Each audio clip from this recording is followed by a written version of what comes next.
You mean in the Right. foreground? I know, totally. And then you step aside, you think, hey, I did a pretty good job of this. And then you come around to the front and see it from Hmm. everyone else's, and you're like, oh my God, what did I do? Or you have the kids. That doesn't look the same. Right. Or you forgot this, or you forgot Oh that. yeah, all the time. Or You know, that's the worst such and such I've ever seen. That kind of yeah. It's time for Gavin Doodle. Hello, everybody. Welcome to a Thursday night of Gavin Doodle. Woo, woo, woo, woo. Tonight we have on a special guest, the one, the only New York Times best-selling illustrator, author, etc., Scott Magoon. You know Scott from probably a variety of different books that are out there, but his new one, There's No Place Like Nome. Then we have the Straw Spoon Chopstick series, which is a very, very well-known series that's out there. And then my other one that we have here in-house is the Extincts, which is a graphic novel for a little bit older audience. It's not the picture book range, but it's the sort of early middle grade, maybe late elementary school picture book age that switches into graphic novels, which is really fun. So Scott's going to be joining us in a second. I'm going to be doing this tonight, a little mock cover for Pippi P Puddle Maker, about a girl who has to pee and holds it too long. And then as well, tonight, I want to make sure that people know, I'm going to switch to the camera that's on me. There we are. That I have work for sale up on my site. That pieces that were done on Gavin Doodle, etc. back before are available for those that want. Please seek those out. Stuff gets posted on YouTube, and that is at Studio Hoffman. And then I'm trying to think if there was something else. Next week, before I forget, we're going to have on Gordon C. James. And that may be it. I hope. Okay, so let me let in our special guest. Well, first I'm going to put ask us anything in the comments. You can ask away. Ask us anything. And I'm going to make a little exclamation point. There we go. And I'm going to pin that. And I'm going to get my live feed up, which I forgot to do. There we go. And then I will let in our special guest. This is crooked. Hopefully that's better. There we go. Okay, I'm going to let in our guest.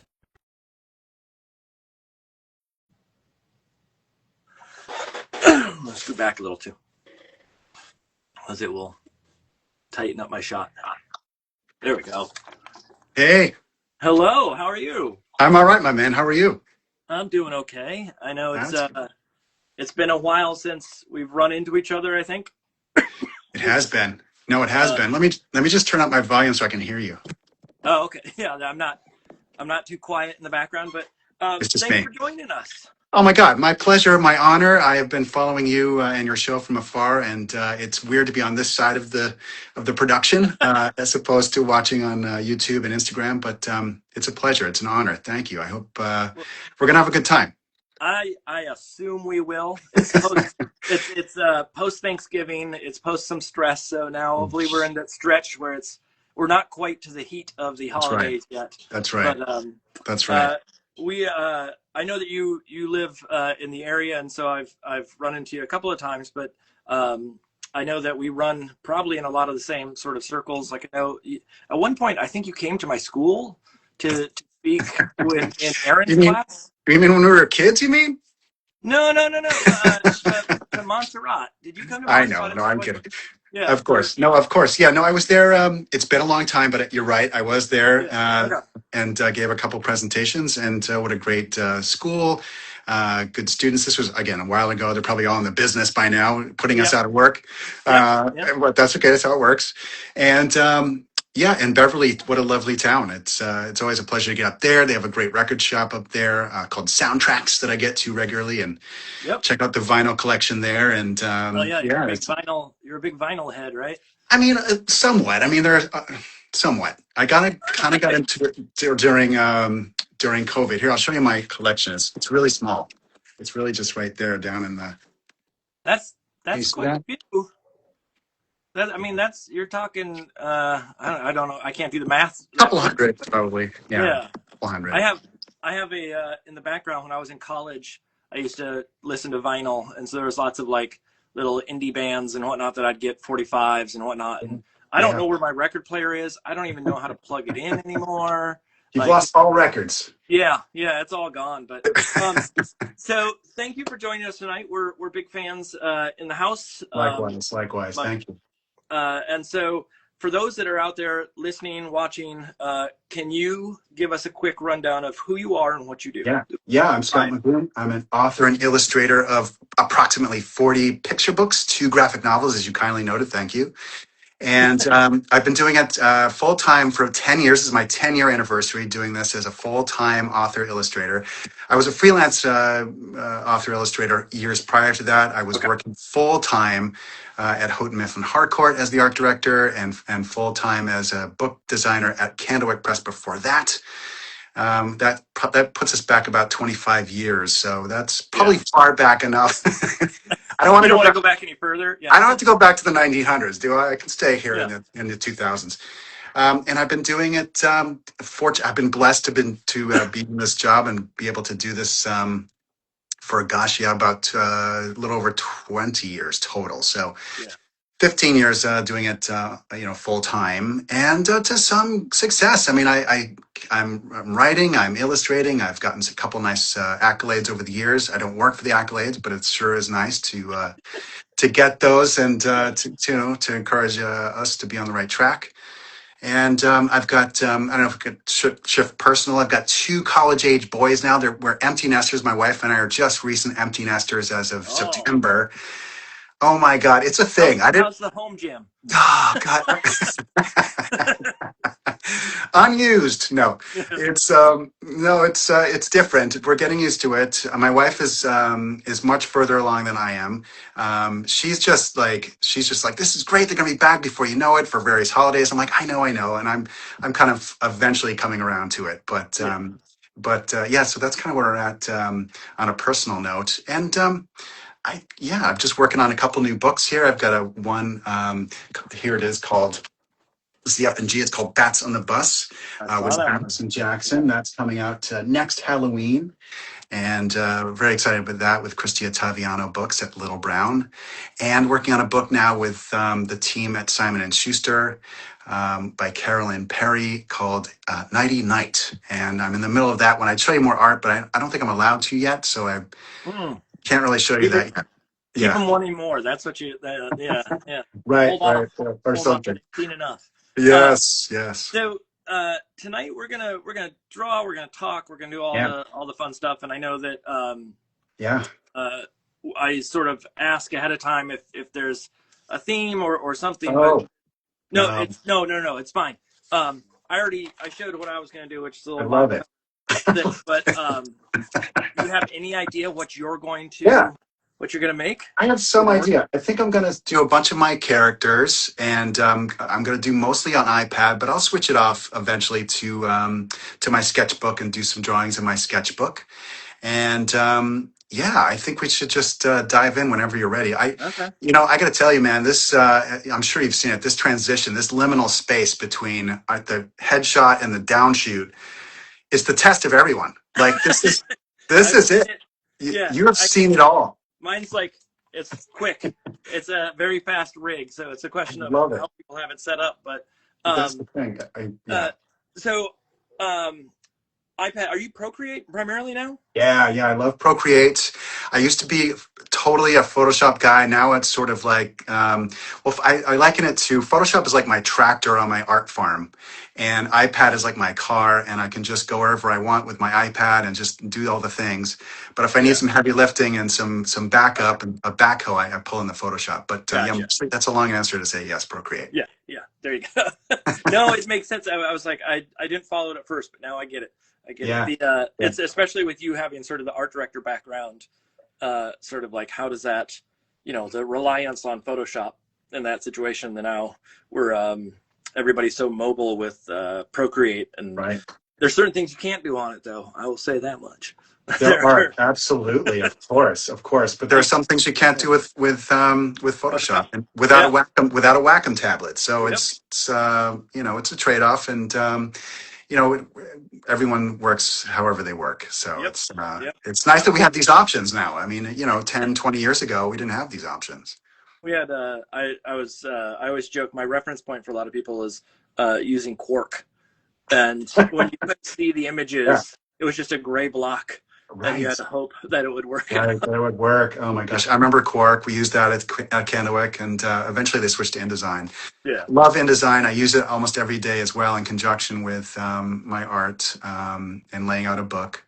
Yeah. Uh, but as you noted, that's probably my art director background kind of Yeah. Your coming history. in. Yeah. So tonight, we'll jump in, but I will state if the internet causes problems, we'll let it we'll sort of play it by ear. And then as well, it's a conversation. If you want to chat about anything and everything, that's fair game with me. Just direct wherever you want. Yeah. And then if at any point you need to drop off, because I know you're also on, I mean, you're probably not too far down the road from here, but you are, we're fighting darkness at what, 3 o'clock in the afternoon at this point. And so, And 3 a.m. Yes, 3 to yeah, 3 yeah, and beyond. Yeah. Yeah. It's always another dark. 2 weeks, I Gosh. think, and then we're to the longest or to the shortest day of the year, and I then it know. But ease up. then But yes. um, Yes. so, anyways, let's jump in. Awesome. I'll see how Yeah. fast you can do that downshoot. Dude, this is the test. This is the thing. I wish I guess I could show you my rig really quick. Look at this. Yeah. Oh, wait. I've got like a Hey, clamp mm, holding a tripod. So I'm gonna give it a hey, go. We're gonna I've see what done happens. Hey, what I had happens if basically we? the same thing before when I was starting Yeah. out. It was a piece of wood with a clamp. That was about it. You know you're in it when there's a clamp involved. Yeah. That's my quote for the show. Yeah, you're in it when there's a clamp involved. That's perfect. Yeah. You know the rigmarole. You know what my Oh my wife is looking God. for in the background. I just got to say before we get started, I so appreciate all the billion pieces you must do for the show. Billions. Like week after week, like from prep of the artwork to the graphics to the picking of the music, which is excellent, by the way. Thank you. Oh my God. You deserve some kind of award. Thank you. That's a lot of that is my wife. Admittedly, It's a team she's the effort. brains. Oh She's the my gosh. brains. You guys are So doing it. You're doing it. Let me see if I can make this work. yeah, undo my. And I'm done. Um, hopefully. just people rub it Yeah. in your face there. Oh wait, Um, I'm playing the wrong way. oh, what? There we I'm go. here. I'm here. So what happens if we do get disconnected? Disconnect it. I just basically what I have to do is you can either, if I'm still going, you can just ask to be let in and I'll let you in. Okay. But if I get disconnected, then I just have to post what's been recorded and then we hop into a part two. Hey, do I? It's spotty depending on internet for the day, or luckily there's no storms.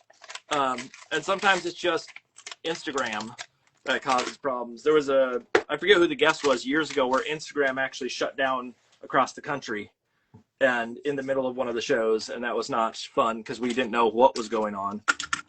But for the most part, it's meant to be very casual, so no major fight.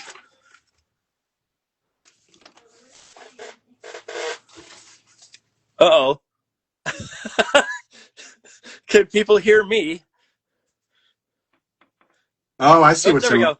You There we know, go. yeah, but you know what was going? Oh, hi. You know what was going on? It switched to my camera, and I was looking at my camera view. Oh, it was Oh, just it's just. jumping. Okay. Yeah, here we go. There we go. How's that? Where are your hands coming in from? Can you rotate the camera 180 because you're upside down right now? Oh, I see. I think so. Like literally turn the, DJ the table. Right, right. I think what I'm gonna do is I think I have to like flip my whole camera and then flip the phone like this. Does that work? Wait, where are your hands now? Right here. No, that's the same thing. It's Really? you gotta take the camera and do a 180 with Yeah. the same rotation. Okay. One moment. Stand by. Yep. No worries. No worries. There's no rush. Oops.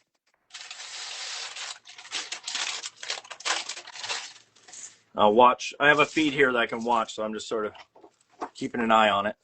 You just want your hands at the bottom, otherwise everything comes up upside down the whole night.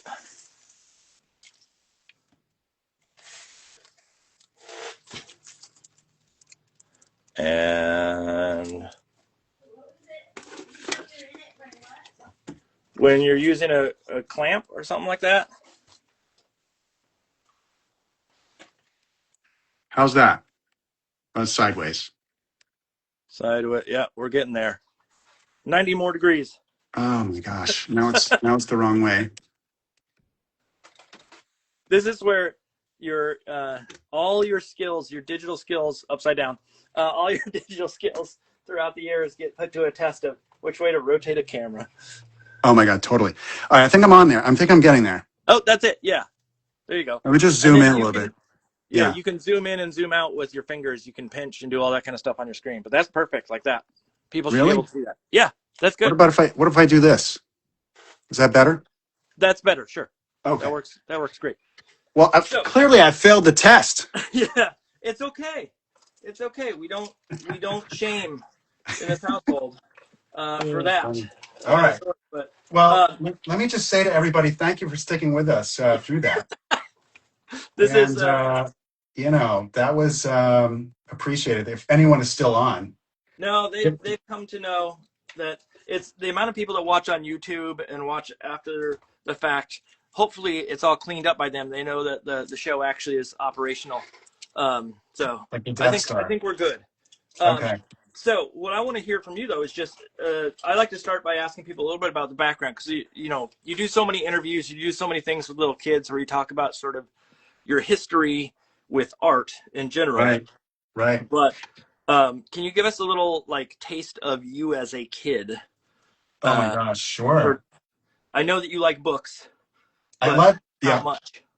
Loved books. Always read. I loved. This is going to date me, but I loved the Hardy Boys books. The Franklin W. Yep. Dixon. I loved those. I loved Encyclopedia Brown. I loved Wrinkle in Time by Madeline L'Engle, which is having a little bit of a moment with Stranger Things. Not to spoil it for anybody, but there's a nice Wrinkle in Time moment in the new Stranger Things series. Were you in the era of How to Eat Fried Worms? I did. I enjoyed that. I liked the chocolate. What was the chocolate? The kid, the freckles. The kid that had freckles, and they were made of chocolate. Remember that book? It's But no, vaguely familiar, but yeah. I need more info to go on than that.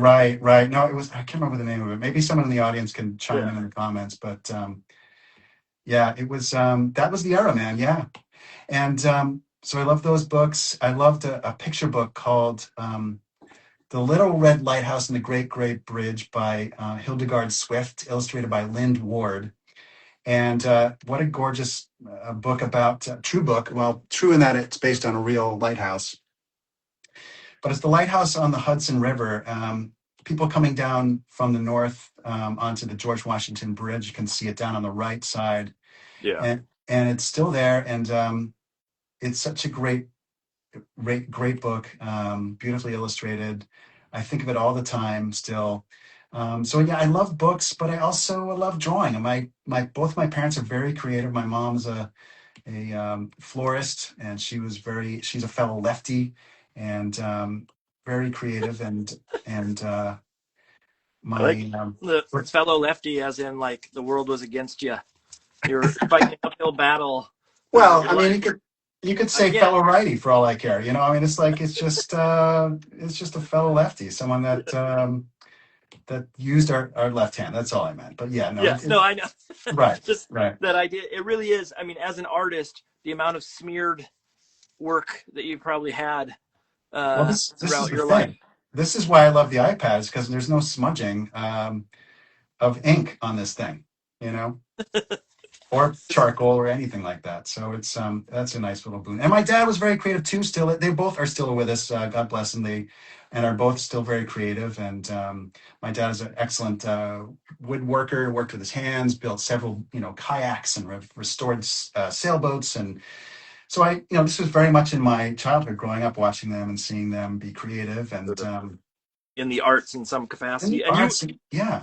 You went to school for writing though, right? Originally? Yeah, yeah, very good. I was an English major at Northeastern in Boston, Yeah. and yeah, started off as a journalism major, um, and I loved it. But I was like, you know what? I bet I could learn this stuff on the job if I got a really good internship. I bet I could learn some of this stuff. So I switched to English just because it was going to be more of a more well a bigger basket, more I got it. rounded. Yeah, and no regrets. I loved it. I had some really good internships. I actually worked at the Boston Globe for, I don't know, three years, 2.5 years. The thing is with Northeastern, they have this great program where you can, um, by the time, long story short, by the time you graduate, you have like 2 years of work experience because they Yeah. built Oh, in nice. these internships. Yeah, they built in these college-wide, college-supported, Northeastern-supported internships, and you can study while you learn in classrooms. So you go to school for 6 months, and then you study for 6 months. I'm sorry, then you go to work for 6 months, back and forth, so on and so forth, until graduation, and then you have like 2 years of job experience. So Were you drawing that whole time, like in the background, yeah, or was that yeah, something? yeah, yeah, yeah. I had a college comic strip at the Northeastern News, now the Huntington News, and shout out to the to the Huntington News, and they hired me to do a comic strip every week called Duct Tape Man that I wrote and illustrated. He fixed everything, and he was kind of a Spider-Man ripoff. You know, instead of using spider webs to Webs, catch yeah. yeah to catch bad guys, he would use duct tape, and he was wrapped in duct tape. And the joke was that, the inside joke was he would come apart if it wasn't for the duct tape holding him together. And it was just a fun weekly comic strip. It got a little heady at times. I don't know if anyone at all followed it, um, but gosh, it was fun, and I learned what it meant to work on a deadline. It was my first paying gig as an illustrator, and to see my work in print every week was amazing. And it wound up being my work study job, doing these comic strips. And and I also did Wait, editorial for, and I your also did, work study, yeah, as in like you got paid as a student, yes. Just work don't tell study money anyone. to make Don't, a comic strip? yeah, don't tell anybody. I don't know if Oh, that was okay. supposed to, Okay. I We'll don't think edit that was that out. Yeah. supposed to happen, but yeah, yeah. So that was that. And then I also did editorial cartoons, and then I wound up being the editorial page editor. And it was just an awesome experience, and really, really enjoyed it. Did And you did you take art classes while you were there, or is that something yeah, that just sort of? yeah, I took a couple art classes, mostly just studio drawing type classes, Yeah. but everything else is pretty much self-taught. I did take some classes at Mass Art after graduation. Had a great experience at Massachusetts College of Art, and yeah, so that's really kind of my art background in a nutshell. Is a couple comic strip and some classes at Mass Art, and here I am. Yeah. I Well, mean, okay. I've been drawing ever since, Yeah, I mean, obviously, like your skill in drawing was sort of inherent, but you had yeah, to learn along the way for sure, for sure. to get there. What was looking back, sort of historically, at the work that you were making? Like, obviously, looking at Duct Tape Man, I have a feeling that it probably is not up to your standard today. I would assume, No, you're unless right. No, you you're stay. right. Absolutely, absolutely. But thinking No, about that evolution, was that something that like uh, you you did lots of training? Yeah, I mean, it sounds like you did a lot of art training outside of school.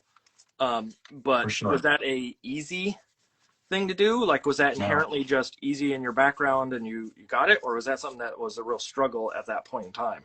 Oh my God, it was such a struggle, such a struggle. In fact, I think I spent more time working on that comic strip than, don't tell anyone this either, but I think I spent more time working on that comic strip than I was, studying, writing papers, and spending time with friends. It was hard. It did not come easily. And it never really looked, and this is common today too, and I just wasn't used to it at the time, but it never came out the way I wanted it to. I was so frustrated by it. No, I didn't know if anyone was reading it. Not that anyone had to, but it would have been nice. Yeah.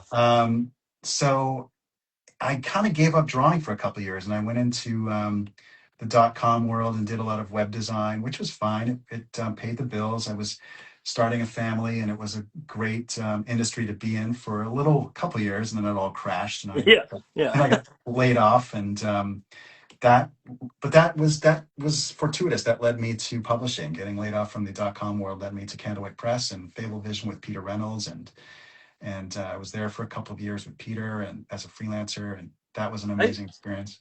I didn't know that you were at Fable Vision. How did Yeah, I I was not? at Fable Vision. I was there, oh gosh, like I said, on and off for, I don't know, 2 years or so, doing like, I think I did a project for Verizon. I did a project for Pearson Education. They would pull me Yeah. in sort of as a freelancer as needed, and I would work with the staff there, and got to know Peter and Paul and Noah Jones and, oh gosh, a bunch of other greats. It's such a John network. Lechner.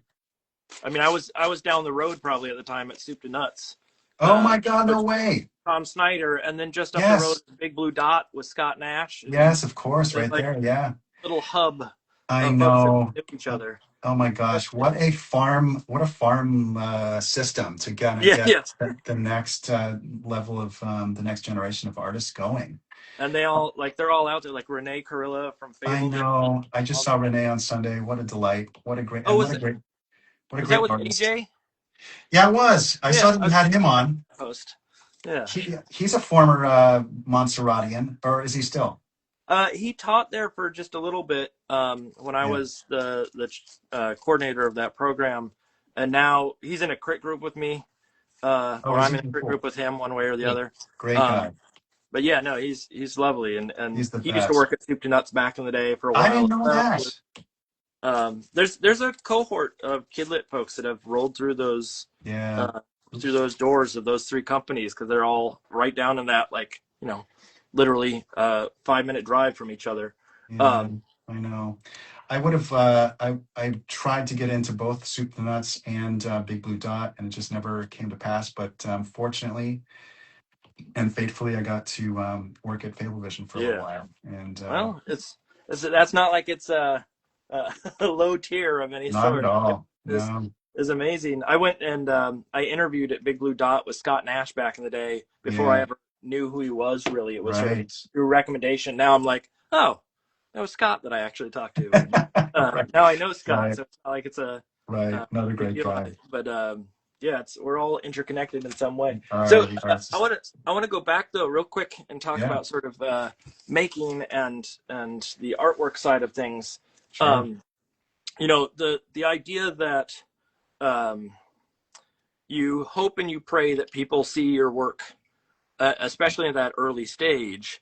I mean, Right. it sounds to me like the newspaper wasn't sending you like, here's fan letters that came in for you over the weekend. But did you know that there was that part of a portfolio that got you into Kidlit at some point? Was that the Oh, stepping stone in some way, or was that sort of right. an independent venture that just became what it was? Right. That's a great question. I don't know. I don't think there was any. Oh gosh. I guess yeah, I must have had some strips in my portfolio, some comics to my Duct Tape Man comic strips. So yeah, for sure. That was fuel for the fire in terms of getting Yeah. a job. I mean, when I was interviewing at Candlewick, that was more design stuff. They were looking for, a book designer, so I would had to show more like graphic design work than illustration work. But they completely appreciated, to their credit, and for which I'm very grateful. They appreciated my illustration skills as well. In fact, I created a whole pamphlet, a whole booklet, top 10 reasons why Candlewick Press should hire me, and I illustrated it, and yeah, and I think it helped put me over the top. Although one of the reasons, get this, a little thin. I had to come up with 10. So I was kind of stretched thin, but one of the reasons was I live nearby. Yeah. No moving cost. No moving costs. No, I won't hit you up for commuting costs. I can Yeah. just walk here. I could take Yeah, the so bus.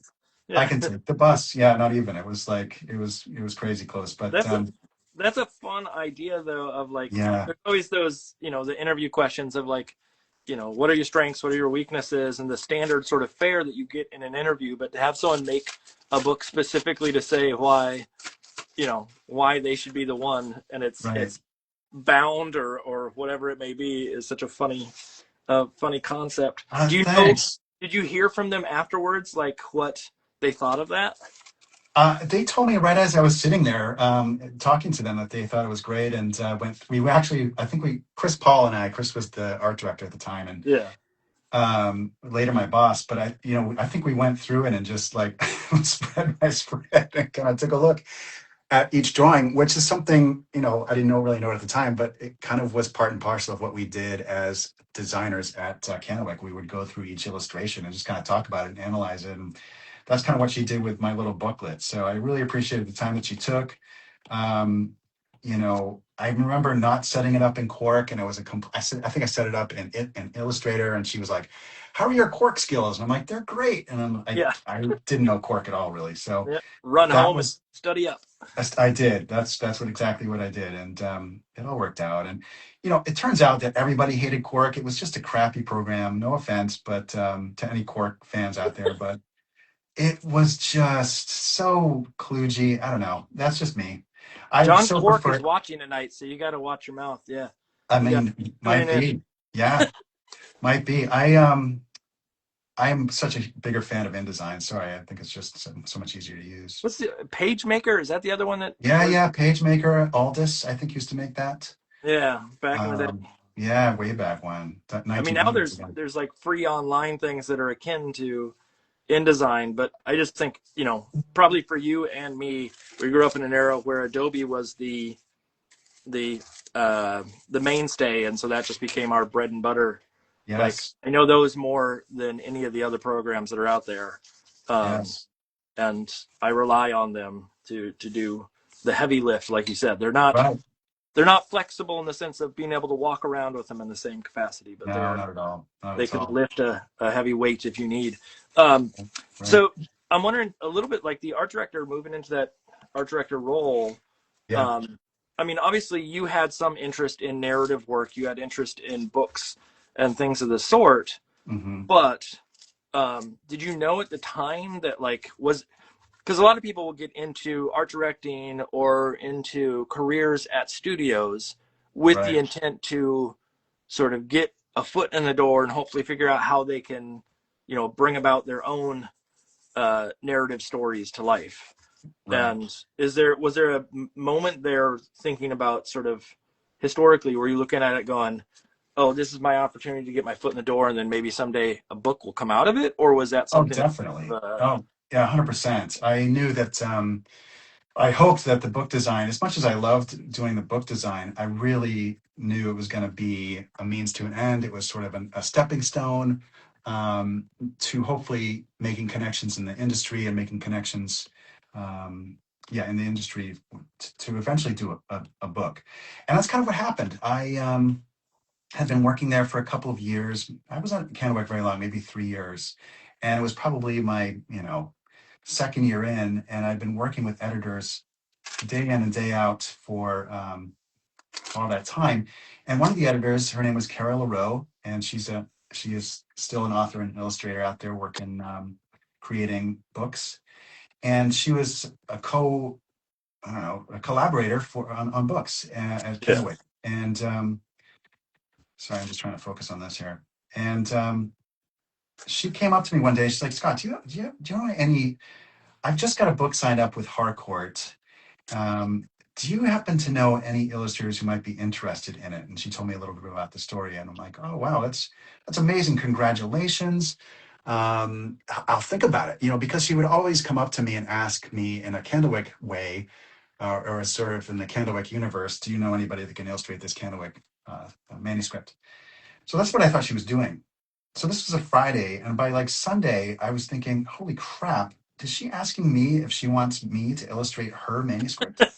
Yeah. And yeah, and I'm like such a dope. I don't pick up on anything. And so I went back into the office on Monday. I'm like, I would love to come up with some sample drawings for your book idea if that's something you'd be interested in. She's like, absolutely. And so I did, and I came up with the sketches and sent them on to her. She thought they were great. God bless her. And she sent them on to Ellen Johnston at Harcourt at the time. Yeah, this was like, gosh, this is 2005, I want to say. and they loved them, and the book went on to become Ugly Fish, which was our very first, both of our very first book, and the rest is mystery, my man. That's kind of how the door was open. How I Yeah. got back into the or not back, but got into the publishing door. But Uh, as did an you illustrator. know, like when you initially were applying at Candlewick, Yeah, did you know that you had an interest specifically in kidlit prior, or was that something that being in that environment sort of sparked right. that content for you? Right. Oh, for sure. I was working on before that in the .com world. I worked for Lycos. I don't know if you remember Lycos. They're Right. the they were the they were one of the search engines. They were like one of the big search engines like Yahoo, Huh. and this is pre-Google, obviously. Yeah. And yeah, and I was doing their kids section, their kids website, and I was doing all the illustrations for it and making it very cool and kid friendly and kind of like a Nickelodeon competitor, kind of sort of online. So that kind of got me into kid media and loved it and wanted to continue it. And from there, I was laid off from there. Obviously, it's when the .com Yep. boom Yep. bust happened, and then I went on to work for Peter Reynolds, and that kind of furthered my interest and furthered Yeah. my Kid. Okay. yeah, for sure. I didn't know if like some people I've had on have had that sort of dead set idea from the beginning that like kidlit is the thing and the only thing, and some people sort of come to it later in life. And so Sure. that's where the sort of question came from. But now that you're in that world, Yeah. now that you're in kidlit, you know, I'm assuming 100%. Yes. You're not going to give up now, are you? Um, uh, is there uh is no. there like thinking big picture wise? Is there a sense of this is this is it, or do you think that this is a and not to put you on the spot and be like, No, that's okay. Go okay, ahead. what's next? But more so like, uh, do you think that you're evolving through and kidlit is at the moment the thing and it will become something else later in life? Oh, that's a great question. Or is it the evolution of your career sort of is Oh my gosh. the question? All right, pausing again to just express like how great a job you're doing at this, man. You're coming up with good questions. You're drawing. I assume you're drawing something. I can't see what you're drawing, but I know you're drawing I'm just something. starting to collage, so Okay. we're barely getting there. So I just want to say, great, good Thank job. you. I don't think, I hope people appreciate and how much you're doing all at once. Because I'm barely answering these questions and barely drawing my goofy Good little job. rocket. So I can only imagine what your brain's doing. But getting back to your question, I think that I think I'm still very focused on kidlit. It's where my heart, where my passion is, to the point where, I see some of my other colleagues in the business who are, of course, focused on making great books, but they also have an eye towards branching out to other media, movies, TV shows. Yeah. And I would love that, but for me, it's about the books. If the books are good, everything else I think will follow. Maybe that's naive. Maybe that's sort of, not the sort of aggressive stance I should be taking, but that just feels right to me. And it just feels like something I can sustain over the long haul. This business is so rigorous, as you well know. Yep. You've just got to maintain a pace that you can sanely and healthily maintain. And I think if I was focused on bringing a TV show into the world, or start writing adult novels, or let's just say novels for adults, that I would just burn out. It's Yeah. hard enough doing for me. It's hard enough doing this just full time as it is. So Well, it's one of the reasons why I asked that in particular is something like the extincts, and yeah. the age range went up with Oh those yeah. graphic novels, and that Right. idea of now that you have kids that are older and the probably you've moved past the having picture books in the house for family. They're now there for you, uh, Right. in a Right. different capacity. But just that idea of Right. like the evolution of the artist and sort of what inspires or what brings new life in, and I totally get. I'm all in on Yeah. basically on picture books, Yeah. which I know there's a lot of people saying like, oh, you got to get into graphic novels, you got to do these other Sure. things. Sure. It's just not my interest level Oh, I in the see. same way, and so I don't know. At some point, I will evolve into something else, but it's hard to predict at this point. I like that you did do the classic like adult books and then books for adults. Yeah. That statement. Right. I try to say Right. grown up books I like now, that. but that I I mean might. it's still once you open that door of the implication, Yes. it's I. hard to back out of that. Well, So it's so jarring to hear it out loud. You're like, oh God, that's not what I meant. yep. Yeah. I had someone in an interview uh, at one point say that they switched to doing adult films. Uh, I had to stop them. I had to be like, okay, this is no slight on you, but you got to work on that phrasing for every Right. time. Right. Oh my God, so true. That Like, is funny. That is not funny. not I appropriate. no. Um, But just but get back to the yeah, graphic novel part really quick. I love the graphic novels. I would love to do another graphic novel. I would love to do another Extincts book. I've got ideas for at least two more. Um, and I we're just kind of waiting to see how these first two books do, and hopefully they'll find get a further foothold in the marketplace, because they are, as I'm sure you know or can guess, or it's just so much work. It's tons of work, and I just want to make sure that people want another Extincts book. I mean, I could do another.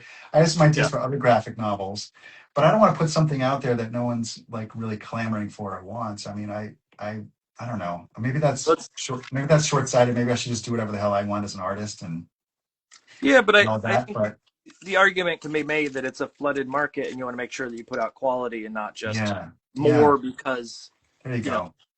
There you go. the there's a a gold rush sort of scenario for them. I mean, Right. like I know that they're important, and I understand. Like my son loves all sorts of graphic novels and went through a whole series of them, including the Extincts. Yes, I Um, appreciate that. and he was excited to hear that you were going to be on. So he's upstairs probably Aw, right tell him I now. said hello. Tell him I said hello. I will. But that idea of like it has to be something special for me to really break form, it, Yeah, and it's one of those ones like I just don't feel like I've done enough yeah, exploring on the picture book side. right. But I also know that, like you said, it's a ton of work, Yeah. and I can't fathom everybody that I talk to that does a graphic novel. The first thing I think of is like, how do you put up with doing it for so long, and how many drawings did you actually have to do? Um, I know. I know. we It's I think okay, for me, it was a total passion project, and future Extincts books would be the same. They would just, I love doing them. I love the characters so much. Each is a little part of me that I've sort of extrapolated into its own character. So selfishly, I'm just kind of exploring my own little, parts of my own little psyche or wish fulfillment. I wish I could go on adventures across the globe using electric vehicles and gadgets and save the planet and all that stuff. So it's a total passion project, and I kind of built it that way with an eye towards, okay, what am I gonna be motivated by for whatever it took, a year and a half, yeah. to do this. So that, I mean, I'm sure you would find something that you would love and be passionate about if you were in fact to tackle such an endeavor. I struggle to get through a picture book most of the time, so it's the idea of Is that something right? length. Oh, very much so. Like Really? the it's one of those ones where the first like 5 pages are super exciting and fun, and Yeah. then after that, sort of Right. it becomes drudgery, or not drudgery, but it Yes. just becomes it becomes I a do. job I do. I at do. I that point. understand. Yeah. I feel that at different parts, it's not always the same place in every book, but at some point I do hit that mark. What's ironic, and I'm sure you've hit this too, I assume, is we do the cover last.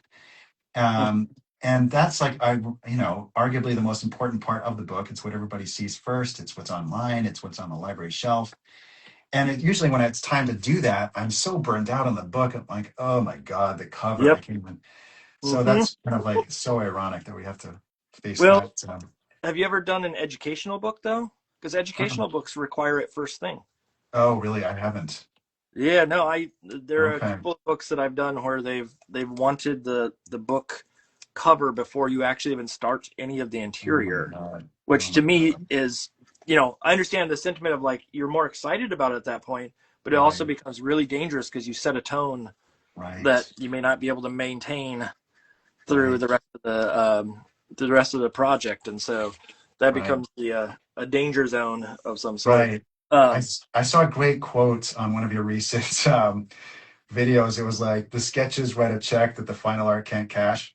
oh yeah, that was from a couple weeks ago. Yeah, yeah, yeah. Is it that kind of idea? Yeah, yeah. I mean, it's basically like the one that I did. It was uh, the one that came out. Do you know the Little People Big Dreams books? Yes, of course. You did The Darwin, did you not? I did do Darwin, and the problem was those books are formatted in a way where you have to draw the little kid version of whoever it is, but Right. you also have to draw the old version, and so they have to Right. have some similarities. So you can't necessarily just make a kid and go, "That's what they look like." Especially like if it's old. Like some kids are obviously Right. the photographs, but in my case, Right. Darwin, there was I think one photograph that was out there to go Oh my from, and God. so you have to make this gamble of how much how much can I put in character wise that is going to pay off in the end, uh, Right. and it's a little scary, a little Yeah. daunting, but it's feasible, but Yeah. definitely a different mindset than going into it the way that we do with sort of traditional Sure. covers later on. Sure. Um, Now, talk to me a little bit about, because one of the things I've always appreciated about your work is your um, your style has variety to it. Oh And so yeah. I look at something like the Extincts, and I look at something like the Spoon Book, and I look at something Right. like the Gnome Book. They're all unique. So I mean, they're still all you. Yeah. There is a style that is approached in each of those that's different, and I'm wondering sort of how you put all that together. How do you decide, the aesthetic that you're going to go with? Right. Great question. Great question, as always. I really try to respond to what the manuscript's saying and the tone and the humor or the lack of humor or that maybe the time period. Maybe there's been some other previous books that I kind of want to, emulate in some, in some way. Yeah, And I think part of what allows me to do that is the digital world. I can, as I'm sure you have found it yourself, you can change up your brush stroke in a heartbeat. You can change. yeah. It's just so easy to kind of be a chameleon with different art styles, and I love it. I love being able to kind of change it up a little bit and not give up the same thing every time. I mean, I'm using the same. I'm using my same hand. I'm using the same strokes. It's just that I'm using a different brush and it's sort of maybe a slightly different compositional style. Like I've been trying to get more into, well, here, for example, the one I'm working on, very sort of bold shapes, triangles, circles, squares. Um, and in so doing, I try to place those shapes, those very simple shapes, very graphically on a page, leaning on my graphic design background. So that's something that I had an eye towards early on, but lately I've really tried to get um, very bold shapes onto a page. The rocket ship series is an example of that. Yeah. Unflappable is an example of that. Um, I'm trying to think of another one. The one I'm working on now, the Knights book, is very much like that. So yeah, thanks for noticing. I really, sometimes I think, I don't know, should I settle down on one? But I don't know. I'm just having too much fun messing around with different art styles, and no one really seems to care. Like, Yeah. it's like, you know what I'm saying? Like, our audience, as you know, in picture books tends to age out after a while. So it's not like the kids are keeping track and be like, hey, you drew this differently this time. They don't care. They've moved on to older books, and so have their parents. And that's the thing with kids' books. We have to regrow an audience, recultivate an audience every couple of years. It's Um, one of those things where like I'm always jealous in a right. way because I tend to, and I'm sure that on paper in some way my work starts to look a little bit different from book to book, but it's one of those ones where I'm always jealous that people make that leap so easily I know. Yeah. without sort of second guessing themselves, which is what I do on a regular basis. And so like when Wow. I see someone that does that, like in your case, or a variety of artists out there, I guess Yeah. adjust like, wow, you just did it. You didn't get caught up in like, Yeah. oh, I can't do that, or someone Right. told this isn't the way, Oh or man. whatever it may be. Wow. That's So cool. That's cool. Thanks for noticing. You know, I don't think anyone's, there's only been a few people, and it's mostly just been to, in conversation with me that have noticed or mentioned that. So thanks for saying as much. Thanks for noticing. It's appreciated. It's definitely something that I strive towards. Again, I don't know if it's a good thing, but it seems to be working, and uh, I it think sure is fun. I'm I think it's like the best of all worlds because you can sort of just bend. And I'm not Right. saying again, I don't think that I'm not saying that all your work looks like No, no. wildly different of any sort. I think Right, right, it's it's still you, but it has like little variations that right. allow you to have something new Okay, on a cool. regular basis, All right, which, good to know. not everybody not everybody gets that flexibility or is willing to give themselves that flexibility. So Yeah, um yeah, yeah. the It's been great. I think the digital art, the digital, working has like I am now in Procreate and in Photoshop. You can really, I mean, the brushes are just so plentiful, and you can try so many different approaches. But then it's also about composition too and layout, and you can work or how you're showing dimensions and how you're showing perspective. You can play with all that stuff, which I've been trying to do more of, and I probably shouldn't be. Shouldn't be on a live book. I should probably just work it out somewhere on the side. But I'm just working it out as I go, and it's kind of how I've always worked. And I've been so fortunate to have opportunity after opportunity to be able to do that. So I'm very grateful. Yeah, I mean I think most illustrators I think would agree that the idea of being able to play and being able to like Right? uh, goof around, Yeah. essentially doodle and get paid for it Oh, is the heart of what we all sort of strive yes. for. And so, Right. uh, Well, you were saying that you get to drop poop and you get paid for it. yeah, yeah, You no, know. that's and I'm not saying that like that's all I want to draw, but really, boy, you know, 5-year-old me hearing that would be like, this is the best job that's ever I been know. presented to me in my I life. know. I know. Um, Right. is there, No.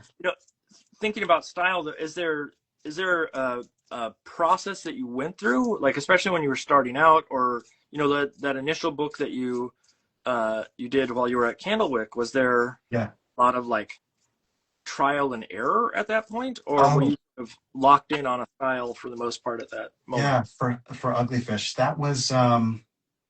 I think Caro kind of was hoping for a particular look, like a pen and ink, like a very thin, scratchy, nervous pen line, Yeah, and sort of layered watercolored wash over that.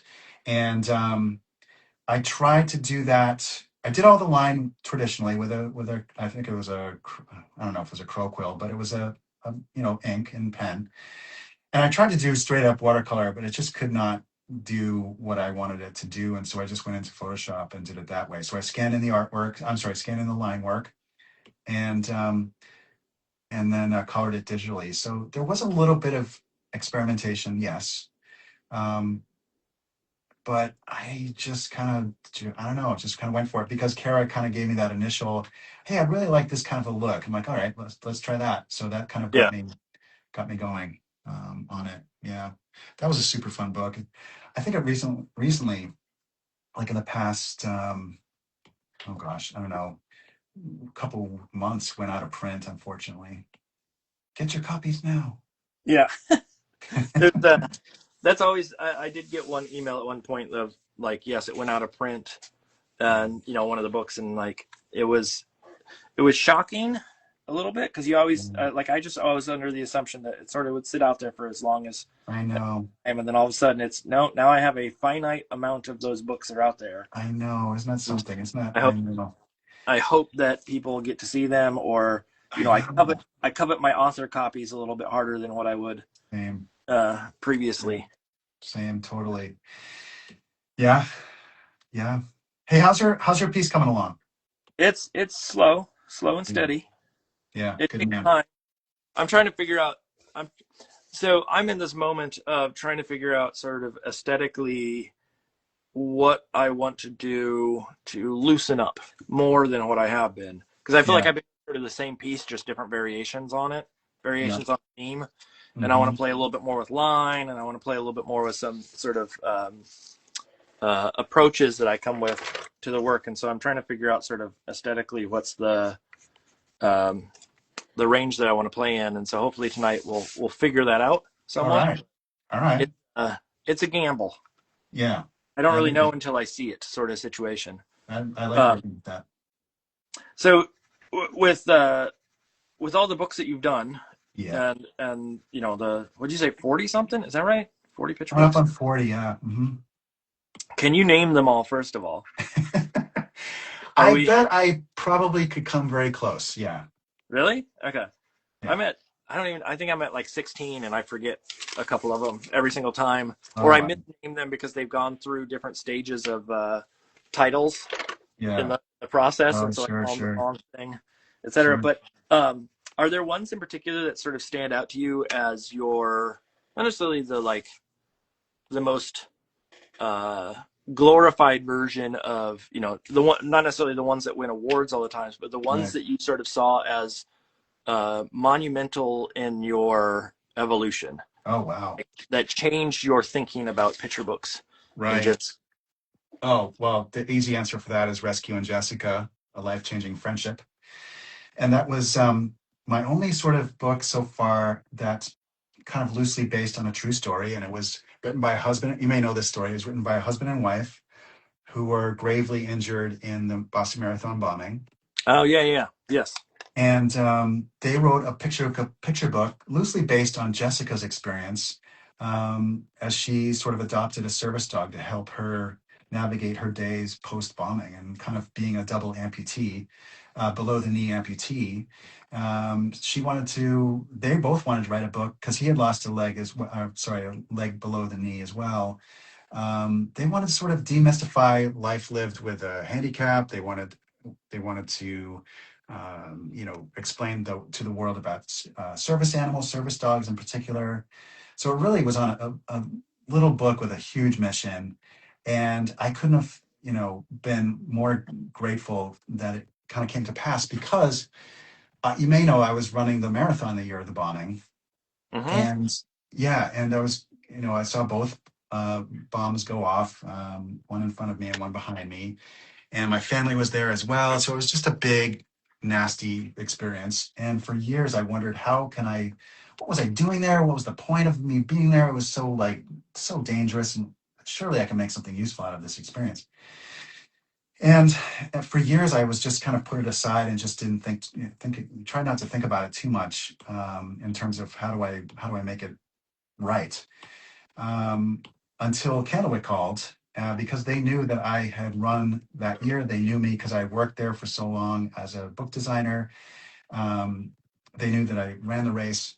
So they said, would you ever be interested in doing this book with Patrick and Jessica, these Boston Marathon bombing survivors? And in that moment, it was like the universe had just sort of opened up and said, okay, this is why you quit your job at Houghton. This is why you're doing this full time now, to take projects like this amazing one that you could not have done if you were still working, because it was so involved and so much more work, Yeah, like just, from a stylistic standpoint and a research standpoint. So I think that book went on to, be my New York Times bestseller, and we're good friends with Patrick and Jessica. It was just, reconnected with my friends at Candlewick. It was just such a powerful, powerful experience that I think that really opened up to me the whole, I don't know, power of the picture book, if you will. yeah. No, it's that's one of those ones where every time I have a guest on, I have to pick out a piece or a couple books to put on the ad, and I was very tempted to put those on Oh, or wow. on because of the message. Like I remember seeing that book when we went to Silver Unicorn, like Oh, very yeah. early on, and seeing it sitting there in front of me, and I was like, "Oh, what's this book?" And picked it up and had obviously understood the story because it's local and things of the sort. But it was one of those ones where the message itself was powerful enough.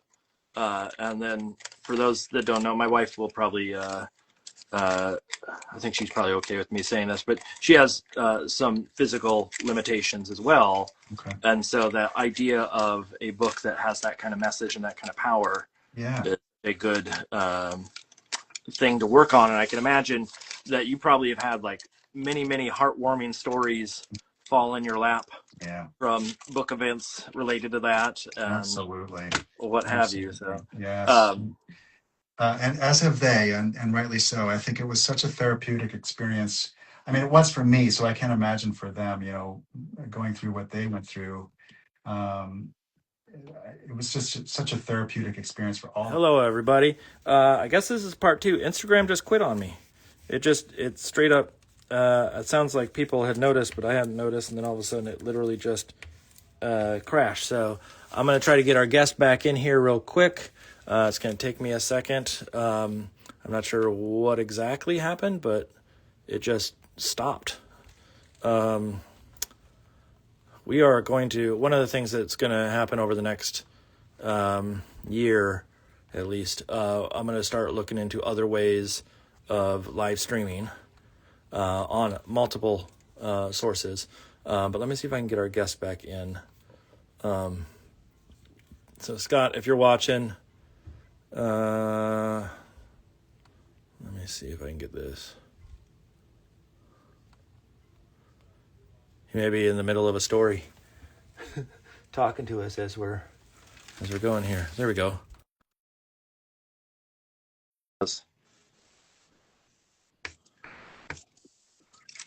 Hey, there you are. I don't know what happened, but the Instagram just stopped my feed for some reason. Oh, weird. So, but you were talking. I'm just going to jump back into it so we just get going.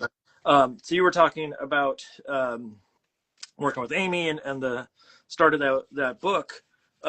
Is there, thinking historically through your career, are there other moments outside of bookmaking? Are there other moments that sort of like define you as an artist? Like I can think back to like specific teachers that I talked to, and it could be just a simple thing they said, but really, hit on all cylinders for me. And I swear by that principle or that tenet today. Are there moments like that sort of ring true to you? Oh my gosh. Well, I mean, I'm sure there are a billion. I'm going to forget them all. Yep. But there's no.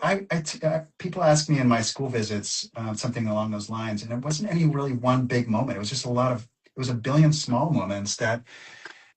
When my interest or my enthusiasm flagged for art, I'd hear a nice nice compliment from one of my friends that said, "Scott, that's a really cool drawing. You should do this or do that." Or I get a nice compliment from a teacher, maybe a star in a drawing. I might win the local McDonald's Halloween drawing contest and win some free McDonald's gift cards. I mean, it was always just a stepping stone thing for me. And no real one big, heaven opening moment. So I didn't realize that McDonald's did drawing contests. Oh yeah, that's news to me. Well, this was back in the 1900s again, so it was a while ago. Okay. But no, they did like a Halloween drawing contest. It was called I think I did a Monster Mash drawing for it, and they hung it up in the restaurant, and it was amazing. It was. I won a couple gift cards for it. That's cool. I didn't. Yeah, that's I would have been there fighting for attention had I known that. Oh man, I loved McDonald's when I was little. Do you still go to McDonald's? Because I do. I do because my son likes McDonald's. Yeah. And so like it's not my top tier choice of restaurants. No. Let's put it that way. But it's right. It is okay. Yes. As far as a location. Yes, I agree. Oh, right now, Scott, I'm looking at your screen and I see, for whatever reason, it looks like the Millennium Falcon. Oh no! It's Millennium Falcon. Yeah, I don't know There if we the go. camera got adjusted and got moved. There we And go. How's we got that? it, but let me hold on. I gotta look at my other screen. Yeah, perfect. Okay. Okay. Sorry about that. Yeah, no worries. No worries. Yeah, I have a Millennium Falcon above my up on my drawing space. Are you a big Star Wars nerd? Huge, love Star Wars, always have.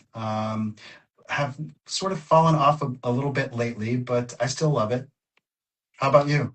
Uh, I like Star Wars, but my wife and I are Star Trek nerds, so we Oh, can I have a love Star fight Trek later. too. Yeah, we can Yeah. have a fight on which one is the better sci-fi uh, Right. franchise. I know But it's tough. Yeah. we like Star Trek because of the campiness and Oh, so you're talking like original series? Next Generation primarily, Okay. which is still campy. There's It still is. a lot of campiness to it. I Not gotta that go it's a, back. I gotta go back and check it out. Like I haven't watched those Next Generations in a while, but I love them.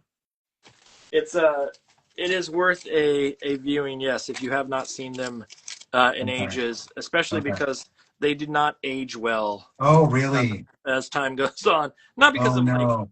topics or anything of the sort. Like actually, some of the topics they address are very poignant to this day. Right. But Right. just the effects and the storytelling and things of the sort aren't as strong as they once were when I was a teenager. Really? Oh no. But Okay. it's worth going and poking around at some point I because will. it is fun to relive of some sort. I mean, same thing with Star Wars. Like if you go back and look at Star Wars, not all Star Wars was like Yoda at certain points was very clearly a puppet. Oh. Other times he wasn't. You're right. Right. Depended on Right. the shot for the day. Very Um, clearly a puppet. I love it. That's yeah. funny. Yeah. Uh, No, I agree. What came up in my feed today, just today, as a matter of fact, quite humorous, was the Riker maneuver, oh yes, which classic. classic way of he's sort of like, it's hard to describe for, do we have any viewers watching? Yeah, no, we Okay. do. All right. So it's hard to describe for the viewers if they don't know the Riker maneuver. It's sort of like a mounting of a chair. It's sort of like a saddling up. The mounting is a good word. Next time. Yes. Yes, Yes. it's Um, a sort of leg over the back end of the chair. it's kind of genius if you can manage it, you know? Yeah, you have to have a short enough back on the chair for it to work. That's it. Or long legs. Or both. But it's one of those ones like I like the Star Trek world, I like the Star Wars world, but if I had to pick, Yeah. I have to pick camp over serious drama any Okay. day.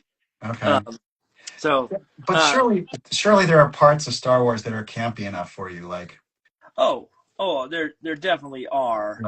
right. Cantina stuff like Right. especially the in the what was it, the '90s version, the lady singing with the big lips. Oh yeah, size Uh, snooze? yeah, I don't remember most of those names, but that one That's okay. uh, is up there in that sort of like how did this become a thing? Right. Um, I know. and the I'm trying to think of other ones that are there for me that are like I can recall, but it's one of those bad movies always are more popular to me or more exciting to me than a good movie. Yeah. Oh, the That's Star Wars interesting. Holiday Special. Oh my God. Glorious. Yes. It's almost time to watch it again. Yeah, I think we watched it last year. Did you? I had to ask Oh, my God. wife. She remembers all the campy like holiday specials. We just watched one that was called The Christmas Tree. That Okay. was I don't know if you've ever seen it, but it was an animated show back in the like early '90s. I don't think so. That it's rough. It is Okay. it is bad Okay. times. It's not worth the effort of trying to hunt it down Okay. and watch it. Let's just put it that way. I would Oh, God. skip Okay. it if you Okay. have the choice. Um, Is it better than the Star Wars Christmas special or worse? I think it's worse by Oh far. my God. Okay. All right. It's like the equivalent of someone trying to do a nice, lovely, made for TV special, Christmas special, but clearly did not have the budget. Okay. Like there's characters that are missing in shots, but their shadows are there. It's bad. That sounds incredible. Yeah, It's That's I really forget what we good. watched it on, but it's called The Christmas Tree. If you ever want to go, All I right. think it was 1991, but it looked like it was from like 1960. Oh, It God. was Okay. And not in a good way. yeah, no, quality wise, I would say That's hilarious. don't get your hopes up. Okay. Um, The Christmas tree. All right. yes. All right. Um, so one of the things I like to find out a little bit from the guests I have on is Yeah. talking about sort of your uh, your library, the artists that you look up to, sort of your historical reference points. And so, like, obviously, you and I grew up in an era where Star Wars and that kind of stuff was big, and so it was hard to escape that. But obviously, there was the Yeah. small, like, random stories or books or movies or things that have sort Right. of defined us as who we are. And I'm Right. wondering, do you have a like inkling in the back of your head of like, oh, that's the one that is truly me, Oh, or wow. you know, defines you as an adult Oh, nowadays? my goodness. Oh, my goodness. I should have prepared. Well, Gosh. You know what? what's You your know what just favorite came? movie? Let's start. Yeah. You know what came to mind first, like when you were saying all that, weirdly, because I haven't thought about this movie in a long time. And it was only recently I was talking about it. I can't remember who I was talking about it with, but it was Something Wicked This Way Comes, the Ray Bradbury Disney adaptation. Oh, it was my brother-in-law I was talking about this. And we were talking about the Disney horror movies, quote unquote horror movies that they did, that the run they had back in the 80s. And Something Wicked This Way Comes came up. I don't know if you ever saw that movie, but Mm-mm. it's it's based on a Ray Bradbury novel. And it's just, oh God, I wish I could describe it. It's just terrifying, but Disney. It's kind of weird. That movie made an Terrifying impression. because of the visuals, or terrifying because of the story, or Oh God, I think the visuals. Like I remember just like someone turning to wax, or like someone melting in their age to someone younger. It was just like horrifying. But you know what is even more horrifying? And maybe I'm talking about horror movies now. Was Poltergeist. That movie was very oh, scary to me. That, the whole peeling off your face and living in a house filled with, or your swimming pool filled with corpses, and um, what else? The chicken with the maggots coming out. It was just like the most horrifying film.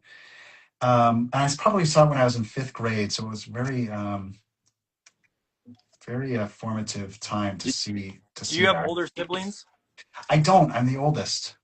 Wow. Okay. Yeah, I just yeah, normally when someone sees like those horrific movies early, it's because they have yes. a older sibling. So Well, yeah, you're not far off. It was actually I saw it at a friend's house, and okay. I think she really wanted to terrify me, so that's why we watched it. Yeah, that was very astute of you to notice that. So yeah, yeah. Yeah, that's Um, I mean, I remember being like 5, 6, something like that. I don't even know. I was definitely in elementary school and seeing RoboCop.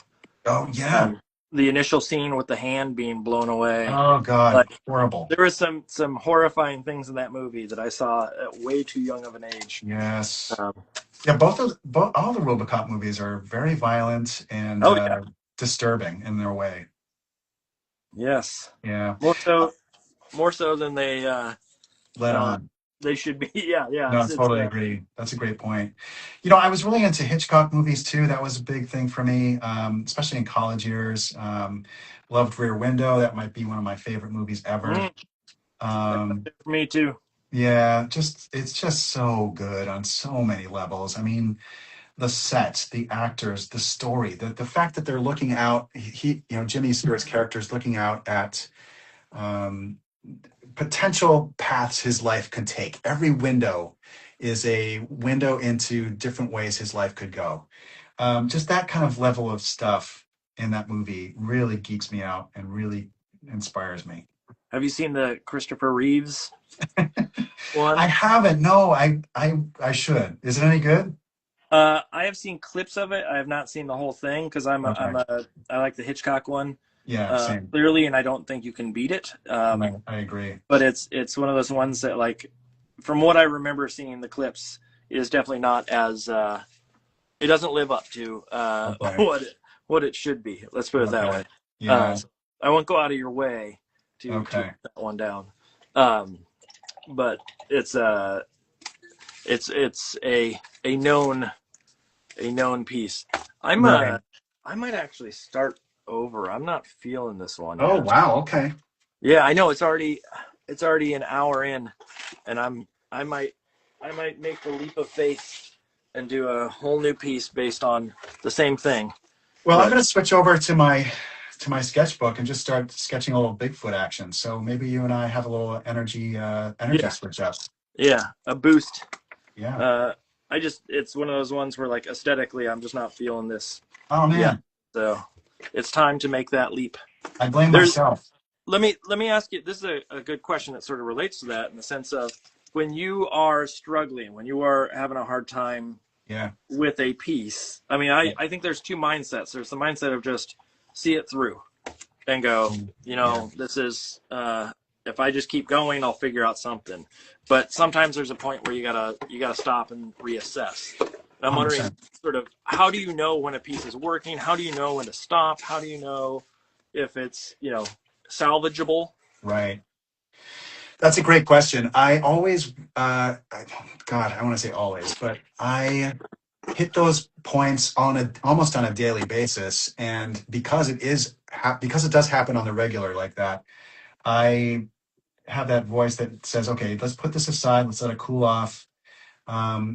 Like so many other artists, and I'm always amazed at how common this dynamic is. It's a roller coaster where it's like, oh, you know what? We're feeling pretty good about this work. This work looks pretty good. Oh my god, I don't know. No, it's a piece of crap. Oh my god, I'm the worst artist ever. Oh wait a minute, this is actually okay now. No, no, no, it's a piece of crap. And it's always that up and down ride that I'm on, and I think a Yeah. lot of a lot of other artists are on. So I try to put it aside, let it cool off. I'll go outside. I'll make some lunch. I'll go for a run. I will go to the library. Just get it out of my head, get it out of my face for a while. Um, and that usually helps. I can't remember the last time I completely scrapped a piece, and that might just be, man, because with digital art, it's easy to kind of switch it up and change it up and Yeah. manipulate it.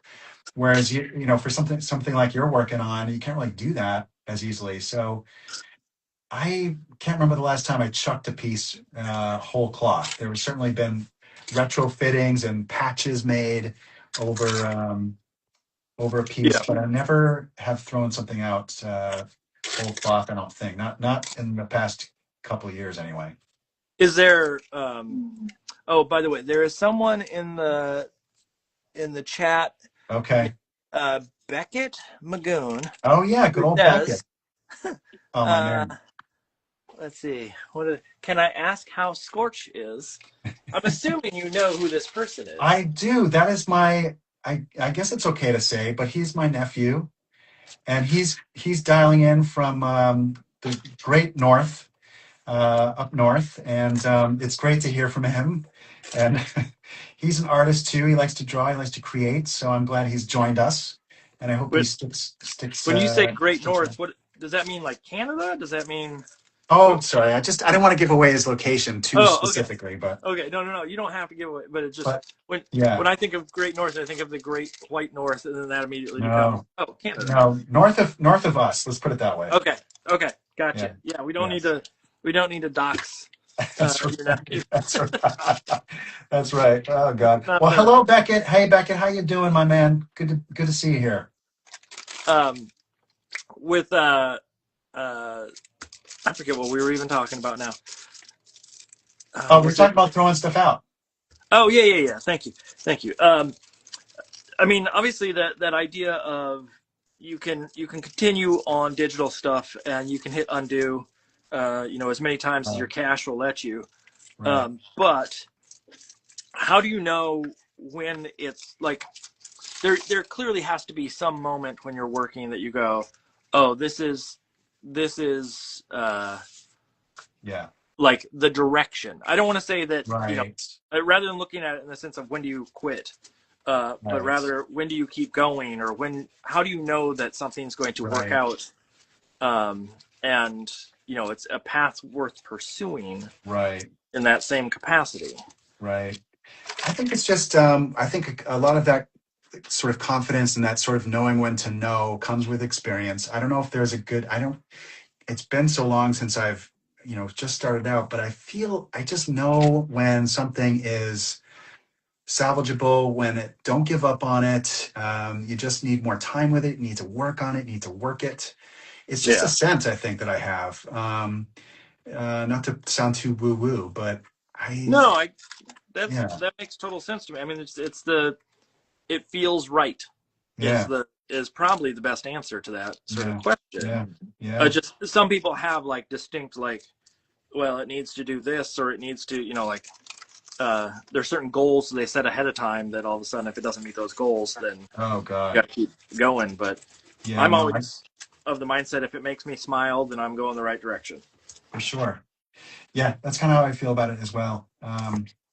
I was doing a drawing for a bookstore visit on Sunday, the same one I was at with Renee. And I started doing a gnome drawing for my book. And just to kind of, I had to stop. Like it was turning out so badly. It didn't fit on the page. Like the gnome hat looked more like a, I don't know, like a chef's hat. It was so bad. So that, something like that, where it's just like, I, I knew there was no saving that. So it does happen. It's just, I think working digitally, it's Yeah. easier to kind of Well, just that's purpose. probably worse just because you're in front of people. Probably like, were you Oh doing it God, it was so live in embarrassing. front of people, or was it? Yes. Oh no, Yeah. oh God, it was so embarrassing. But you know what? People appreciate that. They like to see, okay, this guy's, Yeah. he's He's like one of anybody us. else. Yeah, Yeah. yeah. So He can make mistakes. He's not perfect. Sort exactly, of situation. exactly. No, I think the worst drawings that I've probably ever done have been at events. Uh, and it's because one, you're rushed and you're under pressure. And then two, half the time you're standing to the side in a weird way. Like you're not, Right. I mean, unless you're doing it digital and it's like on a screen, it's being presented of some sort. But Which most I've of the time, done, sure.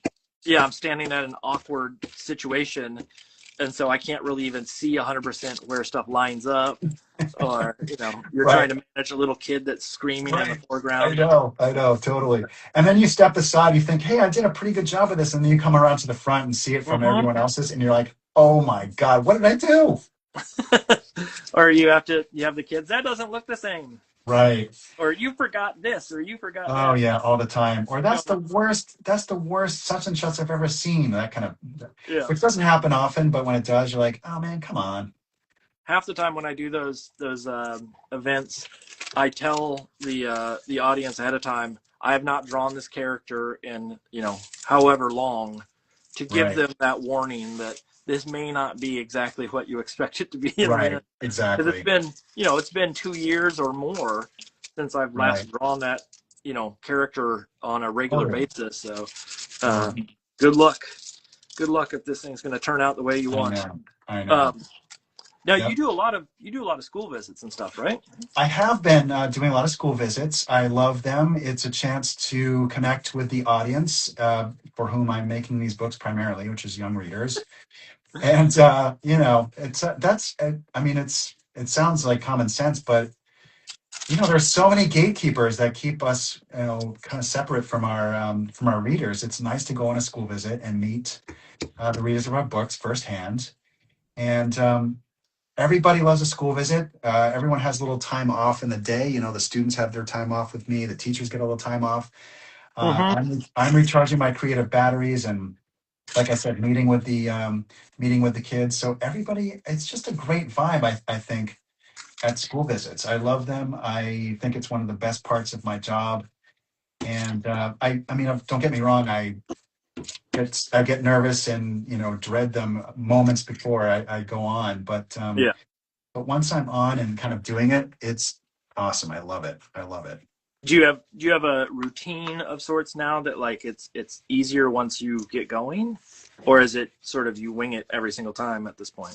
Oh no, I have a routine. I've got a whole, presentation. I probably could do it in my sleep at this point, Yeah. just because I've done it so many times. But I don't. I try to keep it as fresh and as invigorating, and try to read the room as much as I can to sort of see what the kids are Yeah. are, kids were giving me in terms of like, are they interested? Are they not interested? Are they interested in this part or that part? You really have to read the room, and I think that's a big part of it. I used to do some acting in, summer stock, and I think that really helped me on stage and kind of listening for people getting bored with your performance. They give you signs. They will cough. They will shift in their seats. They will get up and go to the bathroom. I mean, if you can read the room and change your energy and change your what you're saying in a more engaging way, I think you can really win back some of those audience members. And the same is true for kids. Yeah, So just I was gonna say the idea of getting up and having to go to the bathroom and coughing and whatnot in the yeah. middle. I'm like, that's just an average kid at that point. Well, that's just That's not, right.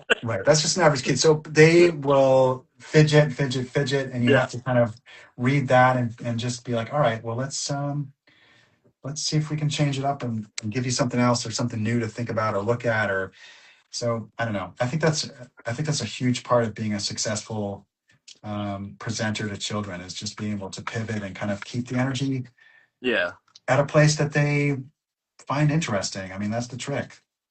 The that idea of like that hand that goes up at the beginning of your speech or your presentation, and if you Yeah, notice that hand is still up halfway through, you know that you haven't caught that person I yet. They're know. I know. captivated with some other little snippet Oh my of God, information totally. they want to share with you. Um, 100%. the is there an age group that you like presenting to in general? Yeah, I Like, is think there a K through 3 is kind of like my sweet spot. But I mean, I've gone all the way up to middle school. I've gone to high school. I've talked to college students. But I think K through 3 with my books is the sweet spot. With the graphic novels, it's been expanded a bit, which is yeah? nice. So yeah. How about you? Are you a school visit fan? I do them rarely, Oh, but really? I do enjoy them.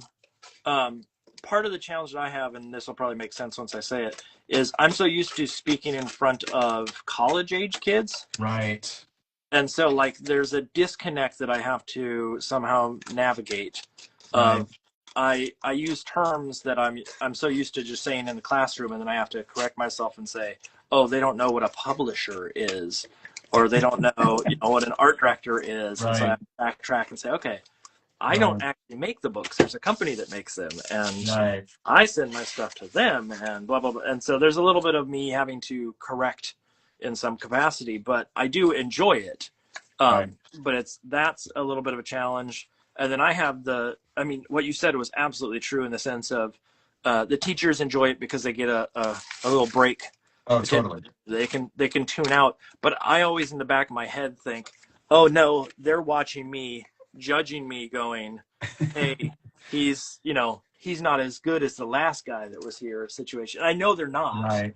Right. but the back of my head, that's what I'm thinking. Of course, they're just thinking, oh, I can check up on Instagram right now and see what, Right. who's posting something about their trip to the Barbados or whatever it may be. Right. And so I get in my head in those situations Yes. easily. Yes. Oh man. But it's so funny because like you are in front of people, your students, on the regular, right? I mean, isn't it? Yeah. Oh, I can Wow. speak in front of a crowd without issue, Right. but it's the little kids, and I mean, it's funny because like we'll do admissions events at school, and I'll get up there and I'll act a fool, and I have no problem doing it, and I'm making jokes and improvising and all sorts of stuff.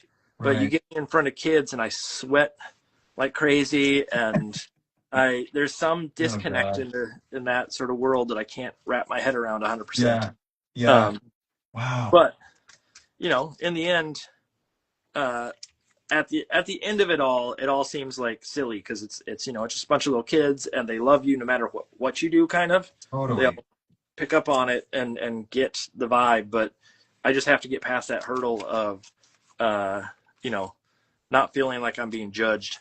And it's Yeah. funny because I also do this weekly and draw and make work and whatnot, and yet somehow there is a separation between that and this Yeah. as we go on. But I see Beckett says, can you ask him if he's working in uh, a new graphic novel? Because I like the other ones he made, and I want to know if he's going to make a new one. How old is Beckett? Is Beckett? Beckett is 13, and Oh, okay. he's right in there for the Extincts. I would love to, Beckett. What do you think? Maybe I should get going on one. I would love it. Like I said before, I think I just, gosh, it's just so much work, and I'm so loving doing picture books. But I would love it. Short answer. Yeah, you got one vote of confidence for it right there. Exactly. That's Exactly. that's the I'll take it. you should do it. So, All right.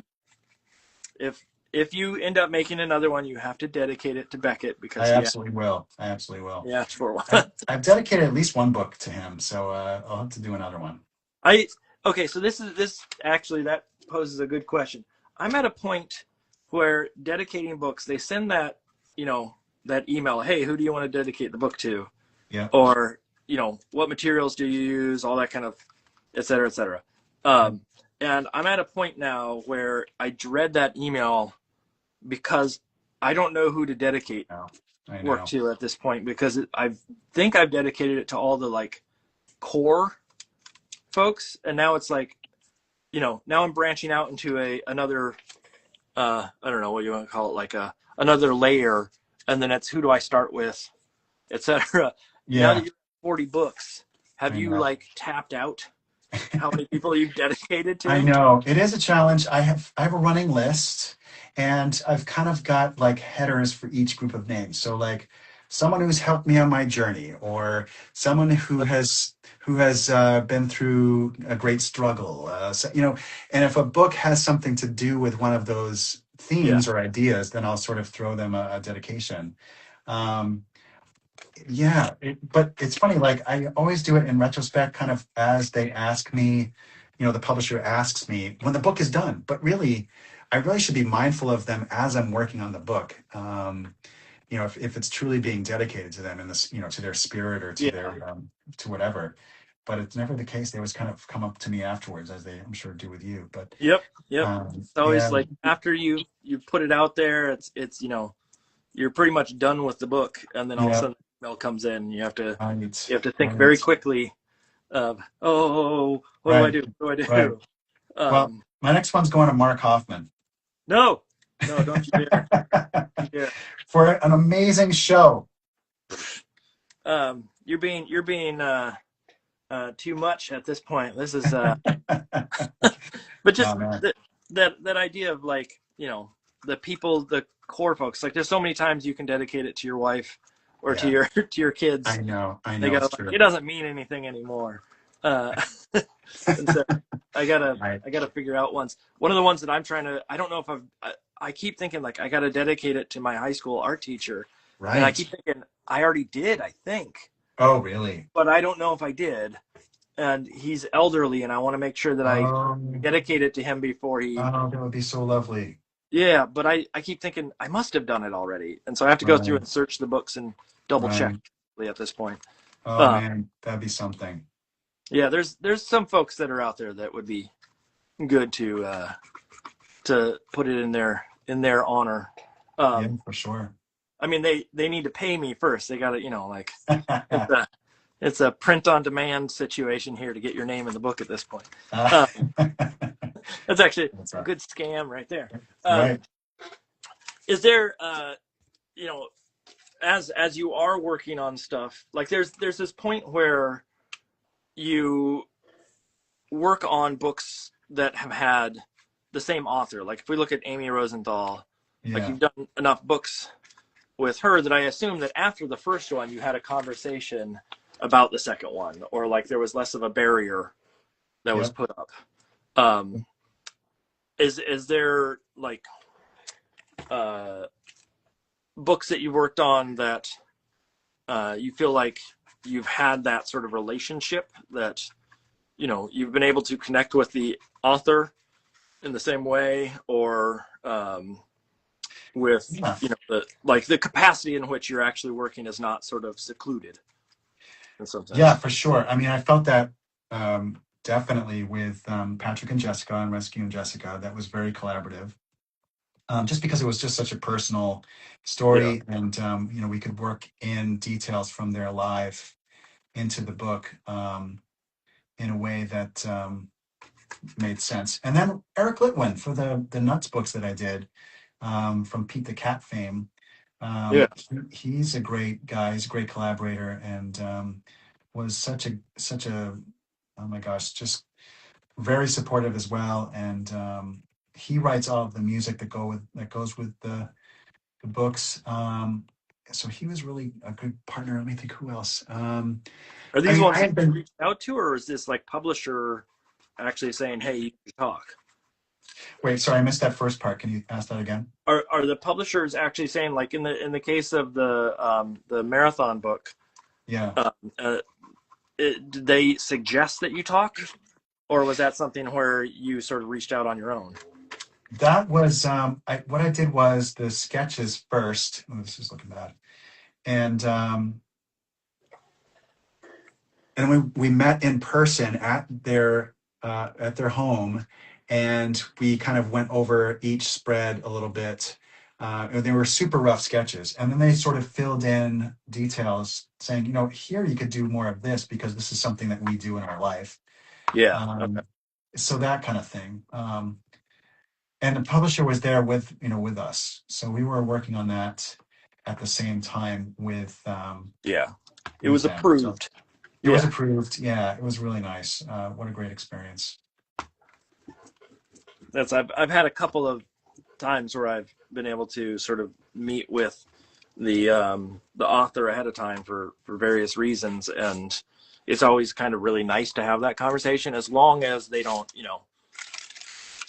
get up in your face and start telling you what you have to do. Right, right. Not to say that a lot of people do that, but I just think that that's the reason for the separation, is that Yes, the making 100%. sure that you're independent and you're making a book that's good for you as much as it is for them.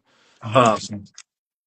and then I assume afterwards, though, you get the opportunity to sit down and chat uh, with those folks and say, "Hey, look at this book I made that you wrote," etc. But um, do you find that? I mean, obviously, like, you've written enough books on your own, you've made such variety that I assume that your own books are the bread and butter for you at this point, like the thing that you want to put the most time into, Um, I don't know. or Not necessarily. I mean, I authors can bring me to places I never would go on my own. My own imagination would never bring me to do a book about, a service dog, for example, or a rocket yeah, ship. okay, So yeah, so I love how authors can bring me to a place that I would never go. Um, but I love writing as well. So I don't know, man. I'm totally open to both, 100%. How about you? Are you more focused on your own writing, or are you I'm wanting to? I'm a bad writer. Oh no. I don't mean it in the sense of like I write horrible work, but more so I just like I have a hard time finding time to sit down and write. Yeah. Or I also am someone who is very like, it's gonna sound awful. When I write something, I don't want to change it all that much. I feel like, oh, it's good. I don't want to go back and edit. And I do that Right. with artwork. I'm willing to edit artwork, but writing, for some reason, it's sort of like a one and Really? done, or it's not good, and I move on. Really? And so Oh, I need to get better at accepting that the first pass is not the best pass. the best pass. Yeah. Yeah. Yeah, for sure. It's hard not to think that. I mean, it's like it's sort of where maybe you're most passionate is that first draft. It's where you're Yeah. most raw. You're closest to the original idea, maybe, or so it seems. So I totally get it. I totally get It's it. also, I was not trained in writing of any sort, and so it takes a little effort to sort of to understand what works and what doesn't work. So like Right. what sounds in my head as like, oh, this is great dialogue, and then someone else reads it and I realize that they don't read it the same way, like the cadence isn't there, or Right. the Right. emphasis on timing. Like a lot of the books that I read, there's a time pattern to them that if you don't get it right, like, have you ever read the book Escargot? Yes. The picture book. Yeah. Yeah. I use that as an example for students of oftentimes of how to read a picture book. Yeah. Because that's one where when you read it, it's very clearly you have to read it with a French accent. Right. And if you That's don't, right. it That's doesn't right. work. That's Like right. if you're sitting there with a like southern drawl and you're reading it, it's not the same as if you have that French accent. Right. And so That's I funny. have a hard time getting people to understand what accent my books need to be read in. And so or what tone. And Right. if I For figure sure. that out, then I'm in better shape. Let's put it that That's way. funny. Okay. Um, I mean, when you read that book, did you read it with an accent? No. You didn't read Escargot with an accent? No. I mean, I probably just read it to myself, and I just didn't even think about it. Oh, you have to. Yeah, I'm bad with accents, but I will attempt that one for students in the Oh, classroom that's setting. awesome. That's awesome. Um, it's a tone thing. I mean, you with your background in English and writing and things of the sort prior, I Yeah. assume that it probably is maybe a little bit more natural for you to spin and craft words We uh, in some capacity. I'm really, not there yet. I'm not there really. yet.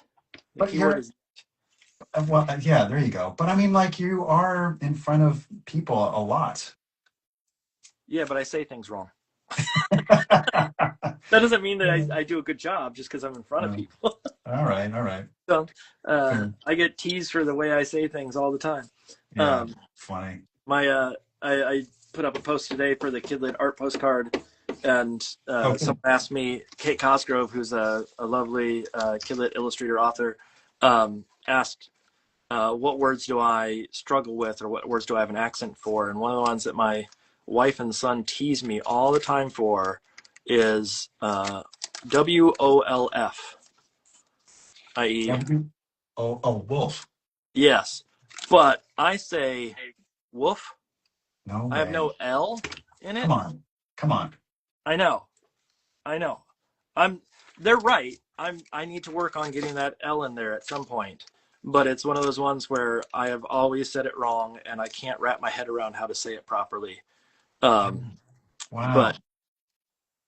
that's why I have to spell it out, because otherwise I'm going to say wolf, and someone's going to Wolf.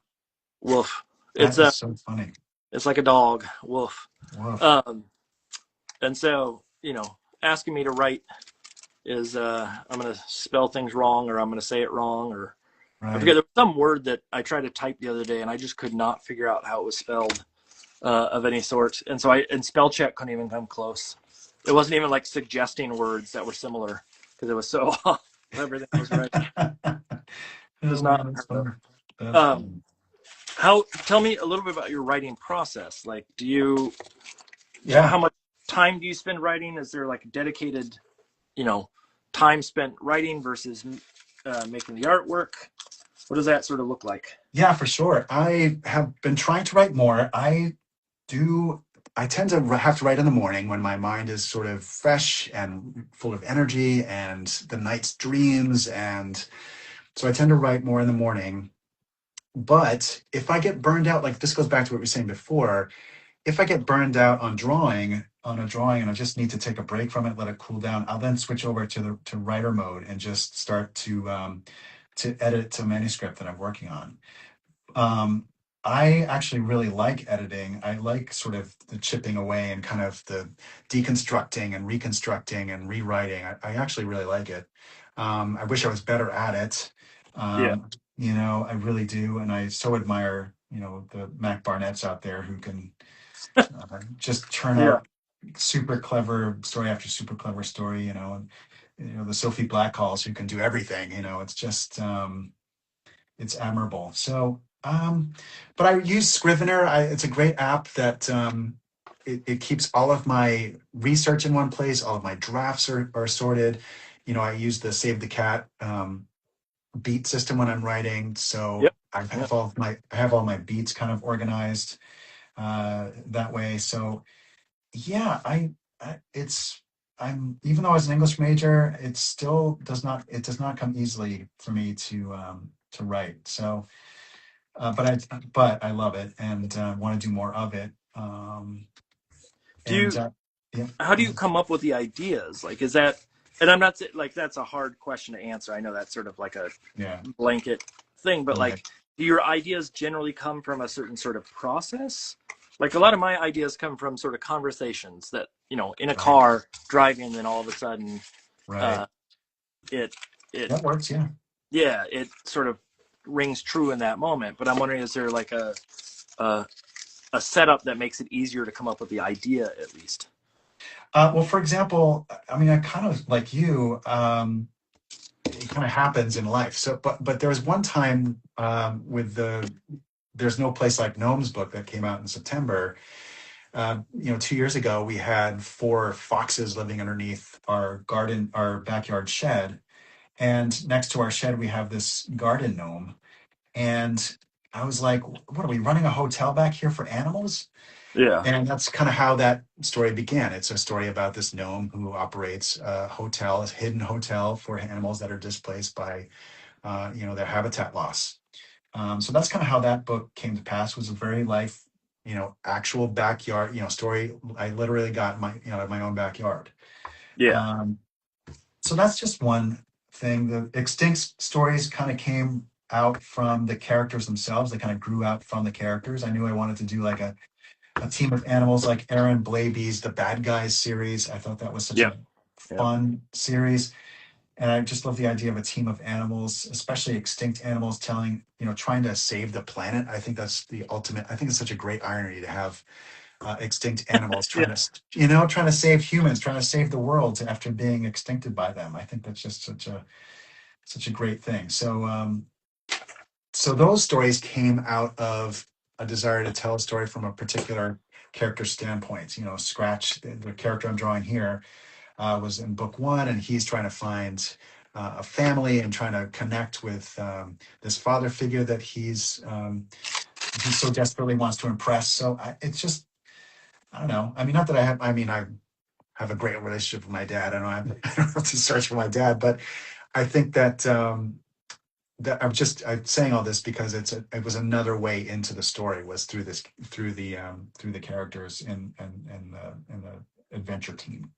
Was it something that you drew those characters first and then came up with the story? Like when you say that it was sort of driven by those characters, Right. was that something wherein you how do I put this? Like you had a doodle of those characters, and then it was a matter of just how do I find a story that sort of connects with these characters, or was Totally. it were they just ideas in your head when the story came to be? No, they totally started as drawings for characters first. Okay. Yeah, and I show it on my school visits. It's a drawing of all four characters. They all look exactly the same except for the bird. The bird was originally going to be a dodo, but dodos, as you know, can't fly, and I really wanted one of the characters to be able to fly. So I don't want to have to draw this thing with a jetpack on it. So I just changed it to a passenger pigeon, and which is actually, I think, a much better solution. It's a bird native to North America. The dodos from Mauritius. It just wouldn't have been as relatable as much as people love dodos. So, a long answer to your question. They started as the drawing first, the team drawing first, and then became stories after that. Yeah. I just kind of retconned the stories, and I really sort of came up with back stories for each of the characters, and those backstories were enough. Just the paragraph was enough to kind of flesh out into a full adventure for at least two books. I mean, I'm sort of at this point where like some of the ideas that I'm sort of trying to nail down have come from just a drawing first, Yeah, and that's why I asked that sort of question of like right. which is the impetus for the idea? Is it the visual, or is it the some inkling in the moment of sorts? Right. Um, so tell me a little bit about sort of. I know I asked about your library of like books and things of the Yeah. sort. And I know you collect vinyl, Yeah. etc. But are there artists or people in particular that you're looking at today that you're like, oh man, this person's the hot ticket, Oh or yeah. the Well, the one to watch out for kind of situation? yeah. just pull one. I think here I've had two of her books. I don't know if you can see that on the camera, but Alexandra Finkelday, she's just an amazing talent. Just gorgeous. Look at this. I don't know if you've seen this stuff Oh before, yeah. but it's absolutely stunning. Just it's got a retro feel to it, but it feels fresh as well. Very bold color choices. I mean, when was the last time you saw people in blue as their primary skin colors? I mean, I love that. Um, Gorgeous. And then she did this book called On a Mushroom Day by Chris Baker. Oh, I'm sorry. And that last book, written by my pal Megan Litwin, super talented pair, published by Candlewick Press. And then this one, too. The publisher on this one, Tundra, all about going out and foraging for mushrooms. I mean, just delightful. And such a knack for the natural environment. Like, look at the root work here, how she solved the roots kind of coming in through the dirt. Just awesome. It is really pretty. I don't think I've seen that one before. Yeah, it's awesome stuff, man. So that's kind of that's a big one for me. Can I give you my Caldecott prediction? Sure. This one, Fireworks, Matthew Burgess, pictures by Katya Chen, the wonderful and talented Katya Chen. Didn't she just win gold at Society of Illustrators? Yeah. Dude, this is like the kind of book that I would love to do, but like just my mind doesn't work the way hers does, and the way his does. So just the way she solves illustrations, hints at things. Nothing, it's almost like a dream. It's like looking in a dream. It's a stunner. So check out Fireworks if you haven't out there, everybody. Yeah. I'm sure everyone has, but we were supposed to have Katya Chen on, I think, in January, but there's a or maybe it was December. I forget. I think it was early January, and there was a mix-up in schedule that we're going to have her on a little bit later than that, like maybe February or something. So she is coming on. She is coming on. Yeah. She's coming on. Oh, that's awesome. Excited, and then that was before we found out that she had won the gold at Society, and that made it even more exciting for me to totally. Well, when she wins the Caldecott, it'll be even more exciting. There's this book. I don't know if I think I have it sitting out there, that I have to share. That if people have not seen it, it's one of my favorites for the year. And I don't think it will win awards. I think it was this year that we got. That's called The Expedition.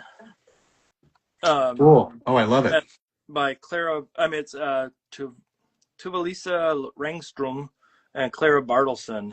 Oh, wow. And it's this weird, like, travel through a body. And it is just the weirdest, like... Yeah. Oh, I love it.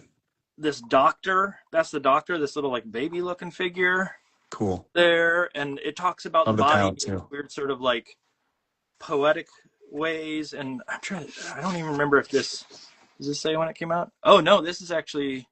Oh, it's new here, I believe, but it came out in 2021 originally. Is it European or something? Or? Yeah. My wife and I are at a point where if we see someone that has umlauts over their name, we're like, we got to look and see what that one's about. Yes, I think that's a wise thing.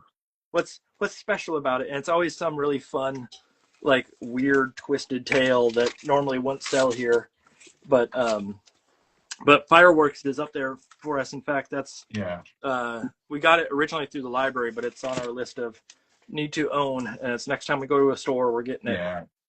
Yeah, it's a winner. In fact, I think we're going down to Silver Unicorn this weekend. I forget. Oh, cool. Oh, tell myself hello.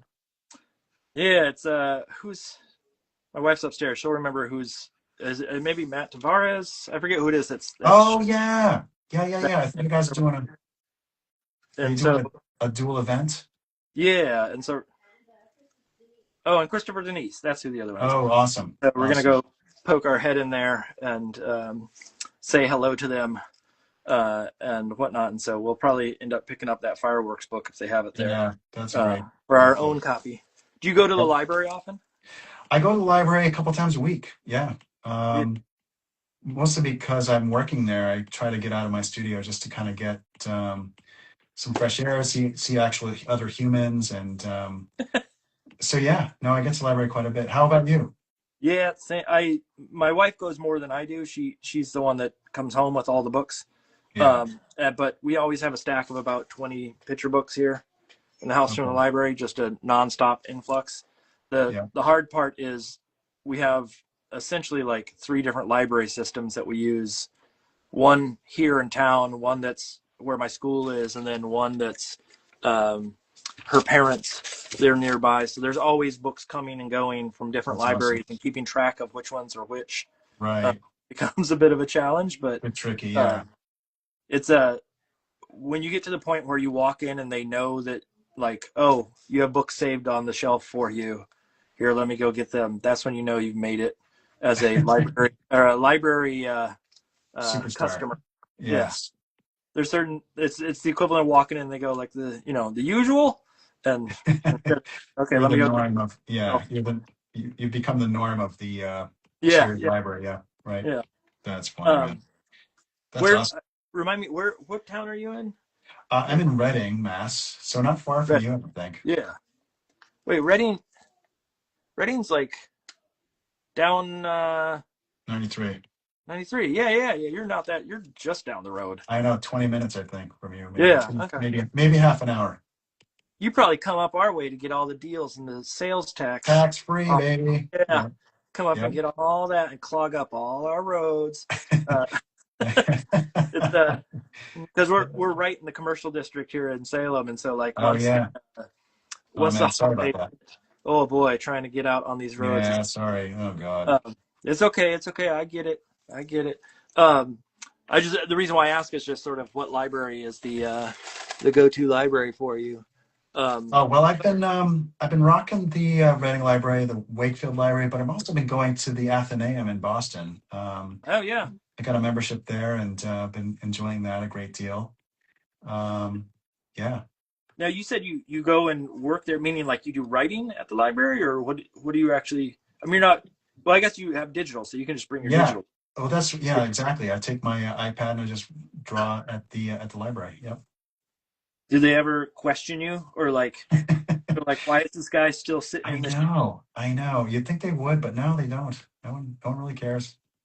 No one ever comes over and like says, "What are you working on?" at all. No, no, Oh, no. that's now. Do you do when you do school visits? Are you flying anywhere when you do that? Yeah. Or In fact, I just did one in. Well, I did one in Colorado last year. I did one in Syracuse, New York. I'm going to Jacksonville in February. Yeah, I go quite a bit to further flung schools. I love it. Yeah, I get to places I wouldn't ordinarily get to.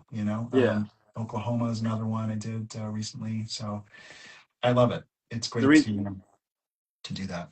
the reason I brought it up is that idea of like working on a plane. That's Oh when you get yeah, people that come up and say like, "Oh, I have a friend right, who wrote a book," right.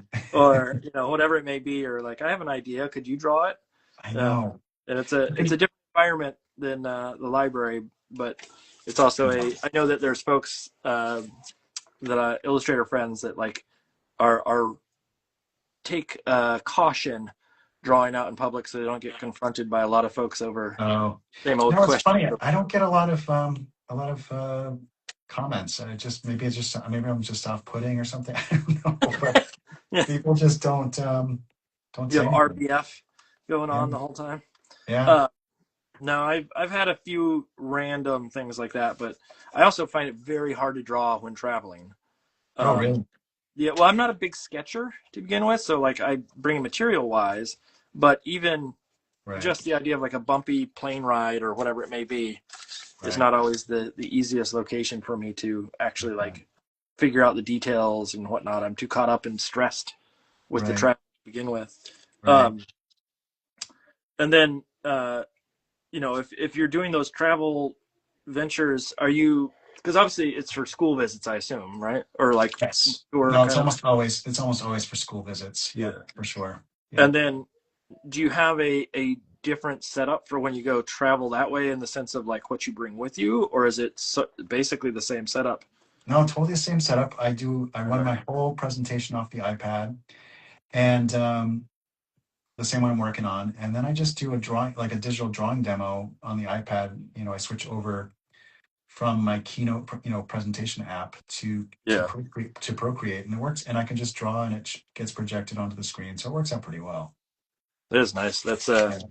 it's I've done some where I've done that, but most of mine have been local, so I've always brought like Oh, originals. sure. But then it's That's a question of, are the kids clean enough? Are their hands clean enough to right. get them close Right. enough to it? One of the things Right. I've been trying to push for is if I do school visits to actually like visit the art classroom, Oh, yeah. That's smart. sit around and do that. One of the I swear to this day, one of the best things I ever saw was Yeah. Bob Shea did an event, and he got down on the floor with the kids. I mean, it was a bookstore, so it was a small cohort. Yeah. But instead of having the easel up and about, he got down on the floor with the kids and drew with them, sort of hovering around, which I thought was such a nice That's awesome. Yeah. variation. Intimate. Yeah. Yeah, and like I Bob's just the, never thought about doing that before. yeah, Bob's the man. He's a special guy, and I could totally see him doing that. And that's a great idea. I should try. I've certainly sat in with students before, but I don't think I've actually drawn among them like that before. Yeah, That's a nice idea. I should work that in. he's Bob's he's awesome. a Have you had him on the show? Forget my yeah, ideas. probably somewhere in the last year I think we had him on. Okay. All right. I have to dig it up. He's one of those folks where I think like he doesn't give himself enough uh Oh, totally. credit. Oh, Like yeah. Oh, that's his brand. yeah, he sort of like downplays how smart he is in those situations. Yes. And Oh, you're so yeah. good, Bob. Like you get like he always says like, oh, I can't draw that well, and Yeah, oh, right. like I know. his books are so smart You're and so smart, so he's stylish, so cool. a funny guy just to begin with. But Absolutely. now, if Reading is your home base, what's your bookstore? Are you what's it? Is the White Lamb? Yeah, yeah, yeah. Good. It's White That Lamb Books. Yeah, right in town. Liz White Lamb and her team there have really carved out a special place over the past, oh gosh, I want to say 7 years, I think they've been in business. And anyone in the area, check them out. They're right on Main Street, right on the main drag, right here in Reading. And they've got an awesome kids section and, and adult books as well. yeah, Getting out to grown the up adult books, books. Yep, grown yep, up yep. books. Yeah, grown up books, grown up books. Yeah, yeah, Thank you. Um, and plenty of parking in the back, so it's a great spot. They have tons of author events.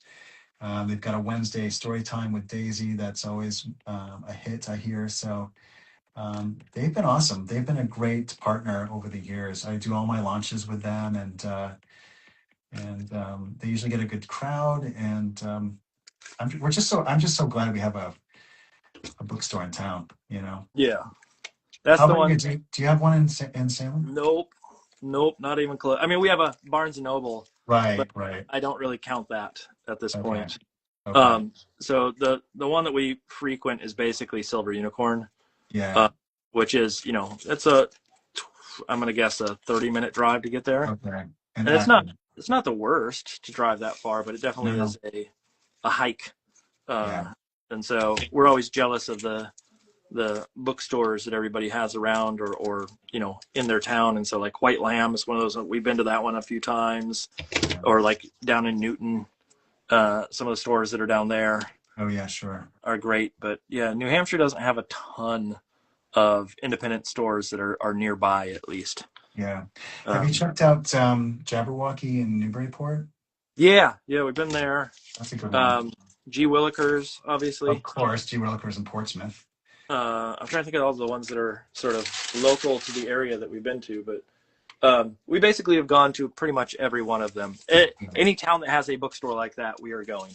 Okay. And so it's a no-brainer that we just have to swing there on our way through. Yeah. And so that's the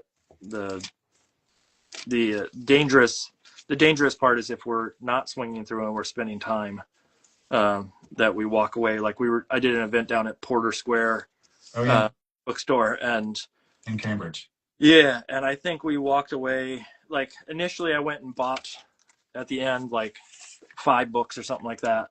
And then Yeah, while I was waiting for food, my wife saw something else. I just mentioned to her like, "Oh, they have this type of book over there around the corner," and off she went buying that book, and we end up walking home with more books than what we brought yeah, for the sure, event or anything of sure. the sort. So, Oh, that's um, awesome though.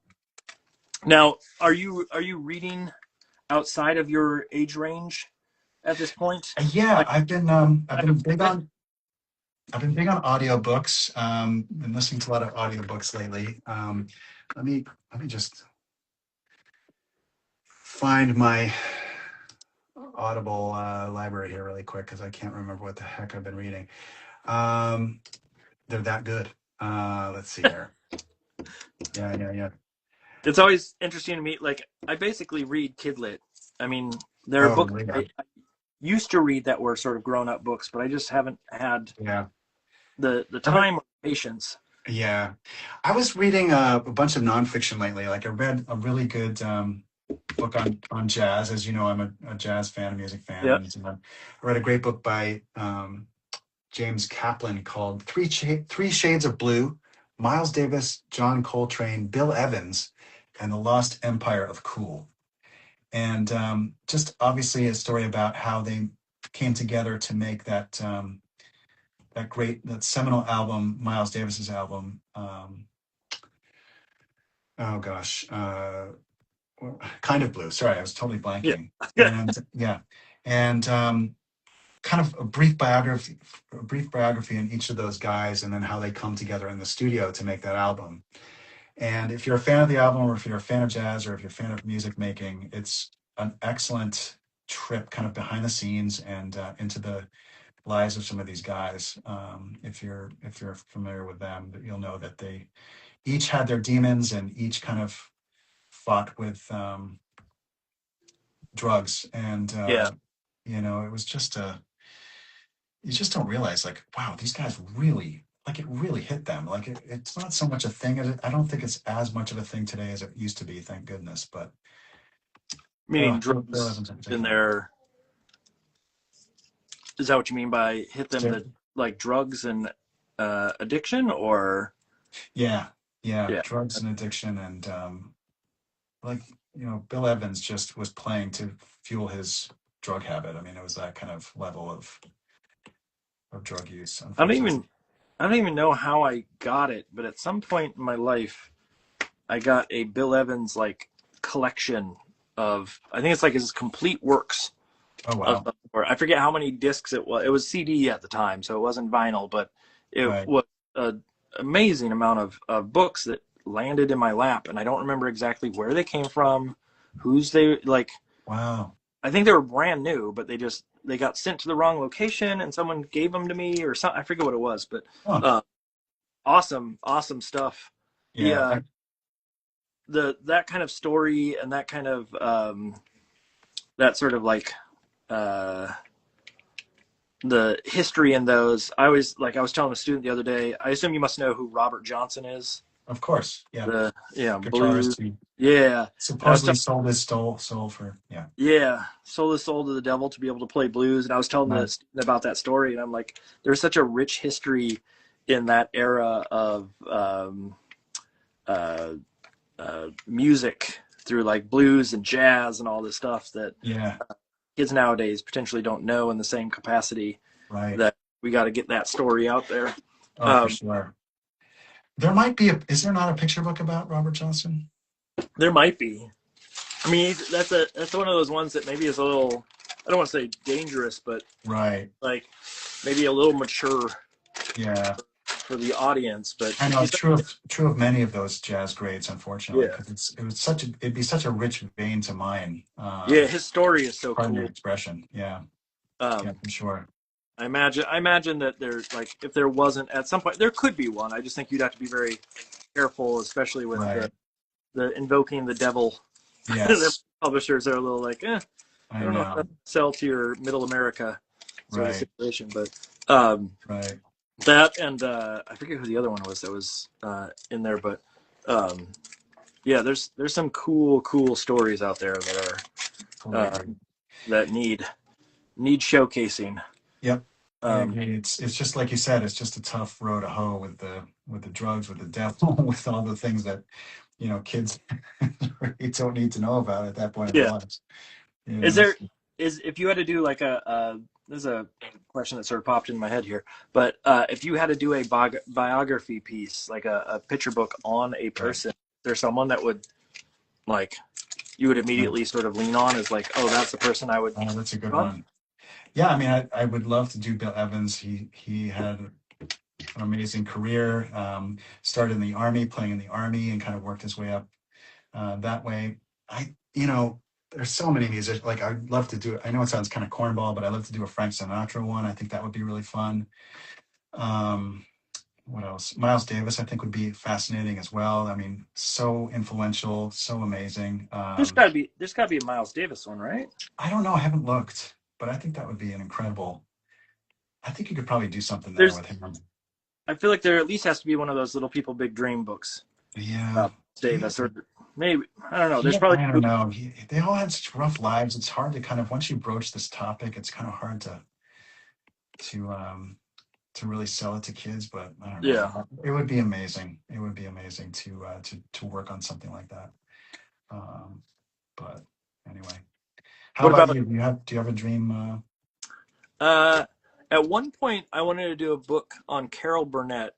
Oh yeah, Not that I'm a huge Carol Burnett fan, love but Carol Burnett. like I love her, but I think that it's one of those things where like I there were a lot of books about male comedians, and I wanted a book Mhm. about female comedians, but my agent was very quick and smart to say, "Oh, that probably is not a book for you. That's probably a book for, like to go and celebrate a woman comedian is probably not Uh, the best thing to have a Smart. guy come out there and be like, hey, let me tell you about Right. this lady. And Right. she was very smart about that. But a book on Pee Wee Herman would be amazing. Oh yeah. Oh my God, that would be perfect. But again, he's got a history that Oh people sure. people don't look past that I sometimes. know. I love him so much, though. Like, I forgive him. Yeah, exactly. He Yeah, was such a smart comedian. yeah. Uh, Did I'm you trying see? to You saw the documentary that came out about him when did it come out? recently? I would say like in the past year. Maybe not. It's so good, man. I think it's on. I think it's on HBO. Oh, that may be why. We don't have It's HBO. We okay. got to It get might. it at some point. Okay. If you're able to find it, it's so well done. You will love him even more after watching it. It's he kind of commissioned it, and I don't want to give too much away. Oops. But he kind of is a little difficult in the production of it, which is kind of funny because he wanted to do it in the first place.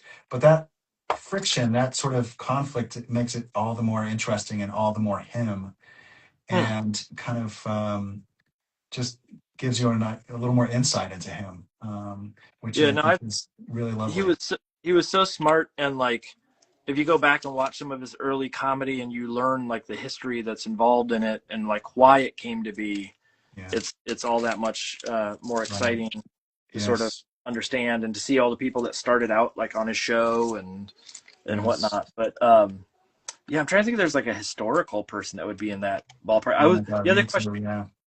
The other question I like to ask is if you had to convince a author, i.e., convince someone to become an author for Kidlit, so you could work on one of their books. Is there an author that you look at, you go like, oh man, I would love to see how they make a picture, or how they would write a picture book or Oh a book. wow. Oh my God. I think any sort of adventure person or someone who um, goes out into the world and explores something, whether it's the ocean or mountains or the jungle. I think that would be. I don't know who. So Yeah, like a I really have show. to. Yeah, like that kind of idea. I think would be really fun. That kind of might be too close to the stuff I was trying to do with the extincts, but I think that would be amazing. I'm trying to think like. these are probably people that we don't know. Like there's these scientists that are out doing their work quietly and without much, Fan. aggrandization. But Yeah. if I did some digging, I'm sure I could find several, and I think that would be a really neat vein to kind of tap. Houghton had a really neat series called Scientists in the Field, and they were a nonfiction series of books that might focus on exactly the kind of person I'm talking about. But those were more photographic and really heavily for the institutional market. I think if I was going to do something, I'd much rather do something that was more mass markety and well, not mass market, but just not institutional, I guess is what I'm Yeah. saying. Does that make sense? Yeah. No, that makes sense. Um, yeah, that's more palatable, Yeah. uh, more manageable for your everyday adult that's raising kids or what have you. Right. Um, Right. no, there's always like the people that would be interesting to see what they would do with a kid book. Like Stephen King would be amazing to see what he would do. I'm I sure it would totally be agree. Well, he did. crazy, I but know. Didn't he do something with Maurice Sendak recently, oh yes, posthumously, he did, didn't he? obviously? You're right. Yeah, but I think more of that I think would be really cool. Yeah. I always I don't know if you know the author Mary Roach. I don't know if I do. She did a book called Gulp. She did a book called Stiff, and I'm trying to think. She does sort of like this journalistic humor writing Okay. subjects. So she did like a book about what happens to dead bodies after after the body dies and blah blah Okay. blah. And really funny, weird Yeah. sort of journalistic writing. But I always think that should be fun to have as an author on something. Or there are like some musicians where I'm like, just Yes. their writing alone would be really interesting to see Sure. what they would churn out for Right. an audience that's younger. Right. Like a Bob Dylan or something like that. Is that what you mean? Yeah. Yeah. I mean, there's like the Rhett Miller with Dan did, I don't know. I forget what the name of the book was, but, oh shoot, I can't remember what it was. Doesn't matter. With Dan Santat, you mean? Mm-hmm. Well, did he do a book with one of the Zappas? I don't know, maybe. I mean, Probably. he's done books with like, at this point, he's done books with I almost know. everybody. Everybody. I That's, know. that, That's awesome. everybody who's anybody kind of situation. But he did one with Rhett. He did one with the Fonz. Oh, that's right. Yeah, which is like that's a pretty good one to do to get on your resume. Totally. Yeah, I did I a did book one with Jake Gyllenhaal as well. Oh yeah, yep, you're right. Yeah. Yeah. You're right. And so it's at some point we will. I know I can't. Okay, I was gonna announce something, but I can't announce something. Oh my God! Breaking news. No, I can't. I will Oh. tell you on a DM afterwards. But Well, you did one with Dave Eggers. I did do one with Dave Eggers, which I got to talk to him on the phone for a tiny little bit. That's cool. And he was lovely on the phone. Yeah. But yeah, I never got to know what his phone number was. He was okay. it was all secretive calling from his Wow. assistant. Oh We're my like, God. Dave's on the line. I'll put him through. Oh jeez. Do you get do you know Illustoria magazine? I don't. Is it like Fangoria magazine? No. It's I don't know why I abruptly said that way. I got That's okay. no way. How dare you?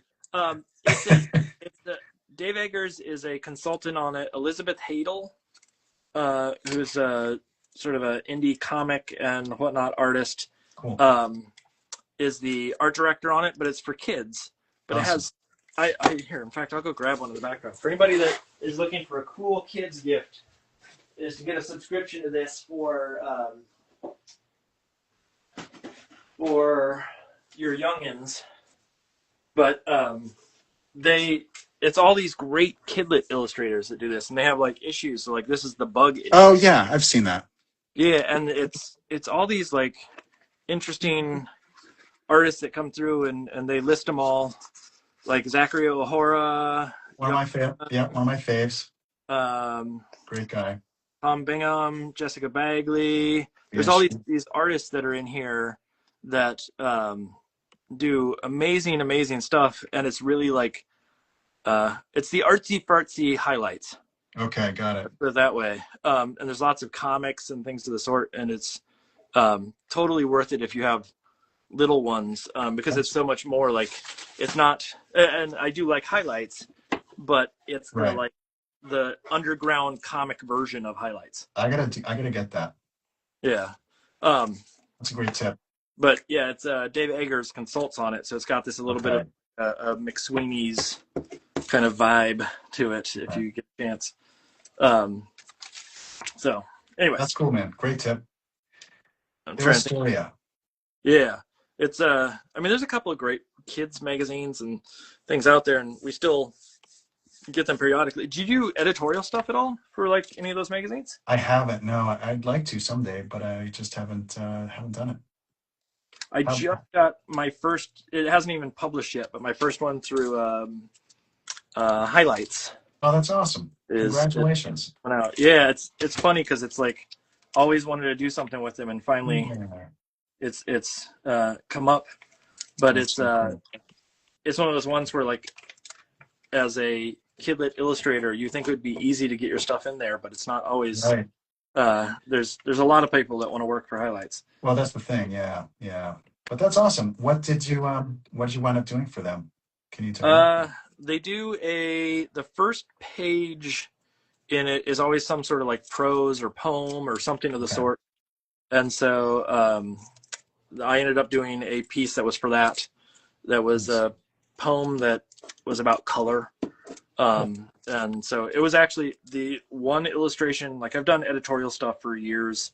It's the first time that I've done 3 different versions of the illustration finalized before I was actually happy. Most of the time, like you do a piece and then you're done, you move on. Right. But in this case, it was, oh man, I don't like this, I need to do it again. Oh man, I don't like this, I need to do it again. And continuously redrawing it over and over until I finally found what was right. But finally got it and sent it off, and they were really good. I enjoyed working with them, and so It's so cool. it's one of those ones where I just don't know who. There's so many folks. You must know like Gina Perry. Yeah, of course. Yeah, who's in the area? Yeah, she's great. Yeah, she's great. And she started the Kidlit postcard phenomenon. Sure did. Yeah. That's one of those ones where I don't think a lot of people know how that started, but it was just her like going, I want a resource that I think it was started during the pandemic where it was is that right? Anymore, and here we go. And so she deserves credit for that. She does. Some sort. 100%. Yeah. Do you have a crew that you normally consult with, i.e. Crit Group or anything in the area? I don't. I used to, but I don't lately. I haven't lately. I really got to get back into that. You said that you have one. I do have one. We're up in Portsmouth, and if you're willing to drive up there, I'm sure we could vote That's you so in. kind. Oh my God, thanks, man. I careful. I might actually take you up on that. Seriously, if you want, or I can also ask. There's a Discord group that would probably be excited to have you hop on and chat. I rarely get onto the Discord group, but I can send you a DM later about. Please do. And that would be it's just a nice way to chat with your fellow folks. I'm on various text chats, but it's not really a crit group per se. It's more of just like a hey, let's just shoot the shit kind of thing. Yeah. Which is nice too. The groups that I'm part of, it's a matter of finding time to be involved in them because I'm always out and about, and I assume that's probably the same for you. But one of them, they just chat every day. Wow. They're always there. And so it's, if you need a chance to hop on and chat with someone or just want to work, it's a good resource. Yep, that's great. Color here. I have all these scraps and I'm trying to figure out the color for this one outfit. And if I can are you happier with how your piece is coming out now? I am. It took a while, but I'm getting there. That's good. It's a matter of just trying to find the right color swatch. It was so soft and sweet and I want it to be a little bit more goofy and weird. And so, Right, uh, right, go figure, right? With me, I want right, something. right. What's your work schedule like? Like, I mean, obviously you work every day, Yeah. probably, but is there uh, like, are you a more? I mean, you mentioned writing in the morning, but does that mean like early morning, or does It that? can, yeah. I mean, I'm not a morning person by any stretch. Everybody who knows me knows this very well. But as I've gotten older, I get up earlier, so I'm up at probably I don't know 7, and probably at my desk by 7:45, 8 o'clock.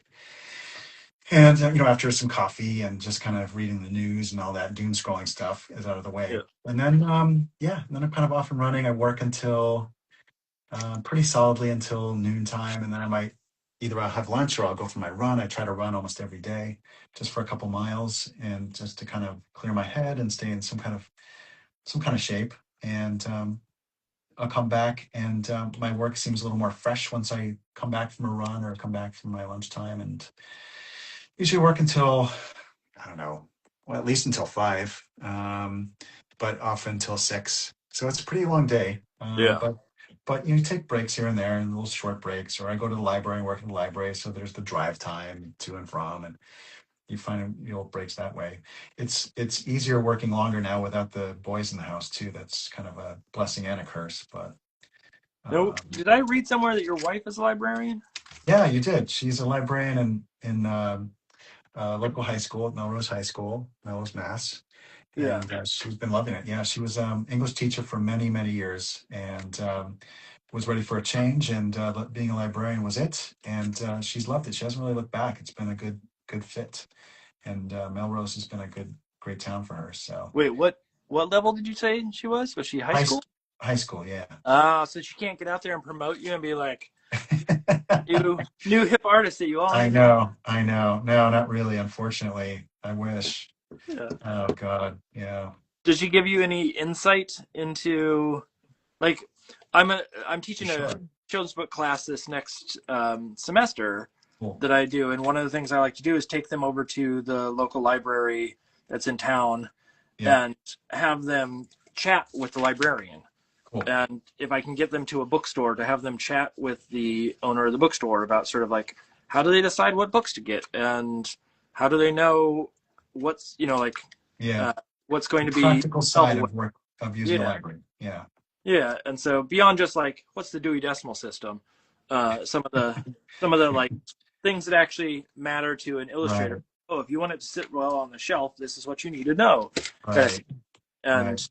does Yes. your wife relayed any of that to you? Like, oh, that book is going to be horrible on the shelf, Oh. or whatever. Um, yeah. I mean, she's more involved in the story, the actual writing of stories or reading. She's my go-to critique partner, because she does read so darn much, both in her job and for pleasure. Okay. So I really trust her judgment, and she won't pull any punches. She's at least I don't think she will. So she's just been a really good partner for as a librarian, but also as a voracious reader. But she also gives those classes to her students, how to use the library and how to leverage the resources. But that's a good point. I should ask her more specifically, like how would this book fare on the shelf? Just straight up practical. Well, Um, it's the I forget what it was. I was talking to some student who worked at a library, and they just said to me at one point, like, I hate really, really tall books, and I oh hate well, really, really long books because you don't know what to do with them. right, And I was right, like, oh yeah, I didn't even think about that. Like just shelf, right. it requires a different type of shelf, and it Different may not shelf, yeah, be in the like prime real estate in a bookstore or in a right. library. Exactly, exactly. Yeah, yeah. No, it's something to think about. Have you experimented with a lot of different trim sizes, or you tend to stay in one trim I size region? It depends on the publisher. Like a lot of times it's defined by the publishers that I work with. They say like, Yeah, oh, we need to stay to this size, or we think it would be better at this size, or things of the sort. But I tend to, when I'm like doing dummies and stuff, I tend to stay square yeah, just because I know it's like universal enough that right, everybody will take it and it will sit on a shelf okay, etc. But I have done a book that was a little bit abnormally tall, and it was fine, but it was something wherein I probably, like, given the chance to do it over, I might actually not go as tall, but I didn't have much say. It was sort of like, here's your choices, this or this. Yeah. And I had Right. to, I did do one of the worst decisions I ever made. There was a book series I did that was about a penny. Oh Uh, yeah. A and penny's worth. yeah, penny's worth. And the first book was, easy enough, got it done. And the Yeah. second book was about $1 that's from that first story. And then we Right. thought, oh, well, let's make it wide because then there's more real estate for the dollar to be seen, Right. whatnot. And then it went on to a third and a fourth book. The problem is by the time we got to the third and fourth book, they wanted those to be vertical. So there's one book in the series that's not vertical. Oh, yeah. And then all of a sudden, like, as a box set, because I've tried to convince them, and they've thought about turning some of the books into a little box set of, like, Yeah, soft cover. you could call it a cash box. Yeah. Oh. Hey, hey. But then you have one that doesn't fit, and Yeah, so it's a pain in that sense. right. I see Tom Booth is on here real quick, and I see there's a couple questions. Let me get back to the questions here. Oh, wow. Da-da-da. I'm amazed anyone's watching. Yeah, no, there's a handful of folks on right now. I get a Gosh. lot more, I think, on YouTube in the end to Yes, watch it yes, on their own accord because they can't stay up late. exactly. I love it. Let's see. On the CR page, it says created by hand using digital drawings. Would you mind sharing? Wait. Oh, okay. It says this is Illustrated asks. Love, there's no place like Gnome. On the credit page, it says created by hand using digital drawing tools. Yes. Would you mind sharing what your process was for creating the book? So when it says created digital drawing tools, can you walk us through, like, are you sketching by pencil? Are you sketching on the iPad? Yeah, yeah. Sketching it all on iPad, much like I'm doing here at the moment. It was all started. I used to do here. I'll show you. I used to do just straight up sketching in sketchbooks. Like I can go back and find the original, character drawings I was doing for Spoon. Like these are the original drawings I did. So I would start doing stuff like this way back when, back in the 2008, 2009, just kind of getting a feel for the character. But now with digital drawing, I've just been doing it all on the iPad from beginning to end, from soup to nuts. And, I do miss that sort of the old, having that record, like being able to go back and be like, oh, here are my original drawings. But it's just so practical working in this digital world, especially with deadlines, especially because, as art directors have a lot of corrections and tweaks. It couldn't be easier to kind of go into this and just kind of tweak something. So that's kind of where I've been living, is in the digital sandbox, digital playground. That copy-paste option is a lifesaver on It time. is. It is. As is the undo tool. Yeah. Just really, really delightful. So, yeah, I don't know if that answers the question, but that's kind of. I mean, it was just all working with my Apple Pencil on an iPad with Procreate, which is something I've been doing now for the past 5 books, and and both of the graphic novels were all done in Procreate as well. Do you, when you're working in Procreate, are you like a layer upon layer upon layer person, in the sense that, like, how much are you actually doing a single pass, or are you someone who's sort of doing lots and lots of tweaks along the way? And Right. like I've been trying to limit how many layers I use, or compacting down quite a bit when I work. Sure. Yeah. But that's not for everybody, obviously. Yeah, I'm a big layer person. I want to keep it as editable as possible, so that when it comes time to make corrections for someone, it's really easy for me to kind of drill down into the actual layer and figure it out. The thing is with Procreate, as many users know out there, it limits the number of layers you can have based on the file. I'm sorry, based on the DPI setting. Yeah. Yep. So if you have a really high res file, it really cuts into the number of layers you can have. Fortunately, that has improved in the past couple of years with hardware improvements and Yeah. software improvements. So hopefully that will be less and less of an issue going forward. But you do get creative when it comes to, okay, what two things can I combine? Like looking at my layer list here, what two things can I combine that won't conflict with each other? What two things can I combine that will still be editable if they were in fact on the same layer? So and that you have to wonder that because you have only a certain amount of layers to work with here. Well, are you working on a M3 or I'm Yeah, sorry, the yep, M chip yep. Yeah, which ones or is whatever?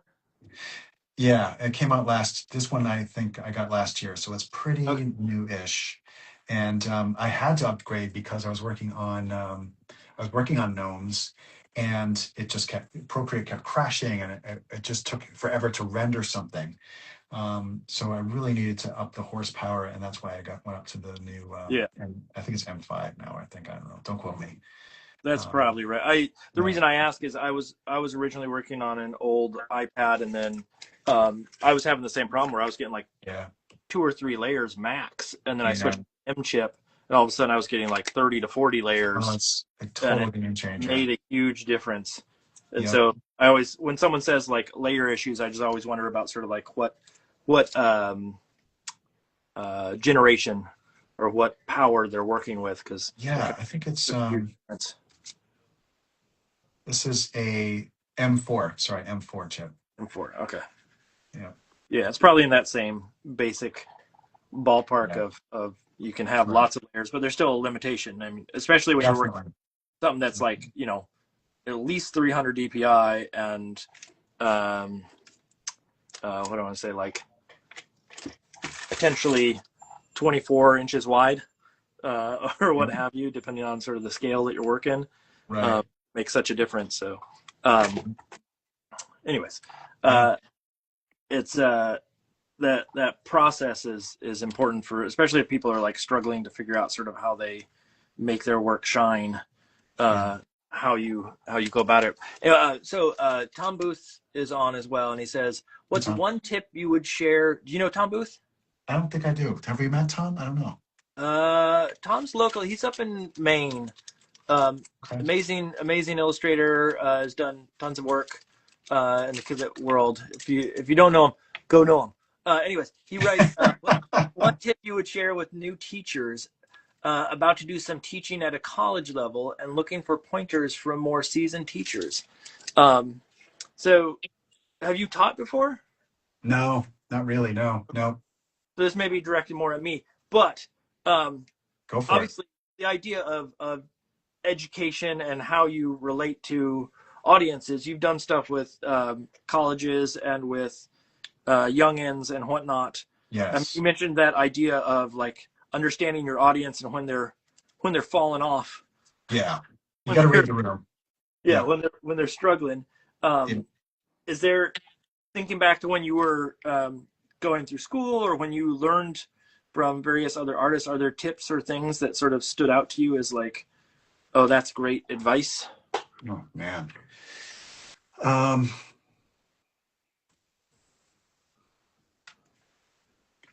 as you mean as a teacher, from a teacher standpoint? Yeah. Oh God. Or a mentor standpoint, or a, you know, someone who knows something standpoint. Yeah. Right. Um, oh God. I mean, like, I'm just like struggling to think of something that's like useful, but I'm coming up short. Like a gnome, I'm coming up short. Um, dude, I must be so fried because I'm just coming up with nothing. You know what Okay. I'm saying? Here, But I will tell this little tidbit that someone told me, and this will probably yeah, make yeah, you, please. is you need to be one step ahead of the students, and that's it. You don't have to be Yeah, leaps that's and good. bounds ahead of them. That's You don't good. have to be like an expert at everything. You just need to be a step ahead. So that means, you Yeah, need to prep. But the best thing you can do to a student, or the best thing you can say to a student if you don't know, is to actually admit it and say, yeah. I know, let's figure this out together. I like that. And It's kind of like admitting you don't have an answer for a question. yeah, yeah, exactly. You were proving by example. That's right. That's right.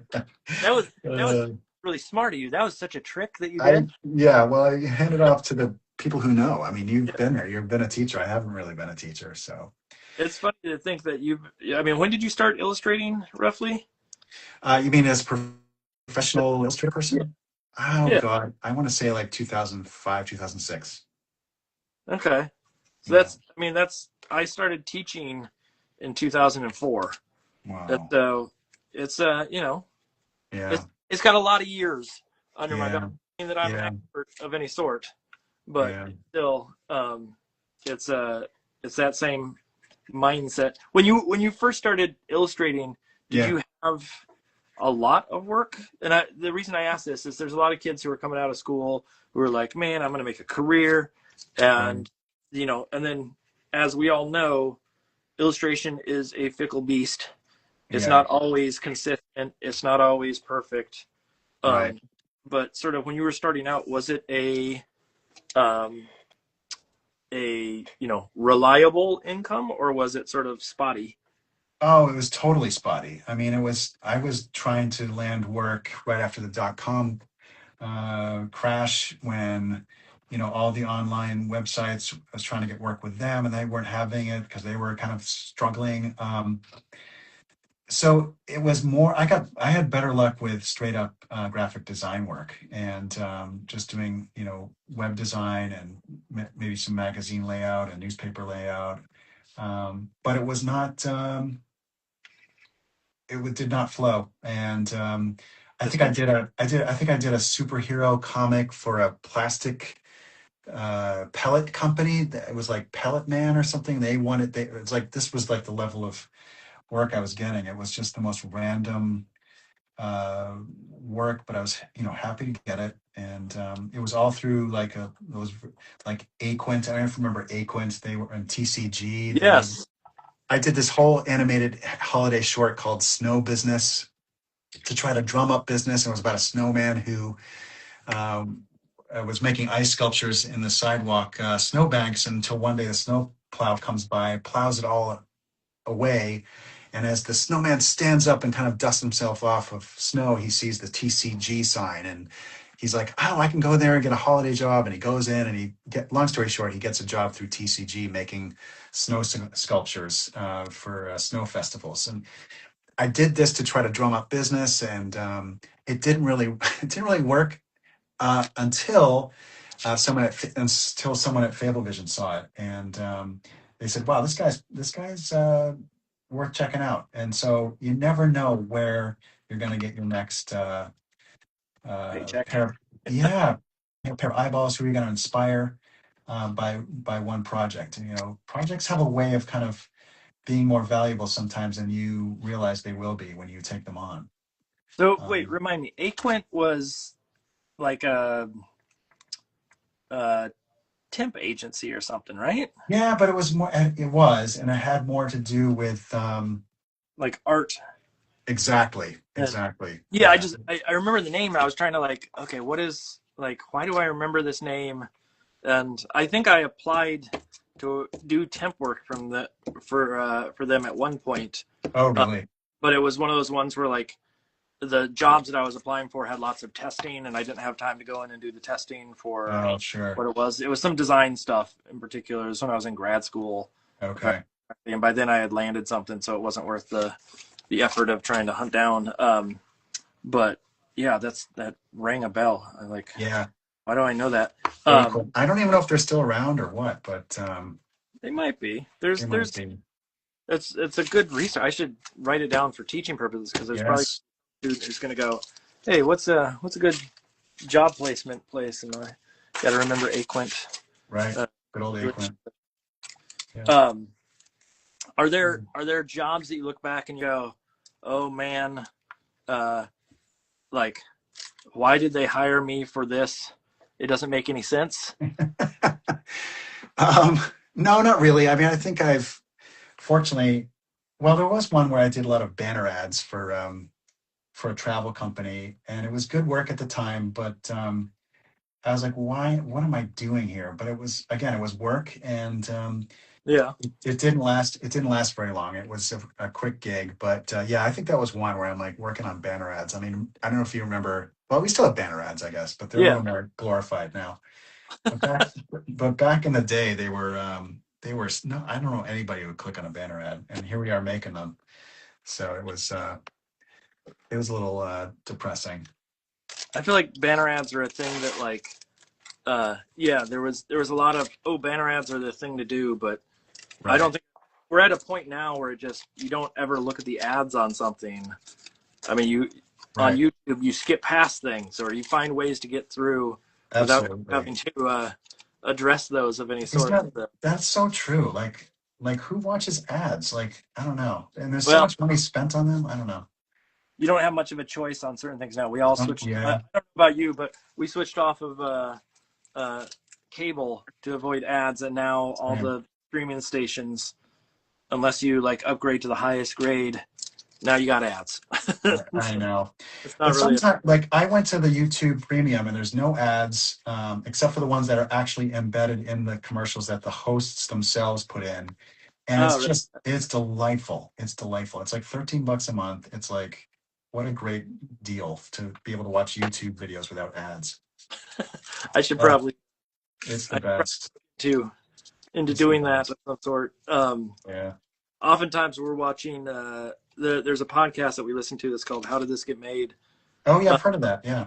yeah, it's a comedy podcast about horrible movies, Yeah. and um, the problem is most of the movies that they watch are on those like some random streamer that you free streamer, but the reason why it's free is because it has ads that pop up, and so Right. Right. we end up seeing a lot of ads whether we want to see them or not. Basically, Right. down to. Yeah. Um, I watched something like that too. It's called So Bad It's Good. oh, okay. And they just like show these horrible, horrible movies, and it's kind of like Mystery Science Theater 3000 kind of idea where you have people watching a movie and you're watching them watch the movie. It's very meta, but Yep. they show the funniest, the biggest, crappiest movies. Probably the same ones that are being shown on How Did This Get Made. Well, if they ever show Christmas Tree, Okay, the all Christmas, right, I'm telling you, all you right, can good tip. down. I forget what it may have been on Tubi or something like that. That's awesome. Tubi. You can hunt that one down, boy. All Oh right, boy, my man. for a treat. That's awesome. Um, All right, man. I think I'm wrapping up here. all right, let me just stick down this one last thing, and then I'll switch the camera back and send you off in style. All right. I'm just trying to What get do, this last. what do I need to do? I need to get it back with me as well. Yeah, if you can get it back on your face here in 1 second, All and right. I'll be All there right. momentarily, and we'll send you off, and then All right. you go out into the night and turn into the werewolf that you are. That's right. Ow. Yeah. Okay. Here, let me switch back down. And oh, there we go. Hey. Hey, we made it. Good to Yes. see you. Well, this has been lovely. I know that we've run into each other in passing, but this is nice that we had a chance to sort of chat and talk a little Totally bit. agree. Totally agree. Do you have any events coming up? Yeah, I've got I've got one at 10 Tree Books in January. I'll get the actual date on that. It is on January 17th at Right. 10 Tree Books in Danvers, I'm going to say. Natick. I'm sorry, it's in Natick. 29 Main Street, and it's from 11 to 12. Come on by. I'm going to be reading and signing and drawing from There's No Place Like Gnomes. And Cool. if anyone's in the Concord, Mass area this coming Sunday, I'm sorry, not this coming Sunday, December 14th, it's going to be the Family Trees show. I don't know if you're familiar with this with this Uh-huh. thing. Well, it's so cool. They decorate the whole Concord Museum, which is where they've got like Louisa May Alcott stuff and the original One If by Land, Two If by Sea lantern. I mean, it's super Yep. historic stuff, very cool. But they fill it with like almost 40 trees that each are decorated in the spirit of a particular picture book. I have been to that one. Yes, I Okay. have. Okay. Yeah. And this year they're honoring, in addition to many others, they're honoring my book, There's No Place Like Nome. So I'll be there from 1 to 3 on Sunday, December 14th. So come on Okay. by if Cool. you're Yeah. around. Yeah. We Yeah. we will probably try to swing by that one because that's one of those events that we've been to in the past, and there's always um, there's all the trees, but then there's a room that they set up with all the kidlit folks, and I remember there's a whole plethora Yes. of folks that are lovely and exciting to chat with. So Yes. Yes. might That's the one. poke our little heads in there at some That would be point. amazing. That would be amazing. And we got to hang out sometime. I mean, holy crap. You're like right up the street. How has this Yes, not happened? I will DM you some stuff because we do Okay. the group that I'm in. We get together every month, every other month, and we go Okay. out to dinner, chat, and share and whatnot. Sounds nice. I'm sure they would happily be excited to have you join. So, Oh, that's very sweet. That's very kind. Thank you. Yeah, please do. all right, we'll do. Otherwise, thank you. This has been lovely, Loved and it. we'll be in touch. All right, my man. Thank you. Good luck with the piece tonight. All right, thank you. All right. See Yeah, you. have a good night. Thanks, you too. Good night. Ooh, it was really crooked. Look at that. So just as a reminder, next week we have on. Let's see if I can get it started. Well, it's underneath a bunch of scraps of paper here. Next week we have on Gordon C. James. For those of you who don't know, and you should know, of Crown fame. Let me open these up. Amazing illustrator, painter, fine artist, does just stellar work. That if you get a chance to go look at that work, he's going to be talking about his new book, I believe, and join us for that. Otherwise, I'm going to switch back down to finish this piece. It's going to take me a bit. I'm trying to figure out exactly how I'm going to go about it, but I will figure it out. And so if you have questions, let me switch this to Ask Me Anything. Anything. Boom. That's not how you spell anything, but close enough. There we go. Okay, and so I will be watching my comments. Where's the little switcheroo? There we go. Did you get it? Nope, I didn't get it. There we go. So I'm going to put this back up. I'm going to keep working. Again, for those that don't know what I'm doing, this is what I'm doing. It's this piece called Pippi P Puddle Maker, about a little girl who pees her pants. And so this is what stage we're at right now. So I have to do lots of coloring and tweaks and all sorts of stuff to it to get it where I want it to be. And I'm just trying to block in some colors for some of these characters in the back. I need to zoom in. Okay, oh, yes, I will do this. Let me zoom in a little bit there. I zoomed in as much as I could without cutting off too many edges. So, in the meantime, you can ask anything. I'm here. I'm ready to chat. I'm ready to have a good time. Join me for some fun, some party time. Excellent. Blue, blue, blue, blue, blue, blue, or something. What I'm gonna do is I'm gonna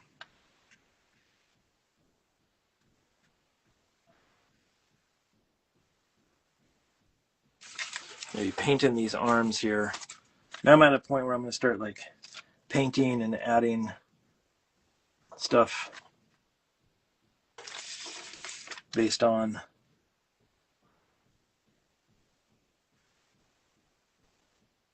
what makes sense to me here. Let's see. And this one goes out this way.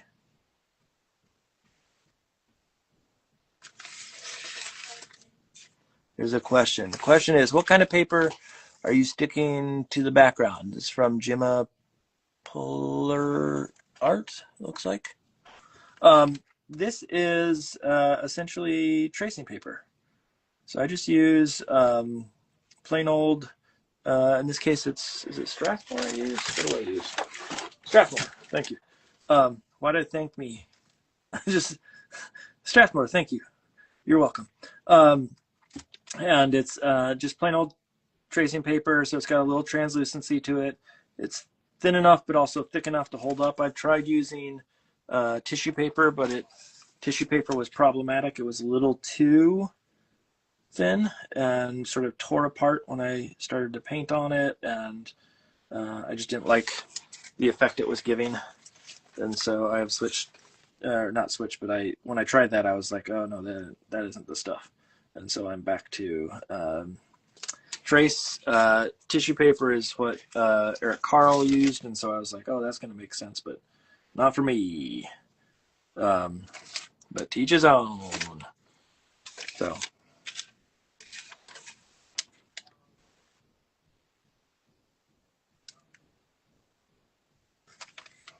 Okay, so let's get some of these colors in. What I'm trying to do is figure out ways to like brighten up the palette on this so it's not so dark in the coloring on these. And so I'm gonna start putting in some like different colors on some of the outfits and things of the sort, which means I got to get back in and paint. What went wrong on the first one that I was painting? Good question. Well, I started this one and that face started to become the wrong shape, which is problematic based on what I sort of have here.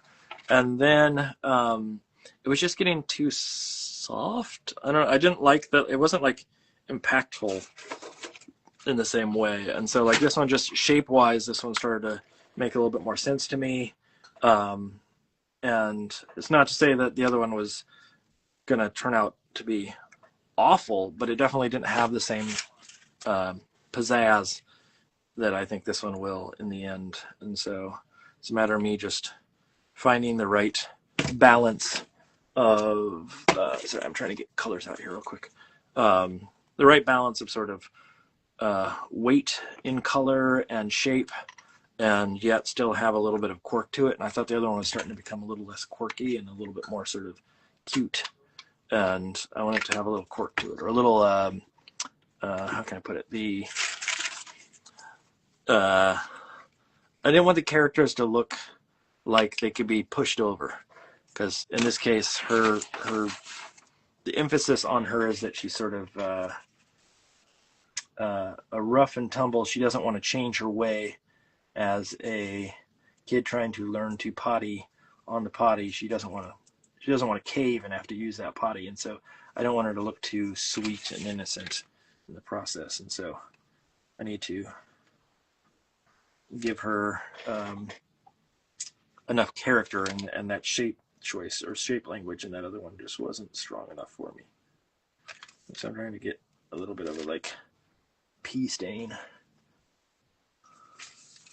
on her here.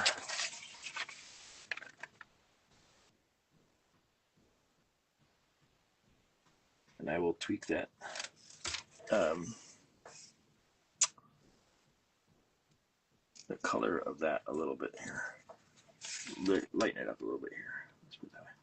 But enough that it's clear that there is some sort of staining going on. I.e., she wet her britches.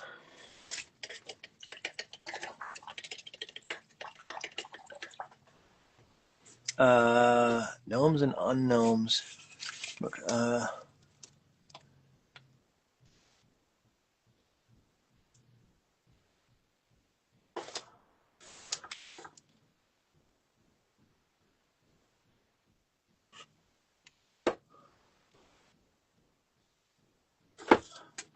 anyways, doesn't matter. Okay. Hold on, I will in a second. Well, I'm trying to piece together. You said I was just looking at the list of book themed trees for Concord event. One of them is gnomes and unknowns. and then it says your book. Oh, okay. That's where I was confused. I'm like, what are we talking about here? It was just I was confused. I'm sorry, darling. So yes, there is a book that the Writers Loft, which is in Massachusetts here, that is they did a series of poems and asked different illustrators to illustrate, and Gnomes and Unknowns was the theme for that, and I helped and illustrated one of the gnome stories, and so it just confused me. The breaking up of the sentences, darling, is what got me. I was like, what? I don't understand. I don't follow what's happening, but now I do. I get it loud and clear. I'm trying to defend myself now.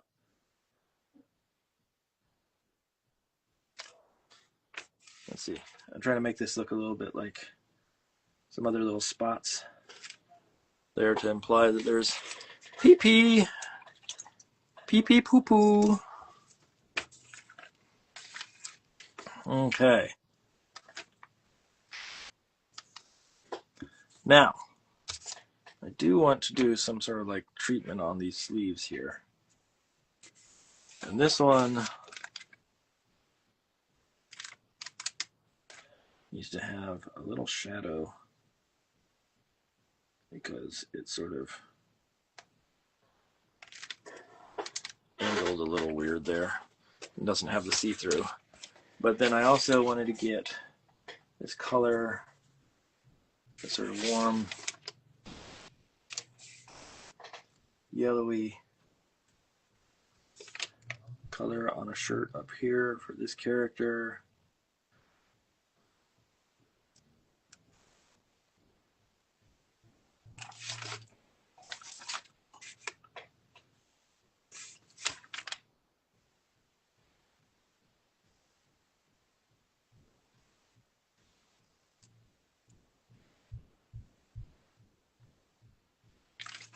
There we go. Okay. I'm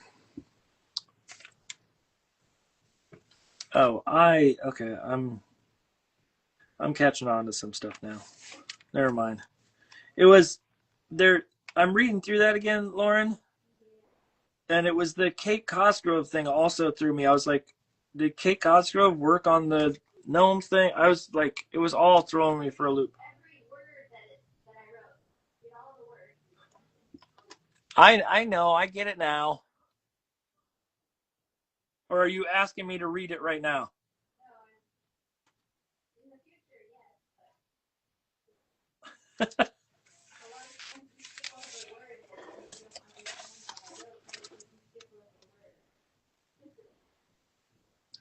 You're asking me to correct how I read?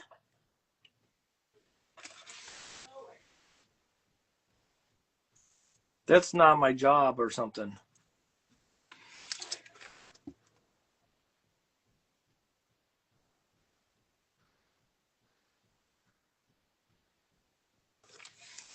Okay. Get a little yellow in that outfit. And then I was going to do I'll make this a little bit more yellow. Not fully yellow, but just a little bit more on the yellow side.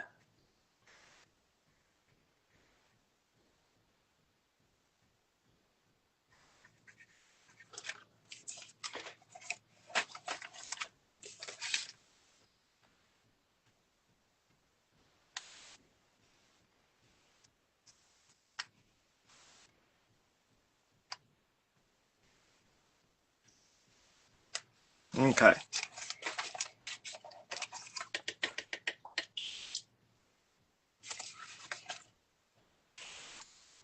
Let's get my eraser out.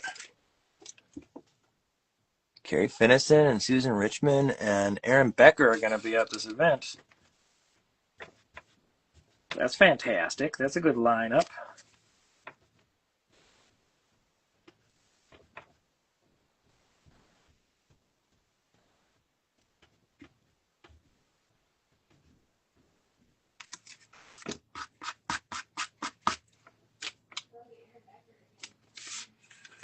Yeah. Get on his case.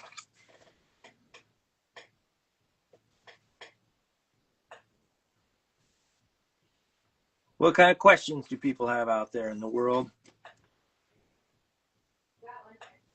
There is? Okay, I'll look up in 1 second. I'm trying to mix the paint. I asked the question while I mix my paint.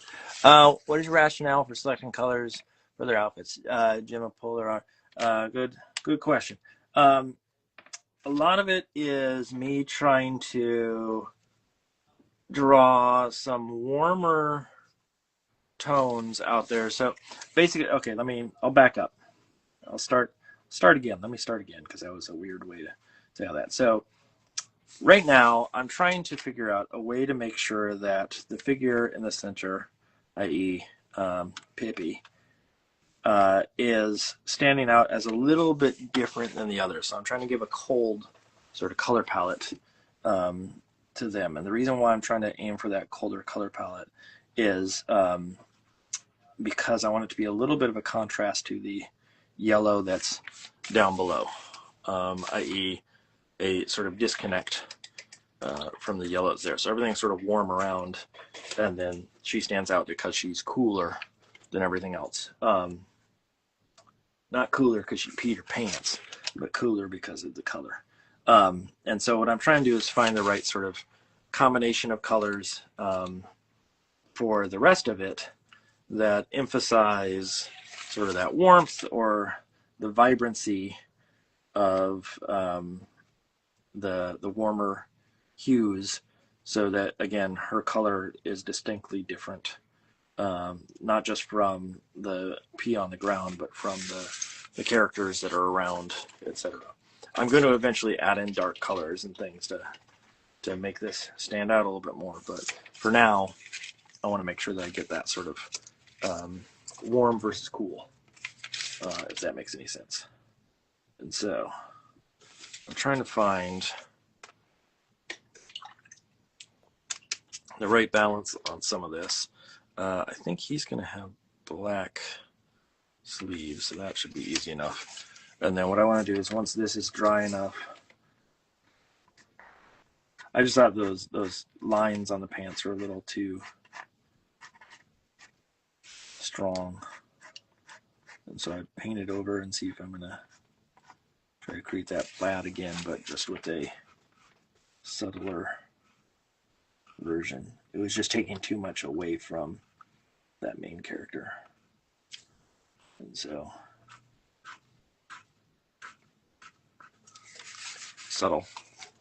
subtleness is important. So I'm going to go in here and probably put some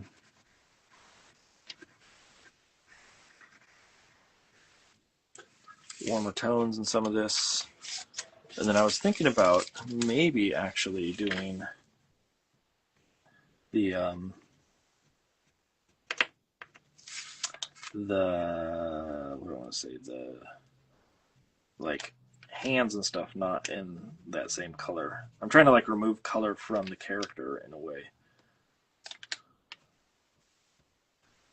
in some shape or form. I'm not sure why, so they're a little bit sort of colder.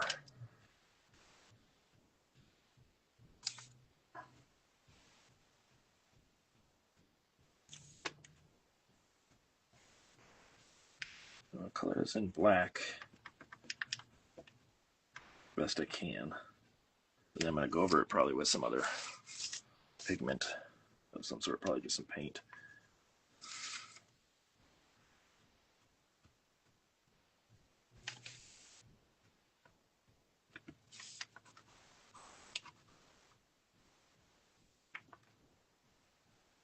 Or even it out in the end.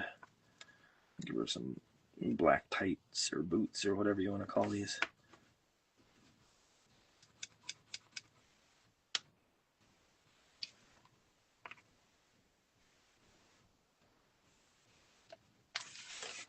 There's a little texture in those. And come back with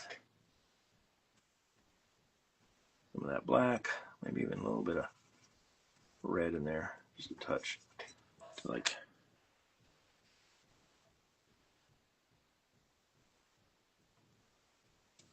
even them out, but allow some of that texture to show up through it all.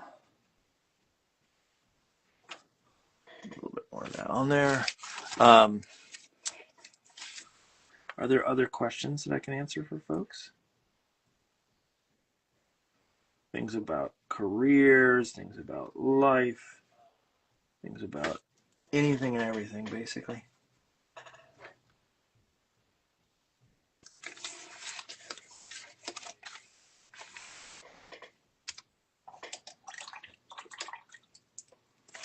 Let me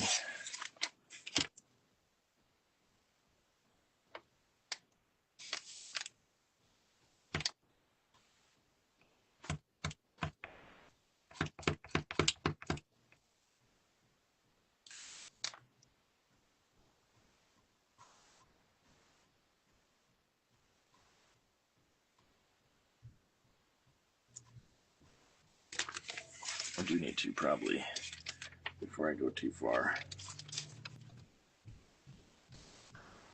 erase some of the sketch lines that I had in here. It showed me where I needed to put stuff down.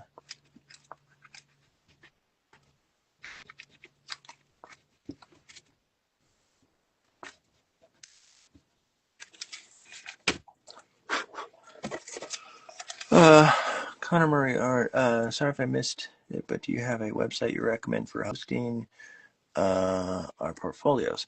I mean, that's a tricky one because it's really a question of cost and other. There's free sites out there like what's the name of the one? Card, CAARD, I believe, CAARD.com, and I think you can get your own separate URL and tie it to your card, i.e. URL is the thing you click on. That's like, in my case, studiohoffman.com, right? And rather than having something like Wix and saying, like, if you do Wix, it's wix.com/whatever. The problem is you have that wix.com at the beginning. So having your own URL and being able to tie it to something is great. Card is decent. The downside to Card, as far as I know right now, is that it puts it on a sort of single page. So you don't have as many, like if you want to make a link to an image that's there, you have to have a separate card page. I could be wrong, so bear with me. I tend to think of Squarespace as sort of just the standard bearer across the board. Adobe has if you buy Adobe products or subscribe to Adobe products, there is adobe.com, portfolio.com, whatever it is. I think it's portfolio.com, that you can use that does something similar. Wherein it is a portfolio site that you essentially, it's like Squarespace. But as far as I know, once you're done with Adobe, if you decide not to continue with Adobe, it's done as well. Like you lose access to it in the same way. But again, I'm no expert on that one in particular. I think Squarespace is just the easiest go-to, but it does cost money. And there are advantages to having a site. I think anybody that wants to get professional work probably should have some sort of site. In what capacity really depends on sort of what you're going to use it for. But, there's this idea that social media, that's where a lot of art directors look, and that's true. But that doesn't mean that that's where they're contacting you. Most of the time, it's if you have a website, they go to your website and look at your portfolio. Social media is not a great portfolio showcase. It's a good showcase of your artwork, but not necessarily your portfolio. And so having the opportunity to be able to showcase your work elsewhere can be advantageous. And so that's where I suggest you have a site.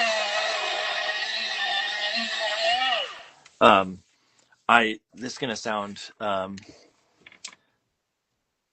going to sound maybe a little harsh depending on how this comes across, but I really think if you don't pay for a site, and I don't mean it to be like gatekeeping of any sort, but I think if you have a site that clearly has ads all over it or things of the sort, it just doesn't look as professional.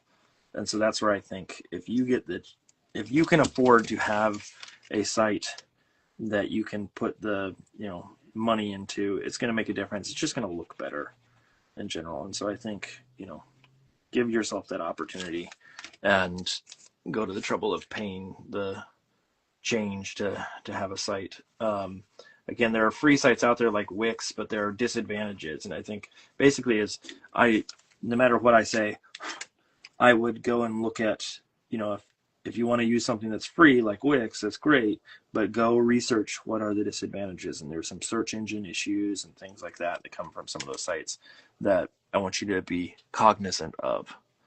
And so it's not as simple as just saying, hey, what's the best portfolio site? But it becomes a question of what's the best portfolio site for your need, and is there, what kind of alternatives are there? Is there a thought process behind choosing one over the other, beyond just payment or value when it comes to having to pay out of pocket. And so, like, if it becomes a search engine issue, that's something you probably do want to pay for, is to make sure that your work is searchable in a reasonable manner. And so if you find something that doesn't have that option, well, that's probably a concern. So let's see. I need to figure out how I'm going to do these eyes. That's going to be an issue because they are white on white. And so making sure they stand out. Okay, I think they will. If not, I will color a little bit behind the eyes. Make them a little bit more noticeable. Okay. Let's see. I recently pitched 2 storyboards to 3 publishers, and 2 wanted me to send my portfolio without the stories, and 1 wanted me to submit my manuscript without the storyboard. Do you have any advice to the situation? Would it be disadvantage, or would it disadvantage me to have someone else illustrate my first book? So Gemma Polar Art, hopefully I'm saying that right, Gemma Polar Art. But I don't know if it's a disadvantage. I mean, just getting your work out there is good. If they're asking for your portfolio separate, then they may be looking for something very specific that maybe the book doesn't showcase. Like right now, if they're basing it off of what you have, maybe they're looking for something else that's in your portfolio that maybe isn't shown in those books. That doesn't mean that that it's a no-go for your artwork, but I would definitely start to think about, like, okay, what is it that they're not seeing that they need proof otherwise? And it may be in your portfolio, it may not be. It may be something that you need to add to your work in general because they're not seeing it. Outside of that, I do think it's probably worth paying attention to the idea. Oh, not that pencil. I'm trying to find the right pencil here. There we go. Paying attention to the idea that if you are sending it and they're asking for it without the image, like they're asking for that same story without the image, that maybe is a little concerning, just because it sort of implies that they want to read it without having some image attached to it, or they may have some expectation of what image should be attached to it for it to work. And I would really, again, I would ask them, like, what are they looking for? I don't think there's harm in asking. Let's put it that way. And so I don't see the idea of you going out and saying, hey, I'm wondering, just, is there something specific? I can't even say it, specific, that you're looking for that I can sort of address? Is there, some special element that I'm missing that I can show you in my portfolio, etc. But again, at the same time, like, if they're interested in the book and maybe it's something that you wrote, there's plenty of artists, like I mentioned, or we're going to have him on again, but Adam Rex, amazing illustrator. His work is fabulous. And he's written a bunch of books that other illustrators have illustrated. So it's not like it's unheard of to have your story be tied to someone else. I think if it's your first, maybe there's a little question there, but I wouldn't bank on that being the marker of, whether your career is going to take off or anything of the sort. So I would really suggest that you take some time and ask them really sort of like, what is it that they're looking for and how can you best serve their need? And if it means that someone else illustrates it, like, you know what, you still got a book out there. That's a step ahead of a lot of folks. And so I would not poo-poo it, if that makes any sense.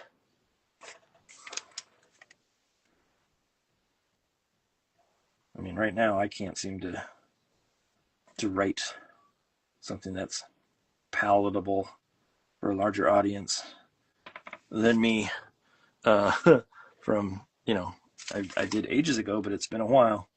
And so I need to figure out sort of what I'm missing. And so if they have interest in your book already, then that's a step ahead. So take advantage of it.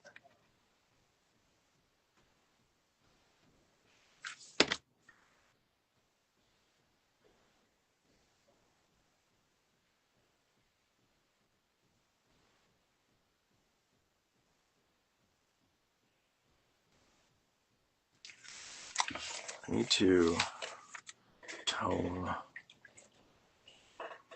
some of these. I meant, and I totally forgot, this sounds maybe bad after the fact, but I meant to have some of these kids have a little bit more of a toned complexion, and I just forgot to put it in there. So let me see if I can go in here and put that in.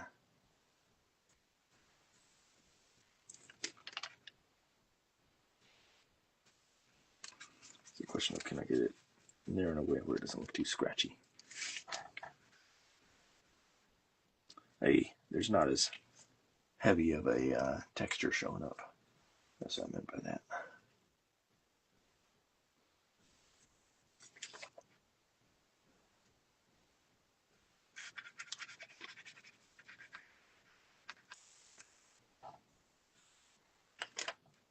I wanted them to be a little elf-like a little bit. Yeah.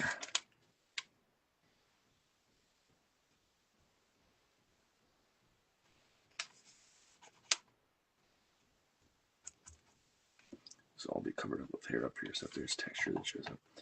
I'm just trying to get rid of some of the texture so it doesn't feel like they have some sort of skin condition. They wanted animal characters. I'm working on some mock-ups now to see if they are interested. Oh, that's much more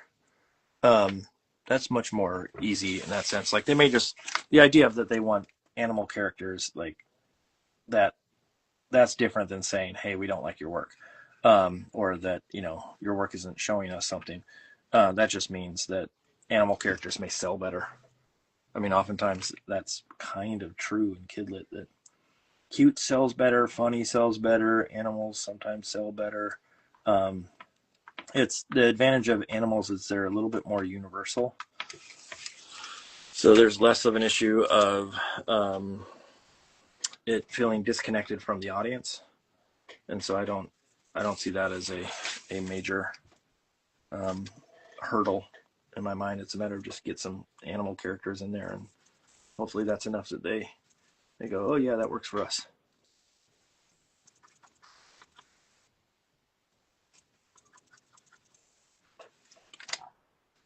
This character have a little bit of a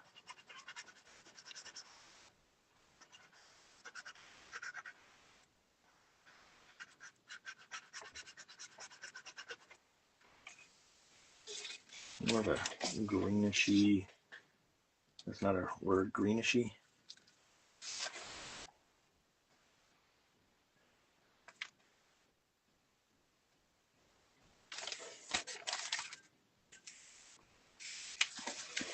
Warm palette there. Greenish-y.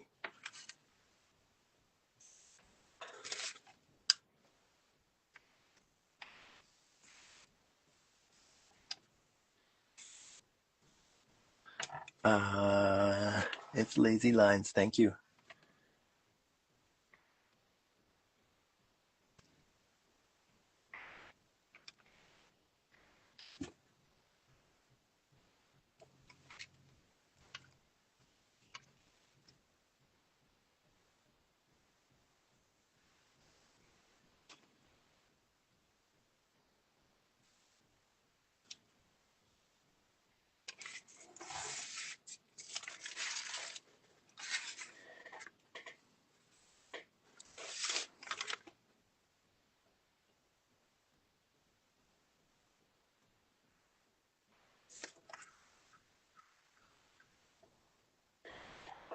Trying to get a little bit of a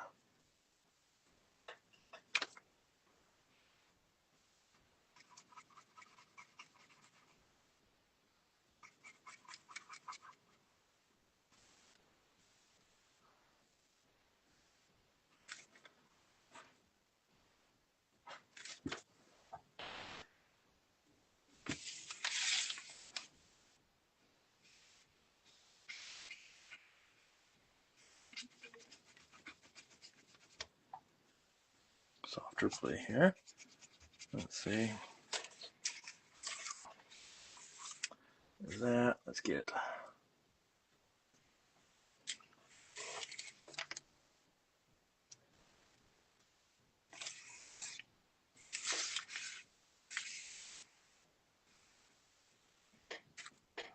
little more tone there. A little more.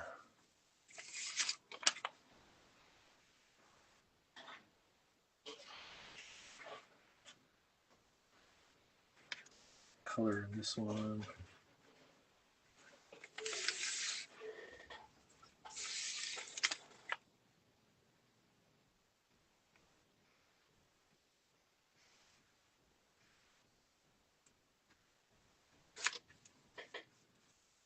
Okay, we're gonna get there.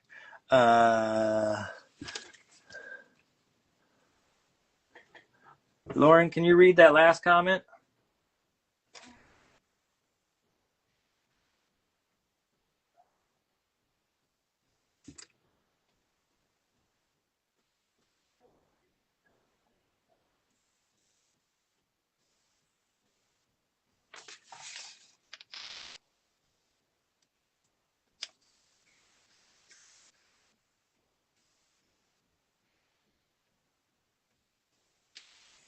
Duolingo to the rescue.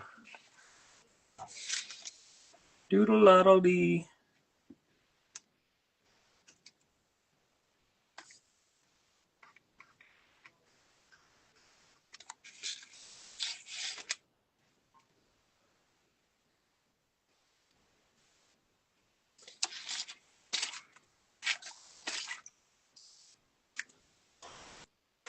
Okay.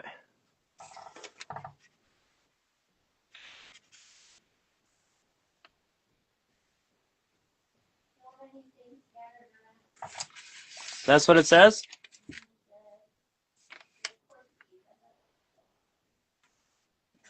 Oh, meaning like my desk. Yeah, that is true there. What? Ah, I'll take that. It says there's so many things scattered around. That's cool. As long as it's not a comment on, as long as it's not saying, hey, your workspace is messy. Which it is. Admittedly, it is.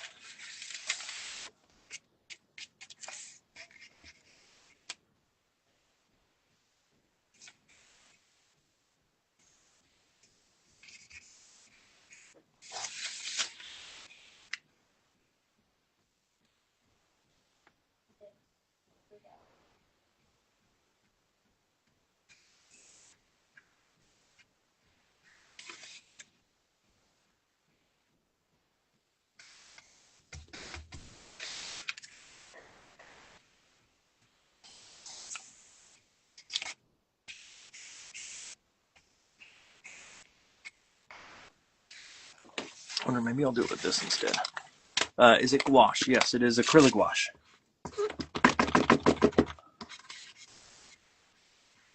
So it's Wash adjacent.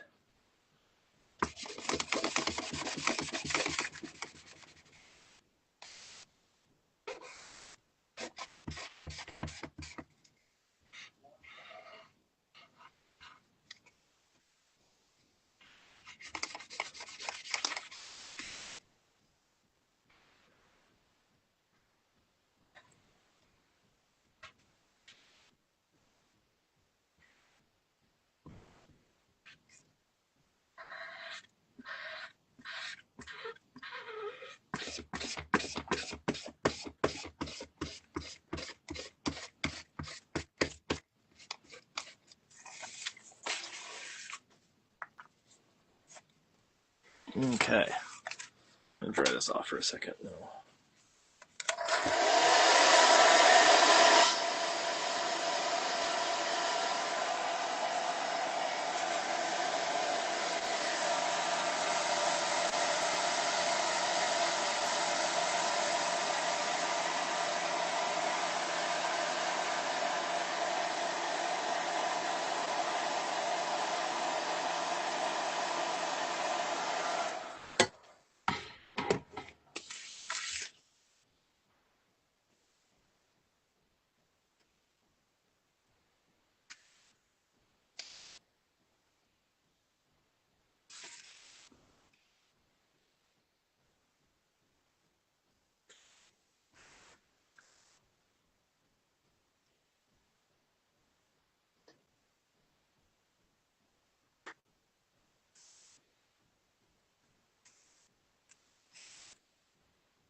Charlie's asleep, right?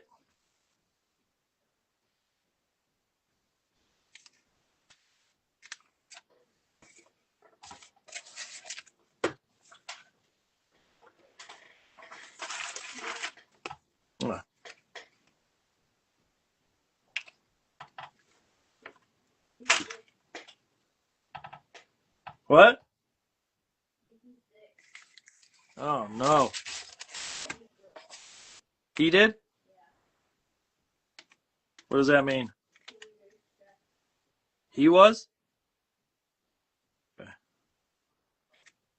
My son may be sick. That's what we're chatting about for those that are.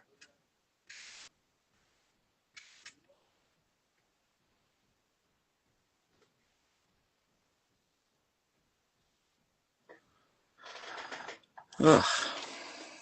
Stress.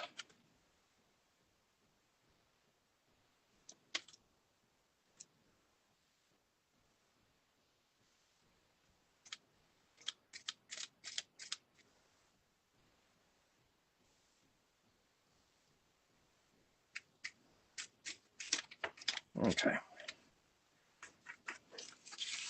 Trying to lighten up the background a little here.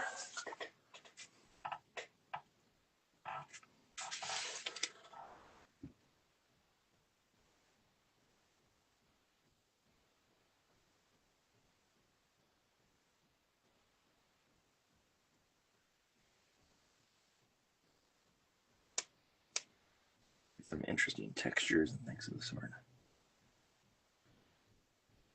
The way that the paint goes down.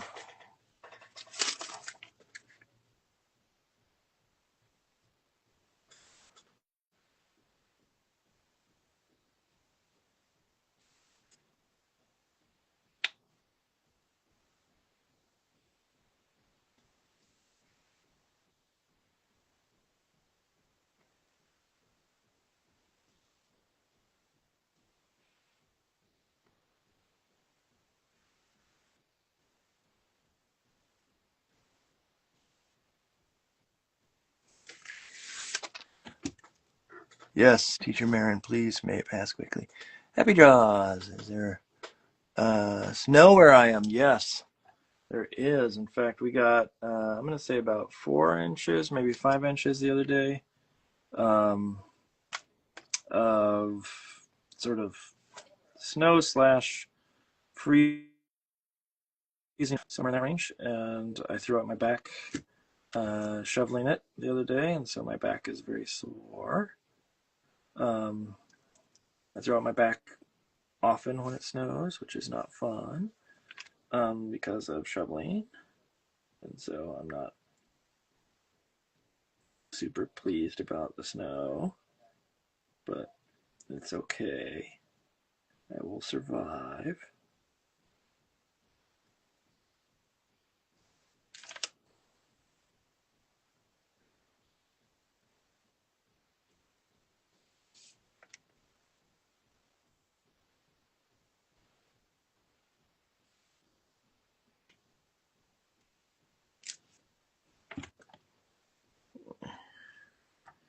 Get in here and see if I can get this.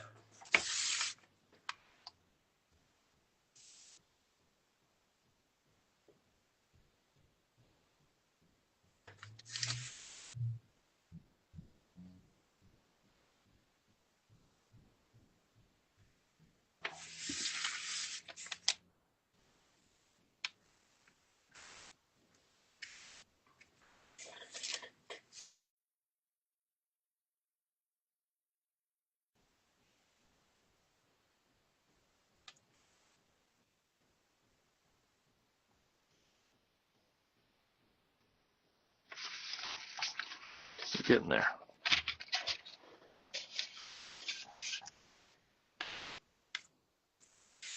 Okay, let's try switching over to a different brush now.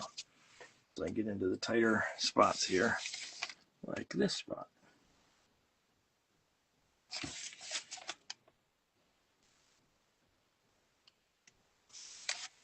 And this spot. And let's get up in there. Let's get here. That little spot. Let's get around this knee. More. What other questions we got, folks? Let me answer where I can.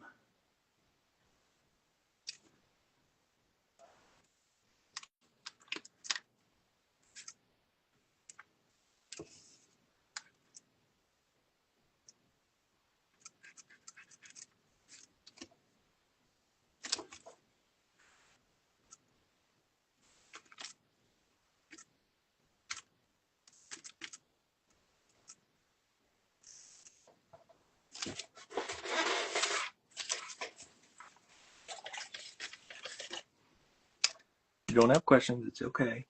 It's not the end of the world.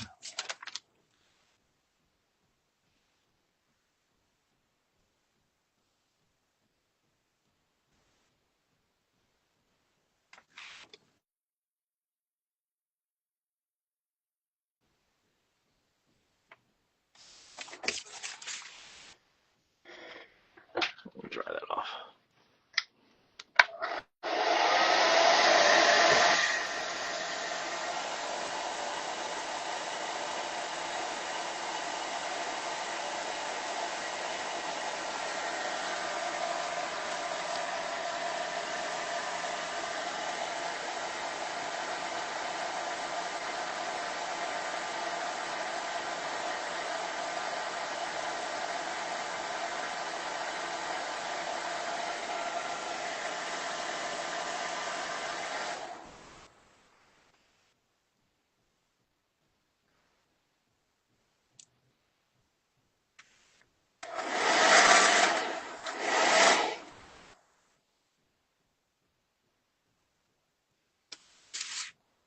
A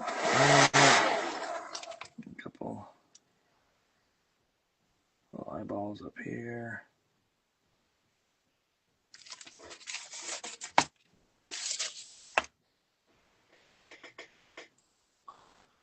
This one is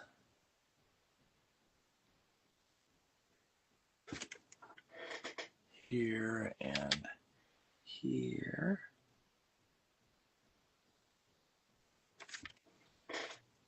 And then that one is here. I'm just trying to figure out where to put these eyeballs.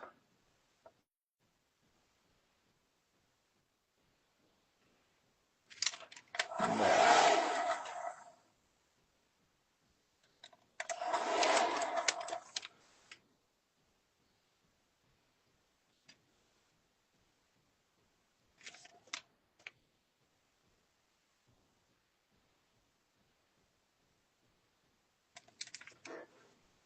Okay.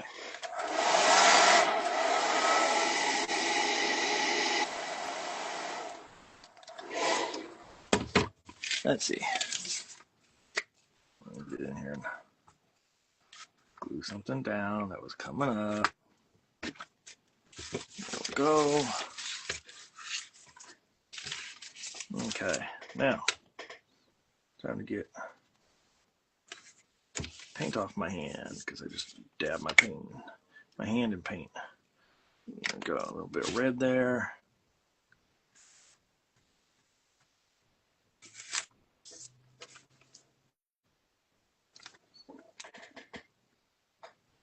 Add a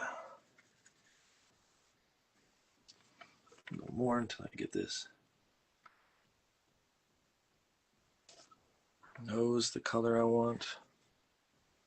Let me see where. Got a little scrunchy nose. This one's got a pink nose there. Let's get these other ones maybe a little bit more earthy undertone. Maybe even a little bit darker than that. Touch. Tiniest little touch of black. And there, see if I can get that just a touch darker. That'll probably work. Let's see. So fun to watch these come to life. Thank you, Teacher Marin.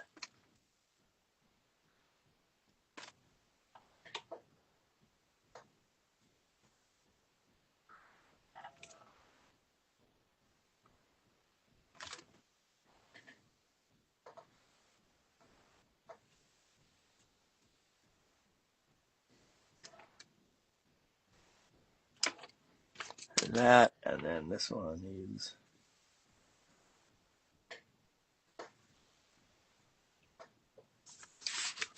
tiny little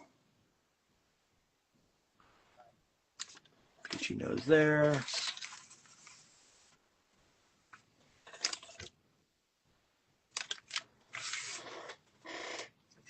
Okay, let's start adding some little odds and ends in here.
Let's get a little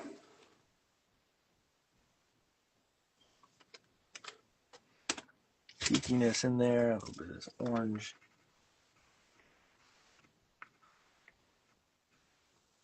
Those cheeks. I need the black. There we go. Polar, thank you.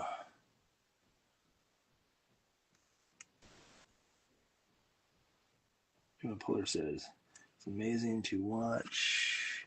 No, amazing to see your process.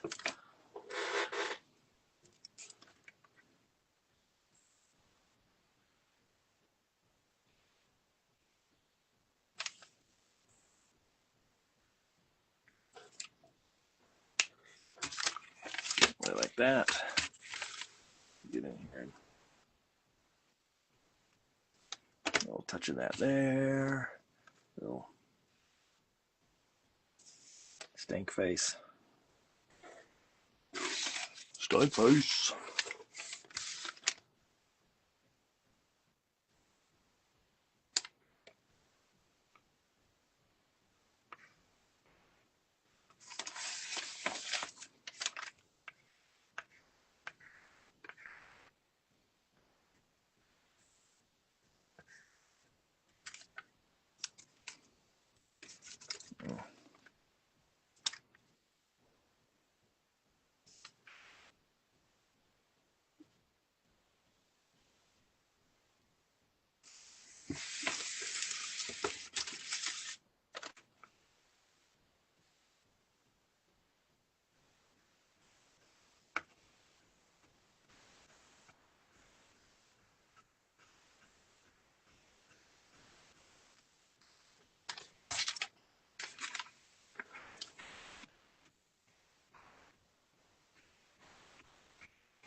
here.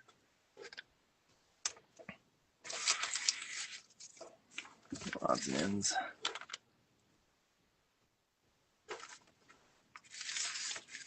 Like so.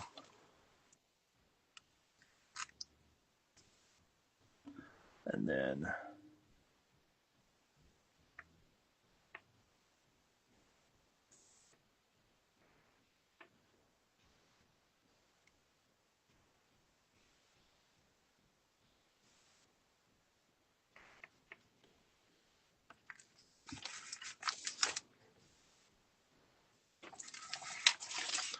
something like that.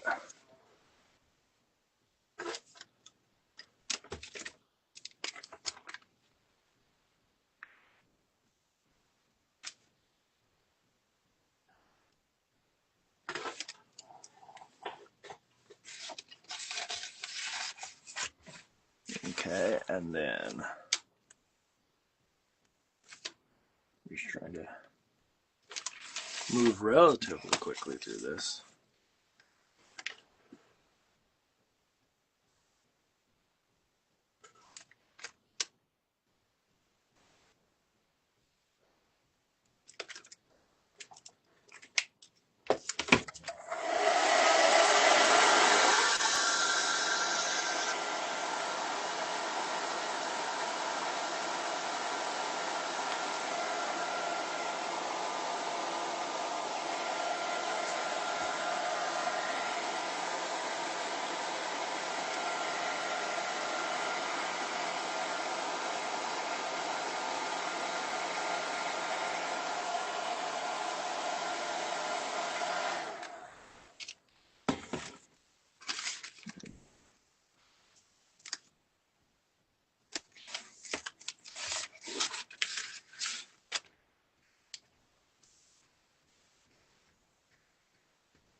I kind of love that face on this one.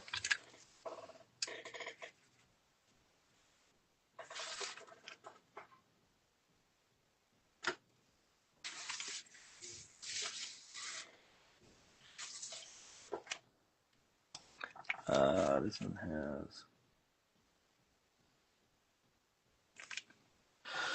an ear right there. The other one's covered up by hair.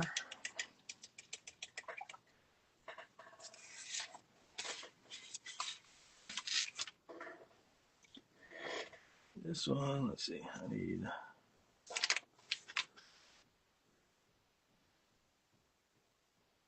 do this.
Okay, let's see.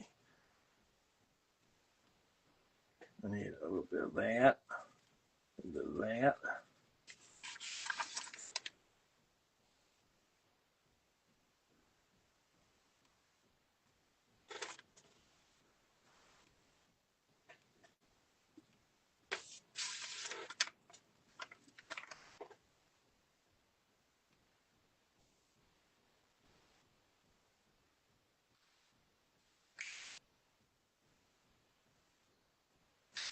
That's a little hand there. Doesn't make any sense. It's there, but it does.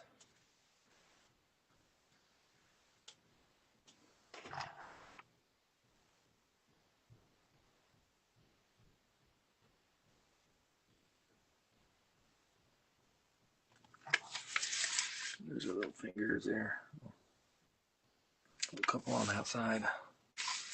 Call it a day there. But I do need some right here.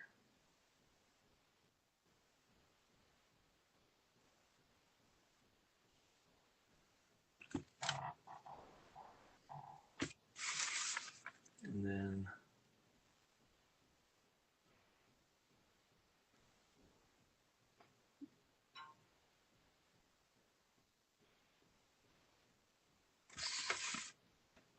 some right there. Let's see. I need to go a little bit darker.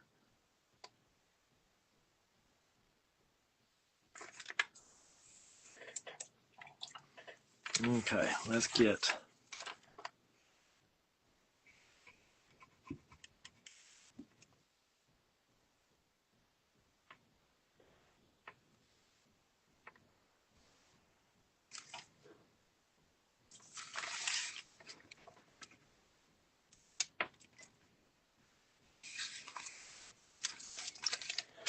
do editors ever want you to work in layers?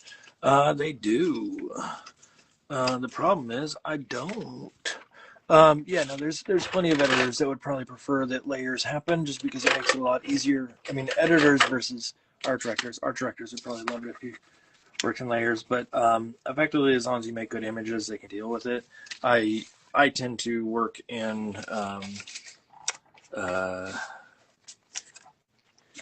layers. If they ask for it, I will go back and edit to make my stuff work in layers, but I sort of prefer that to work in a piece like this without the edit or without the layers until I get asked to do that. Purely because it's just easier for me to work.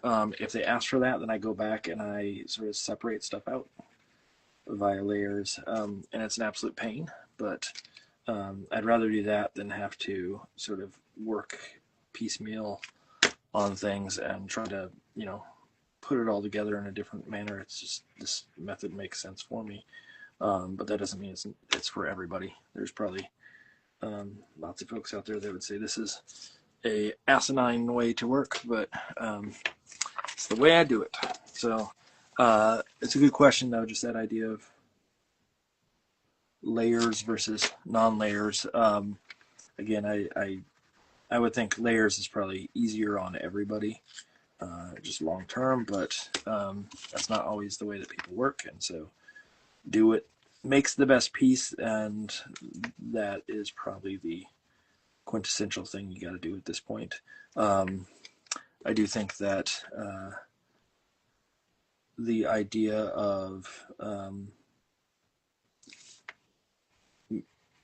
they really want you just to be making good artwork, and they can work around the rest of it. I mean, it's the equivalent of like a lot of people scan their stuff at home now, but back in the day, people would send in their artwork, and when they sent it in, they had to scan it and do all these things to it to make it work. And nowadays, people do it on their own, but there are still a few folks that will actually send in the originals. I never have, and partially because I want more control or oversight on what's visually being turned out.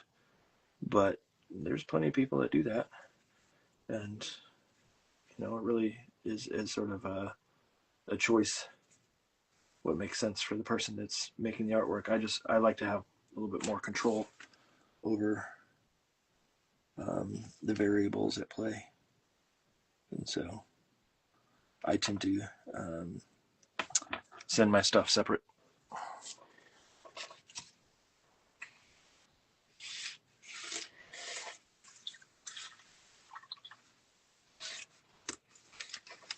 Okay, let's get this arm in here. In fact, I'm going to do it.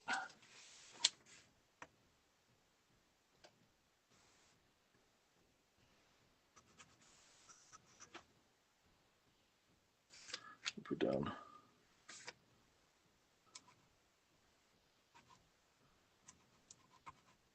some base tone.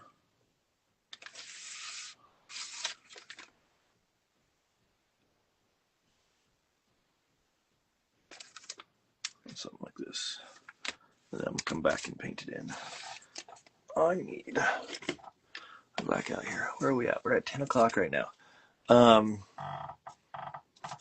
If I remember correctly, Lauren, how long was that first section? The reason I ask is just how long do I have on this one before it calls it quits?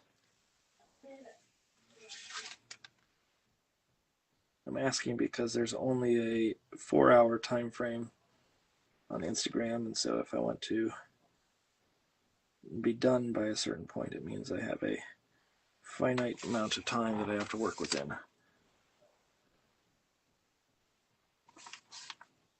It's about exactly an hour. Okay, so I have till about 11 max. Okay, thank you.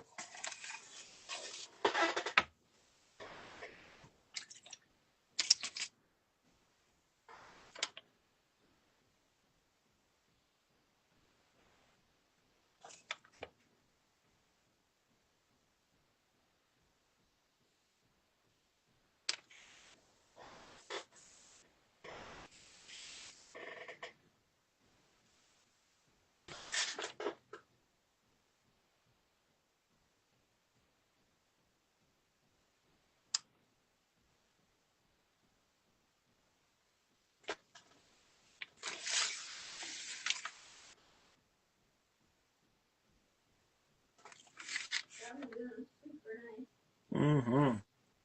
Oh, no. My wife just said Scott Magoon was super nice, and he was. Yes, and how? You really want to know how? I'll tell you how. It starts with a whizzle and a bang.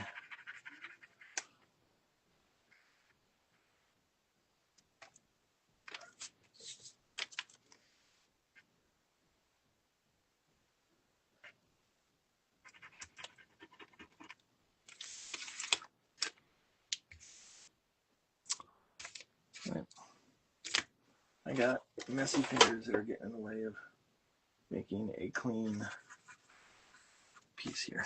It's getting pigment everywhere, and I don't want.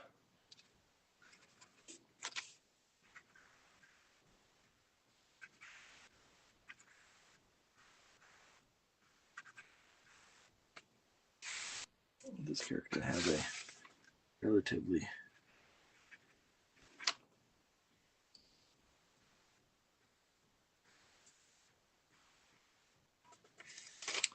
pale complexion.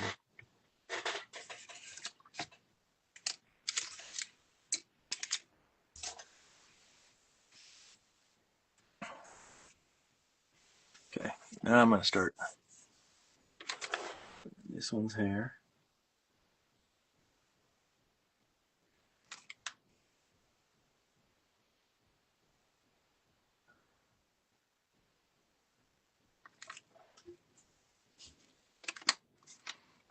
Let's see. About there.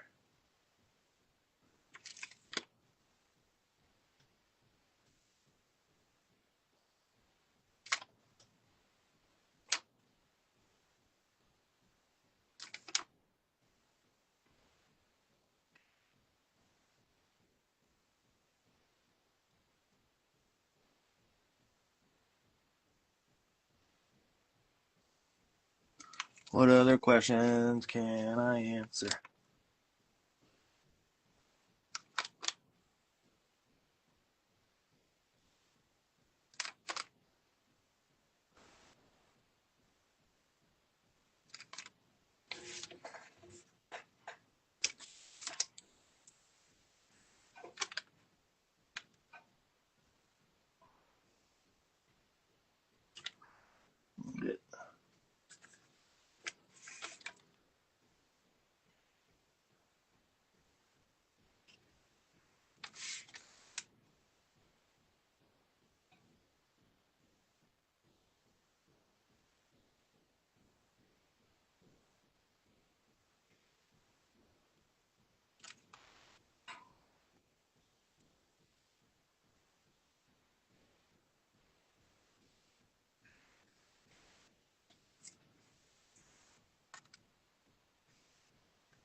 Good.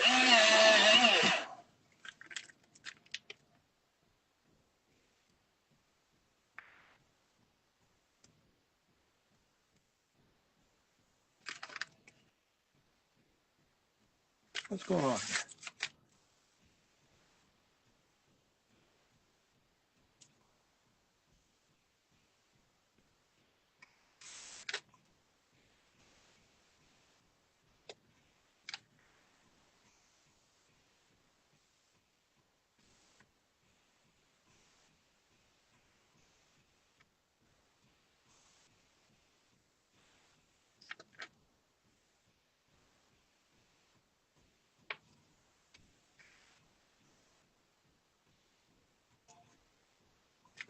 Not sure why it's coming up. All pigments coming up there. Get rid of it, but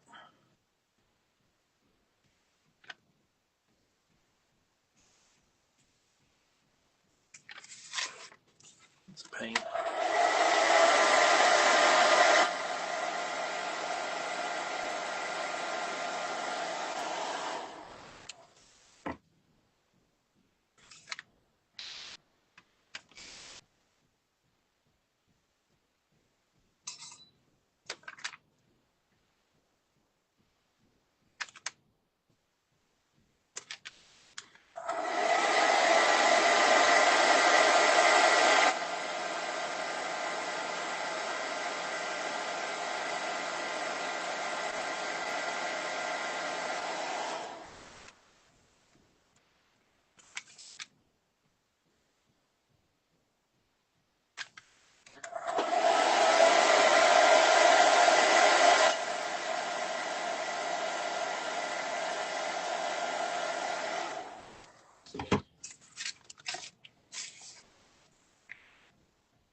these spots stand out a little bit more.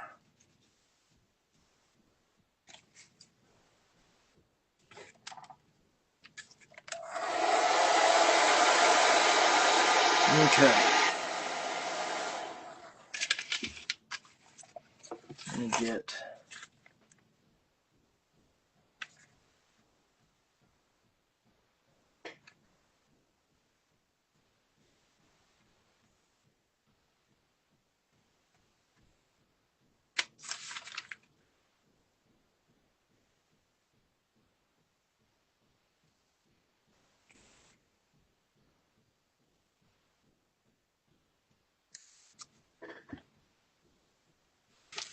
like that. And then what I want to do is I want to do a, will that show up?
Okay, let's get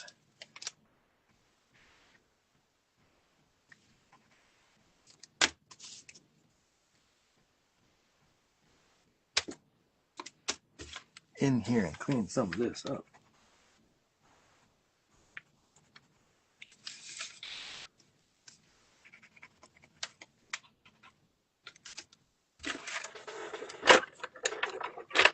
There we go. What's the best way to start earning some money as an? It's a good question. This is coming from Jim Polar Art. I mean,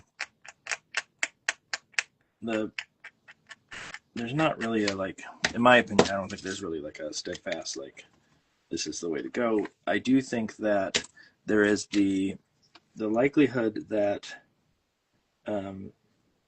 people sort of put off or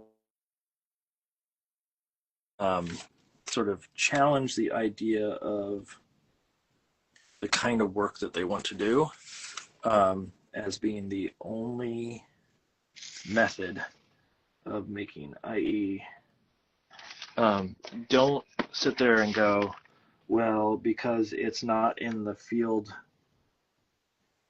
that I'm, aiming towards, that I will not do it.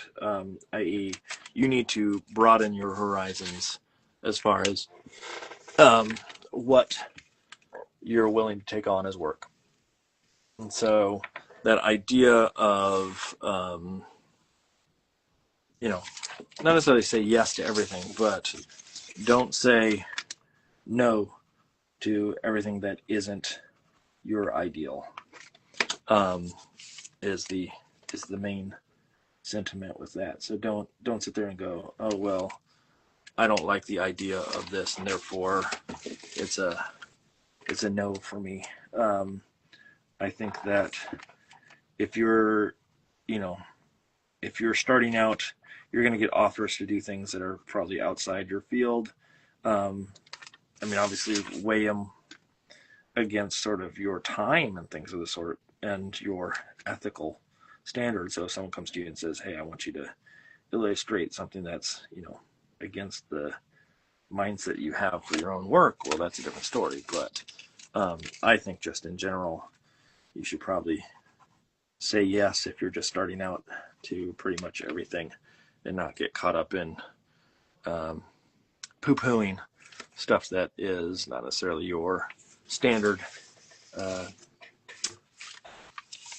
desire to be an illustrator. You know, I did work that, I'm not saying it was stellar of any sort, and I'm sure it was probably not what I was aiming towards in general, but there was lots of work that I did starting out that I was like, well, it's a job and it pays.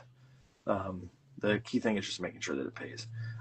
As far as ways to break in, I think you should have a couple of different portfolios. So don't rely on one portfolio to be the answer to everything that you do, i.e., you probably need to have different versions of that same portfolio with different sort of like you might have one that leans a little bit more conceptual and one that leans a little bit more narrative and things of the sort. So when you go to various events, you can showcase those.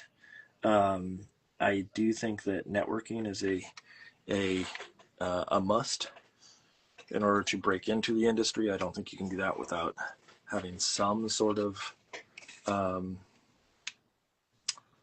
do I want to say, like social awareness. You can't just sit there and hope that people find you. And so you need to go to various events. There's all sorts of them that happen all the time, but then there's some that are a little bit more like regional or time specific. Like as an example, this summer in Baltimore is going to be the Icon event. That's a illustrators conference, and so making sure that you get to that kind of thing is probably important.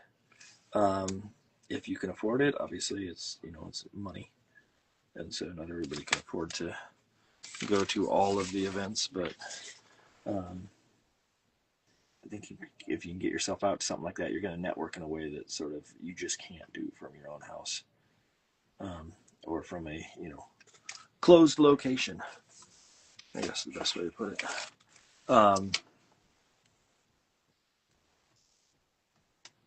Make some little air tufts that come out of these that I will color separately.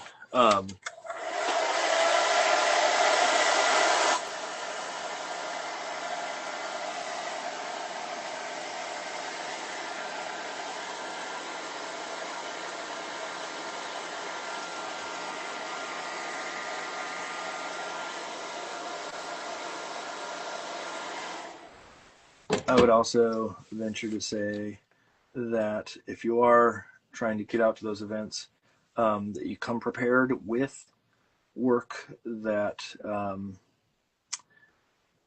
is, again, specific to that event. So don't just show up and go, well, people are just going to love my work because it's good work.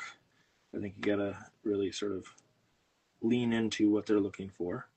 You need to come prepared with a variety of different methods for people to look at your work. So don't just show up and go, well, I have a business card, or I have a website. Make sure you have those plus, leave behinds, meaning like postcards or something to sort of make sure that you have some cool swag or something of the sort that sort of tells people who you are and what you do. Again, you can't just be reliant on people finding you. You have to reach out. You have to do these things and do something to make yourself stand out from the crowd. And so, finding interesting ways to promote yourself so you're not just doing the exact same thing as everybody else. Make yourself memorable of sorts. I don't know if that answered your question, but hopefully it did.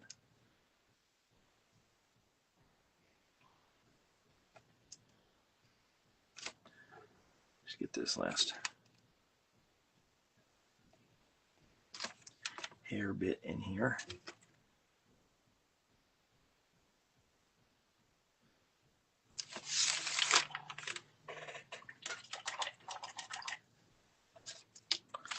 And then this one needs, where did it go? There it is. Oh, that's not even going to work. I need to use this.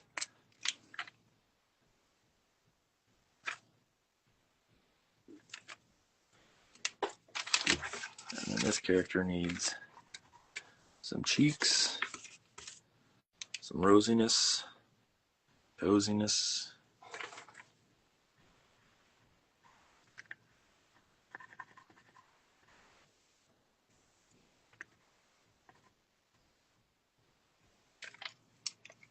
Still got to do the lettering at the top.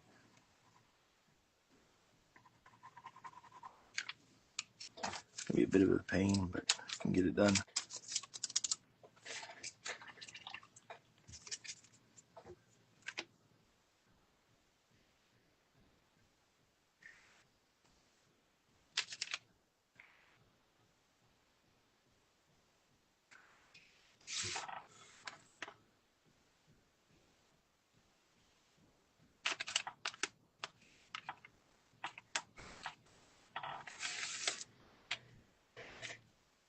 Okay, I got all the hands in there. I got that in there.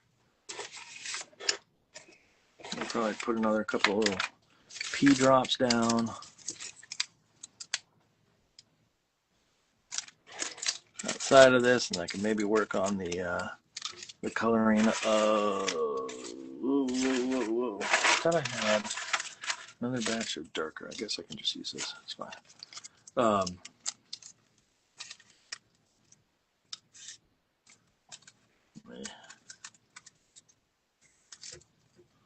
Little pea bits in here.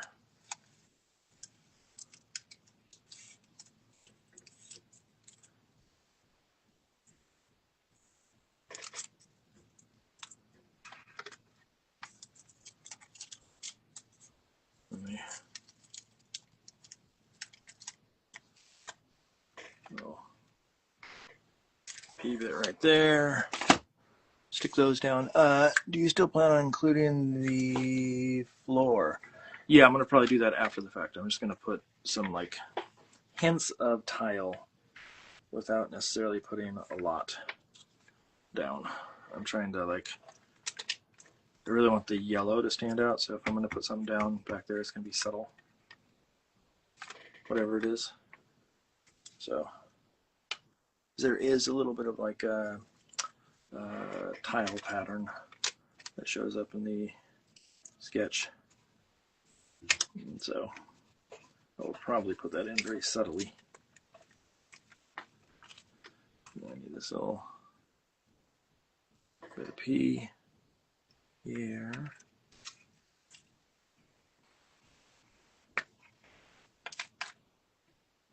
And then I want this guy here to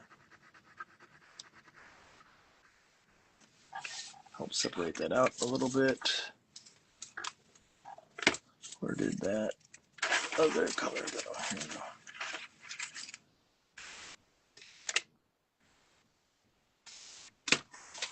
Get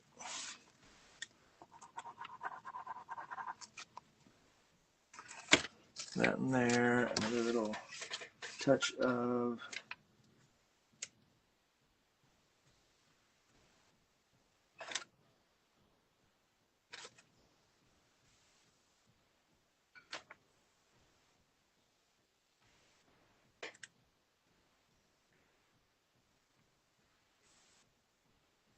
here and here.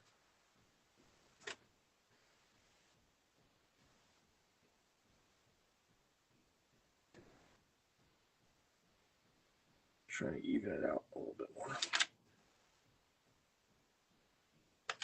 It's a little less streaky.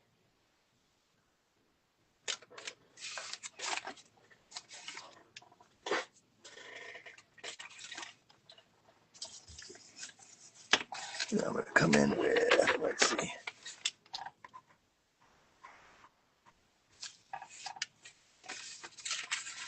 Underneath there, let's go grab this one.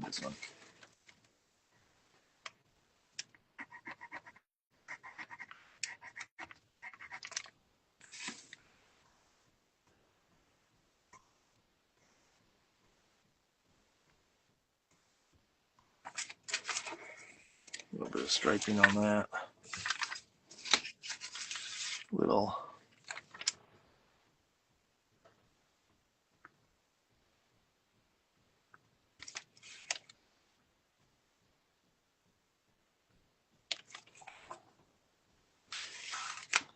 that. I'm trying to see if there's any other little tweaks I need to do on there before I go start to deal with the lettering. It needs to happen up top.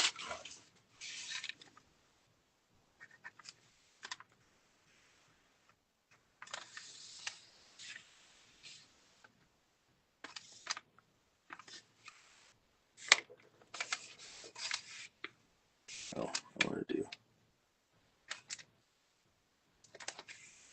a collar there, maybe a little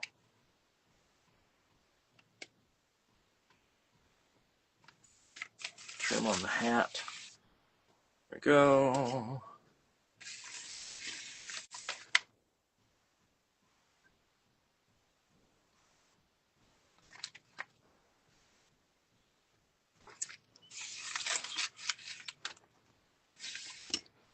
That.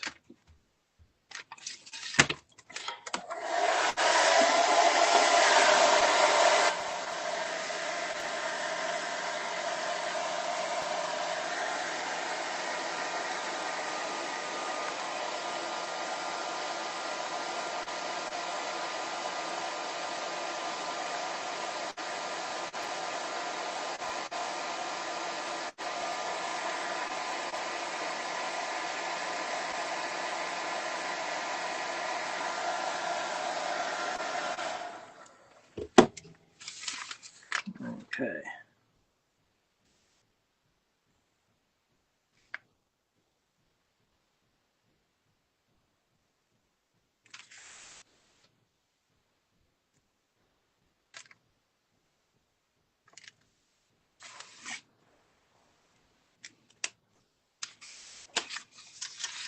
There's all that. Now let me do the line work for PPP puddle maker at the top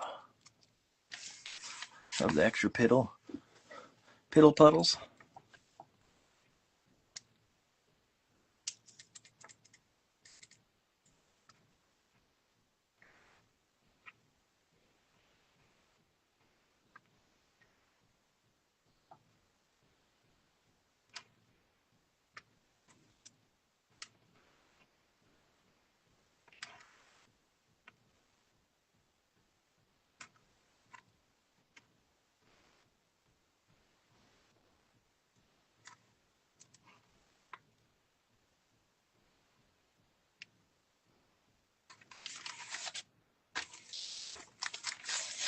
That's about the right spacing.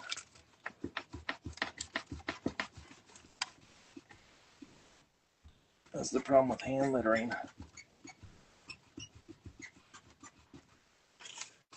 It's trying to get it right.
think that's enough that I can do this. Let me see. We'll start it out here and go.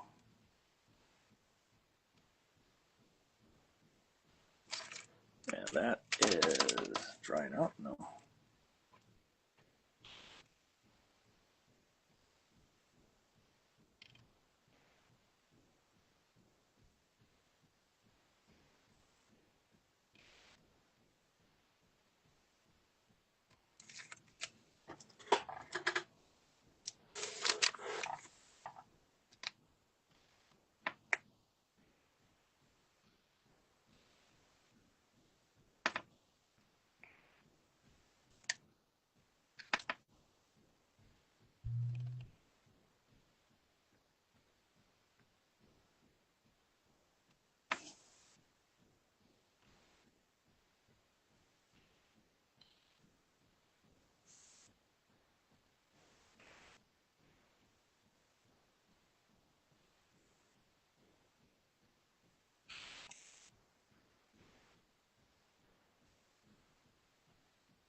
This is a Posca pen, yes. It's a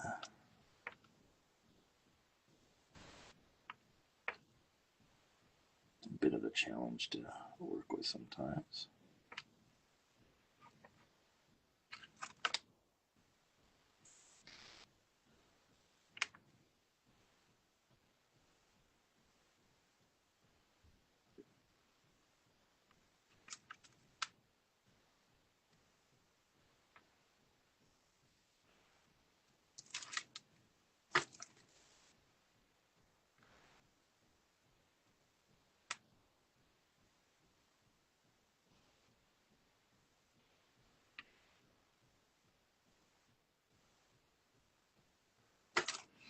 So this will be done in black eventually. I just gotta get.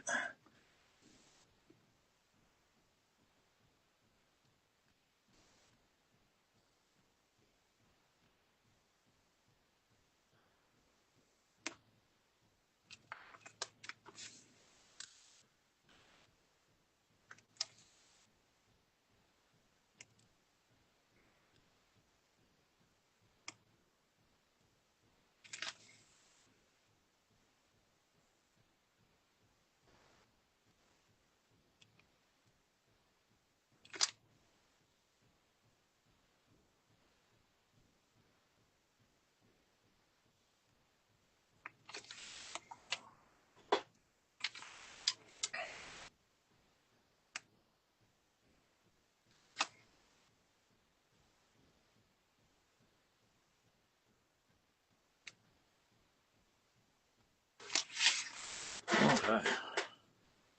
That's my lineup for the words. Now it's a matter of actually putting them in. Let me get my good long brush here. There we go.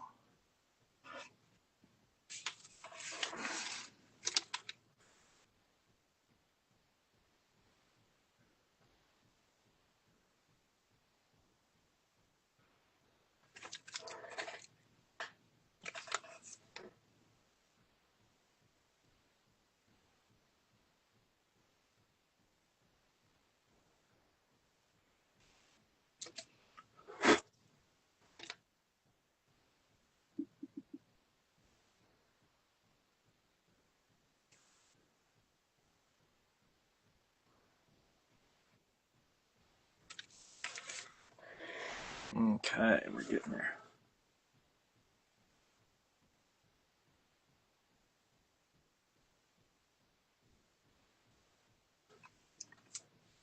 One letter is done.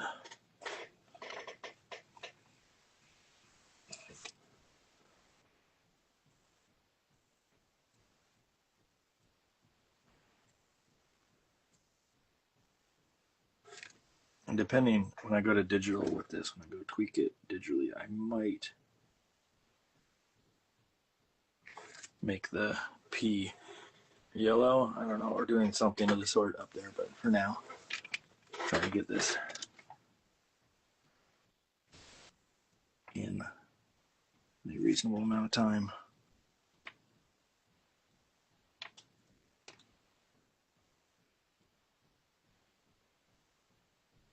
and go to sleep and start the day anew, you know?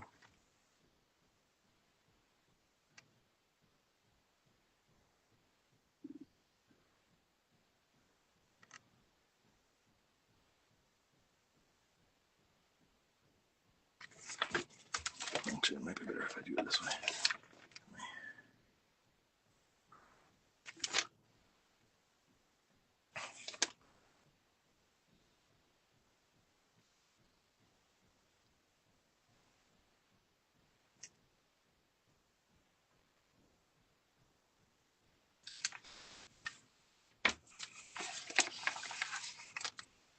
I'll start from this time.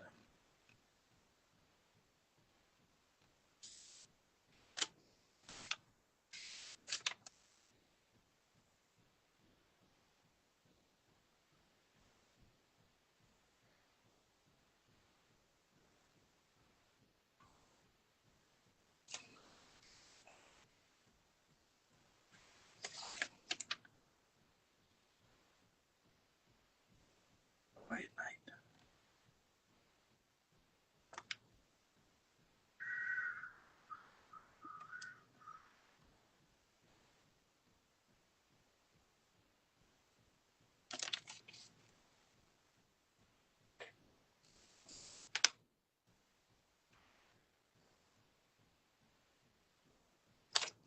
Probably have to do a little bit of digital tweaking because it leans and then it sort of levels out a little bit more as it goes along anyway, so.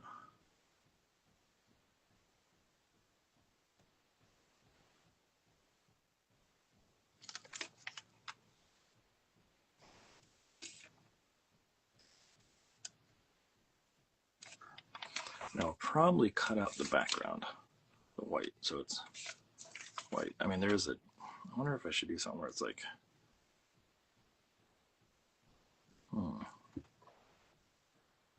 there's the idea I could do a big yellow stripe across the top and make it say, like, I wonder, out of curiosity, this color here, which basically that same color, and run something like that across the top that goes behind some of them, just digitally, I'm thinking, and just do the lettering digitally. I'll put it in now and then I'll go back and find out if I want to keep it in the digital version, but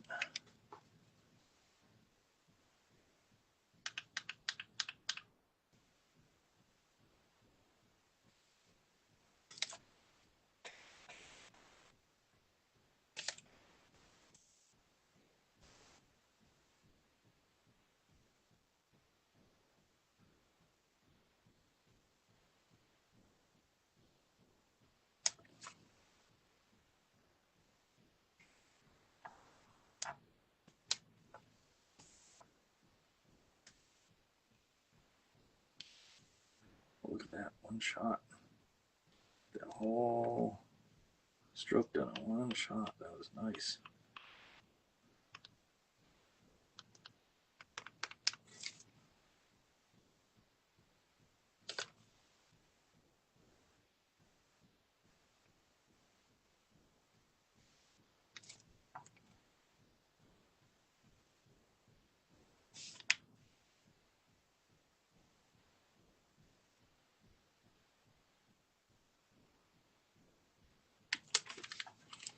Get some more black out there because that's dying out over there.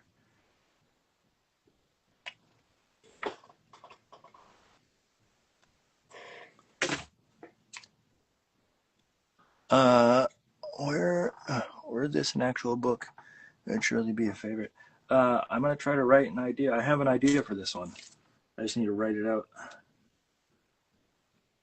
It involves a girl who, I don't want to give away too much, but a girl who holds it in a little too long. Let's put it that way. You know, should have gone on the potty, but has not.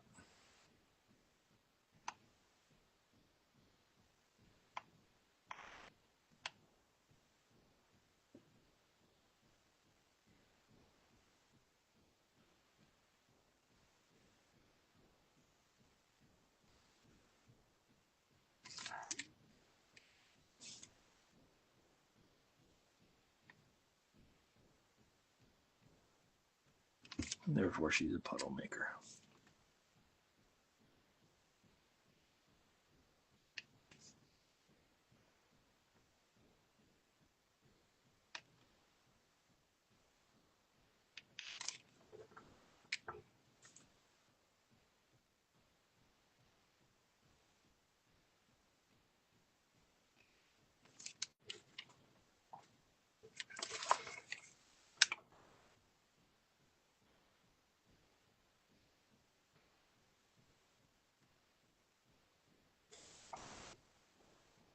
A lot of these books, or a lot of these images I've made on Gavin Doodle recently have been sort of faux covers, but they've sparked ideas. And so, like, Miss Lemon Legs, there's a story idea there, and the Mumbo King, and this one, and I forget, there's one other one that I had an idea for.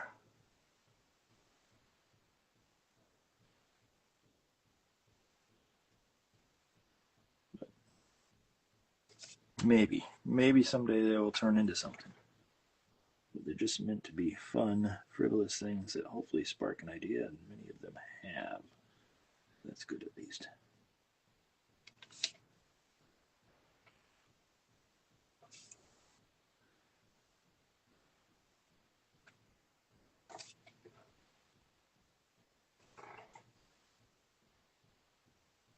Thank you, Teacher Maren.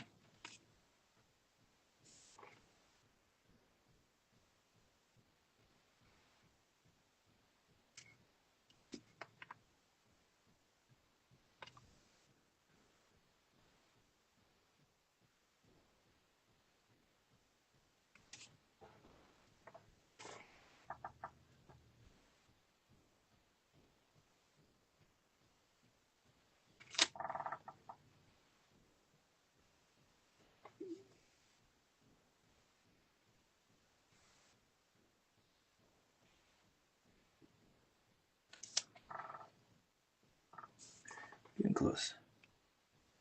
Do a little bit of erasing here in just a minute once this dries.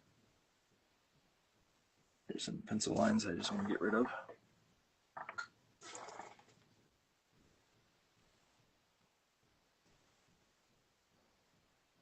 First, I gotta get these all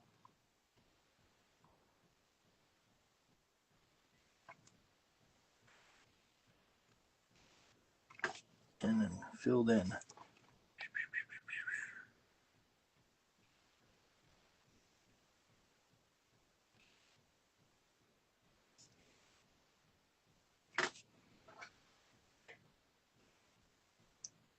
Getting close. Getting close, people.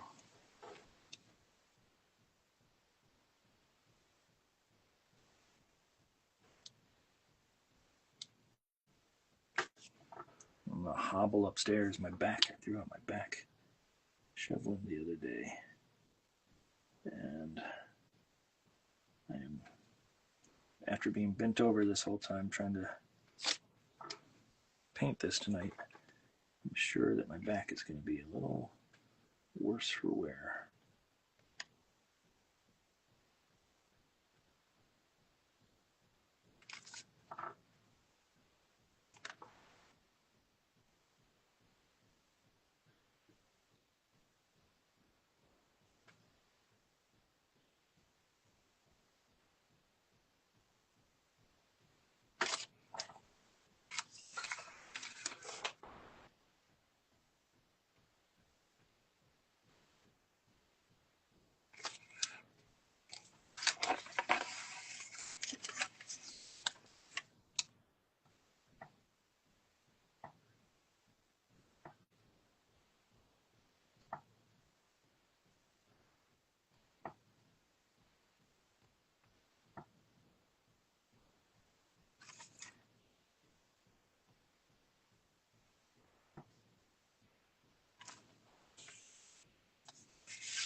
Let me get that dried.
Okay. That's a matter of just. Oh, that's what I didn't want. Clean that up.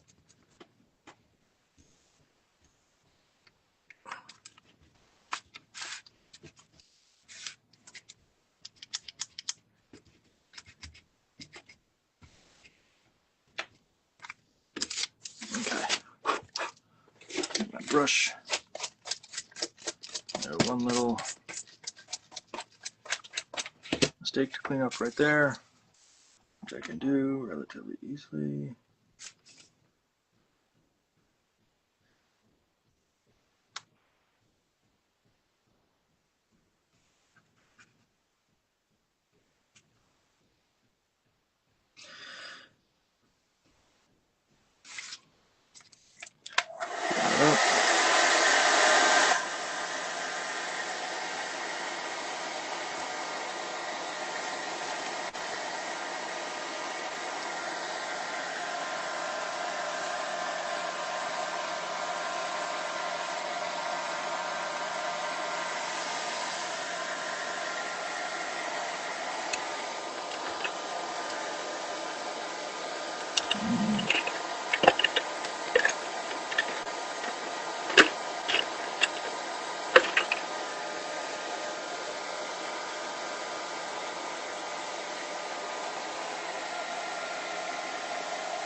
The only other question I have, and this is should I or should I not do some drips coming down? It could be kind of funny. You'll be making money. See? Let's see if I do like that, and then grab brush there, and make some little swatches.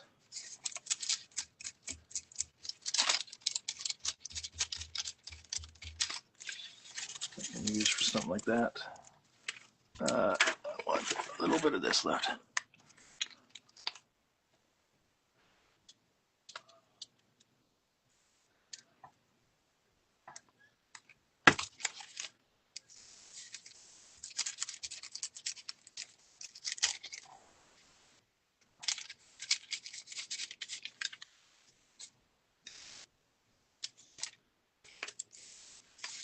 Let's see if there's any other little swatches around here that I can use.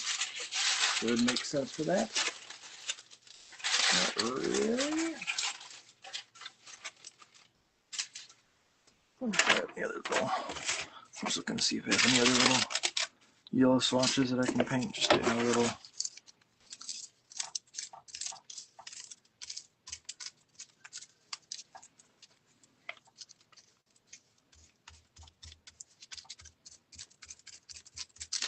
Pee-pee. Pee-pee.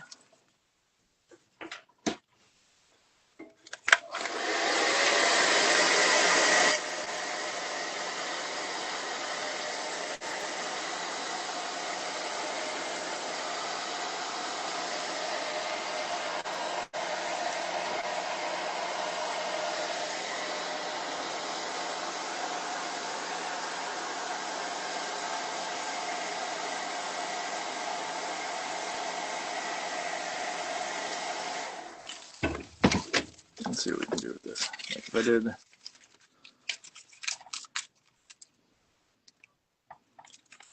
pee dripping down like that, and then took that and did a little like, and then waved it down that side, you could probably get away with it. That's just a quick.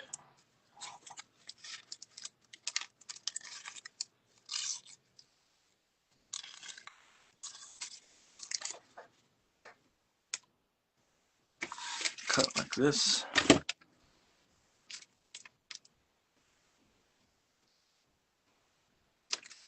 Oh, where's my glue stick? That's the question. It's under here somewhere.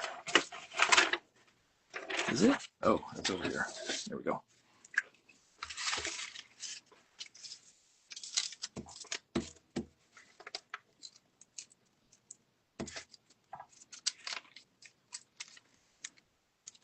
Come in here and do it like this.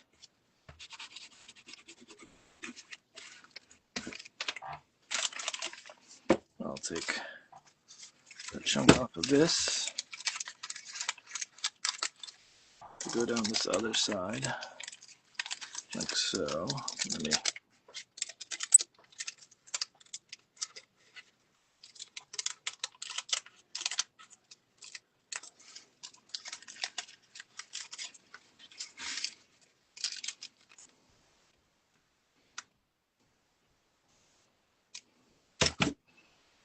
Okay.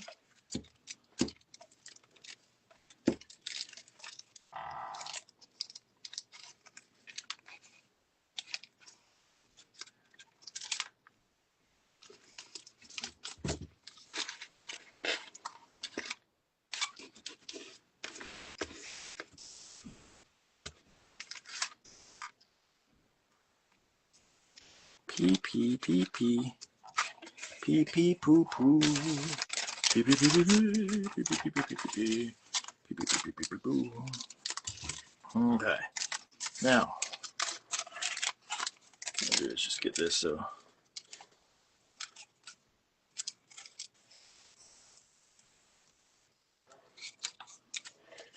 this right here. It's a question of do I want it to go all the way across, or do I just want it to have this sort of like, I don't know, do I need it to go all the way across? Let me.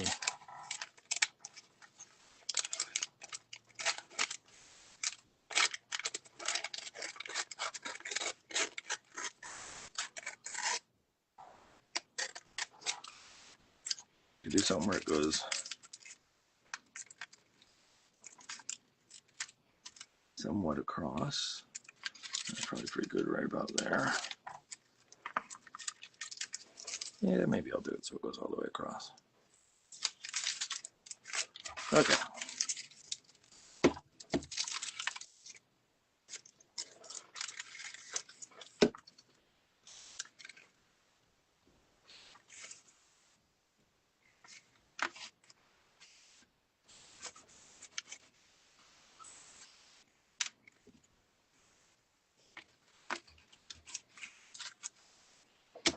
And then I need another little chunk that I will connect that to this. It could be this piece, but do I have any other pieces here? I don't have a lot of scrap. I can use this, connect that, like so.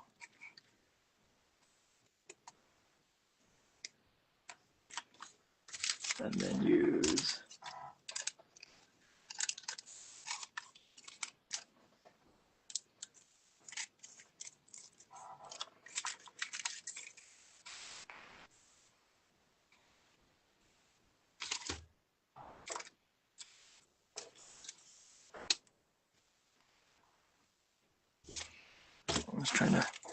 be sparing in what I stick down so it has the right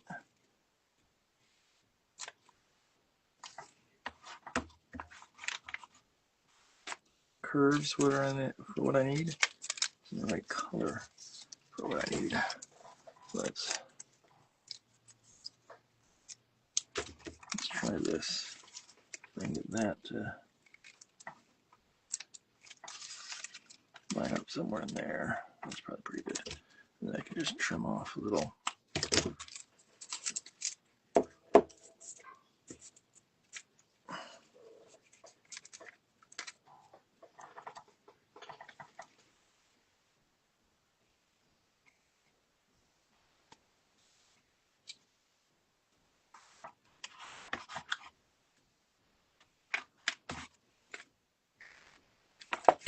I'll do is I will take my blade, trim the tiniest little bit.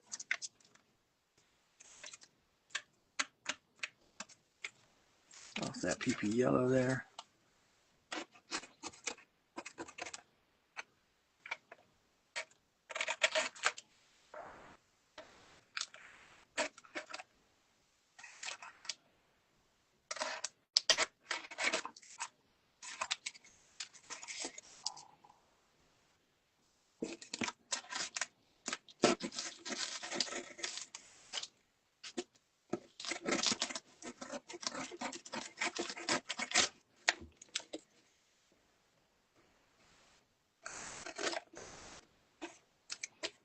Okay, last little bit. Cleaning up PP, as one does. And then I'm just going to do one little touch up here in the corner.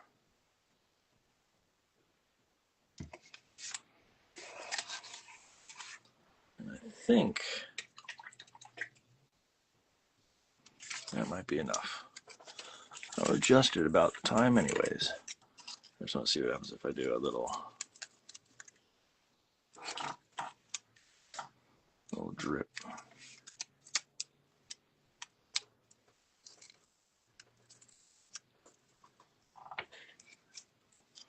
And down like right there.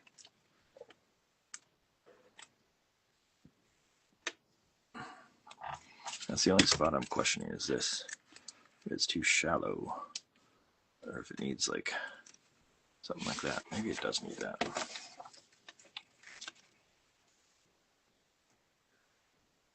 Just a little bit.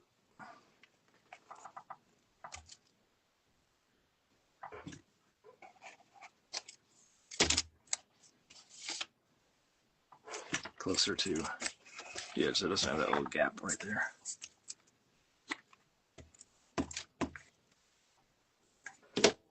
Last of the PP.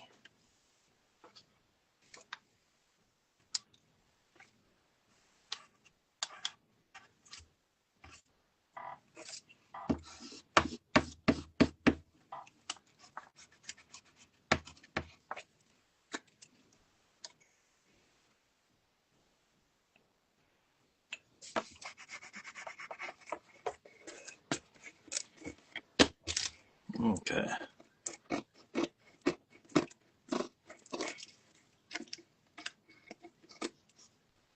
Trim away that extra. Get a little bit of glue and just stick down this corner. And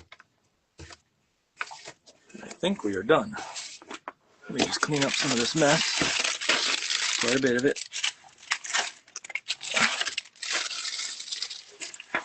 This is my original sketch.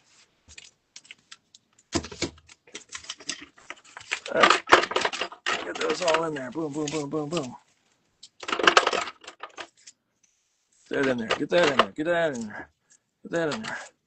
Get those away. Boom. Get this out of the way. Boom. That out of the way. Boom. That out of the way. Boom. Those can go up there in the corner. That out of the way. Boom. Boom. Boom. Boom. Boom. Boom. Boom. Boom. That out of the way. Boom. Boom. Boom. Boom. Boom. Out of the way. Out of the way. Out of the way. That's all scrap. Out of the way. Out of the way. Out of the way. Okay, here's what I'm gonna do. I'm gonna clean up last little scrap pile here, and I'll put out. Ooh, I found it. Oh, that's my example blade. I'll throw that away. I'll wrap this up by putting this up here, putting it on black, so you can really see it. Get that out of the way. So real quick, a little pomp. I used illustration board, just it's Crescent brand. This is the cheap stuff. I think it's 99, Crescent brand 99. Cold press.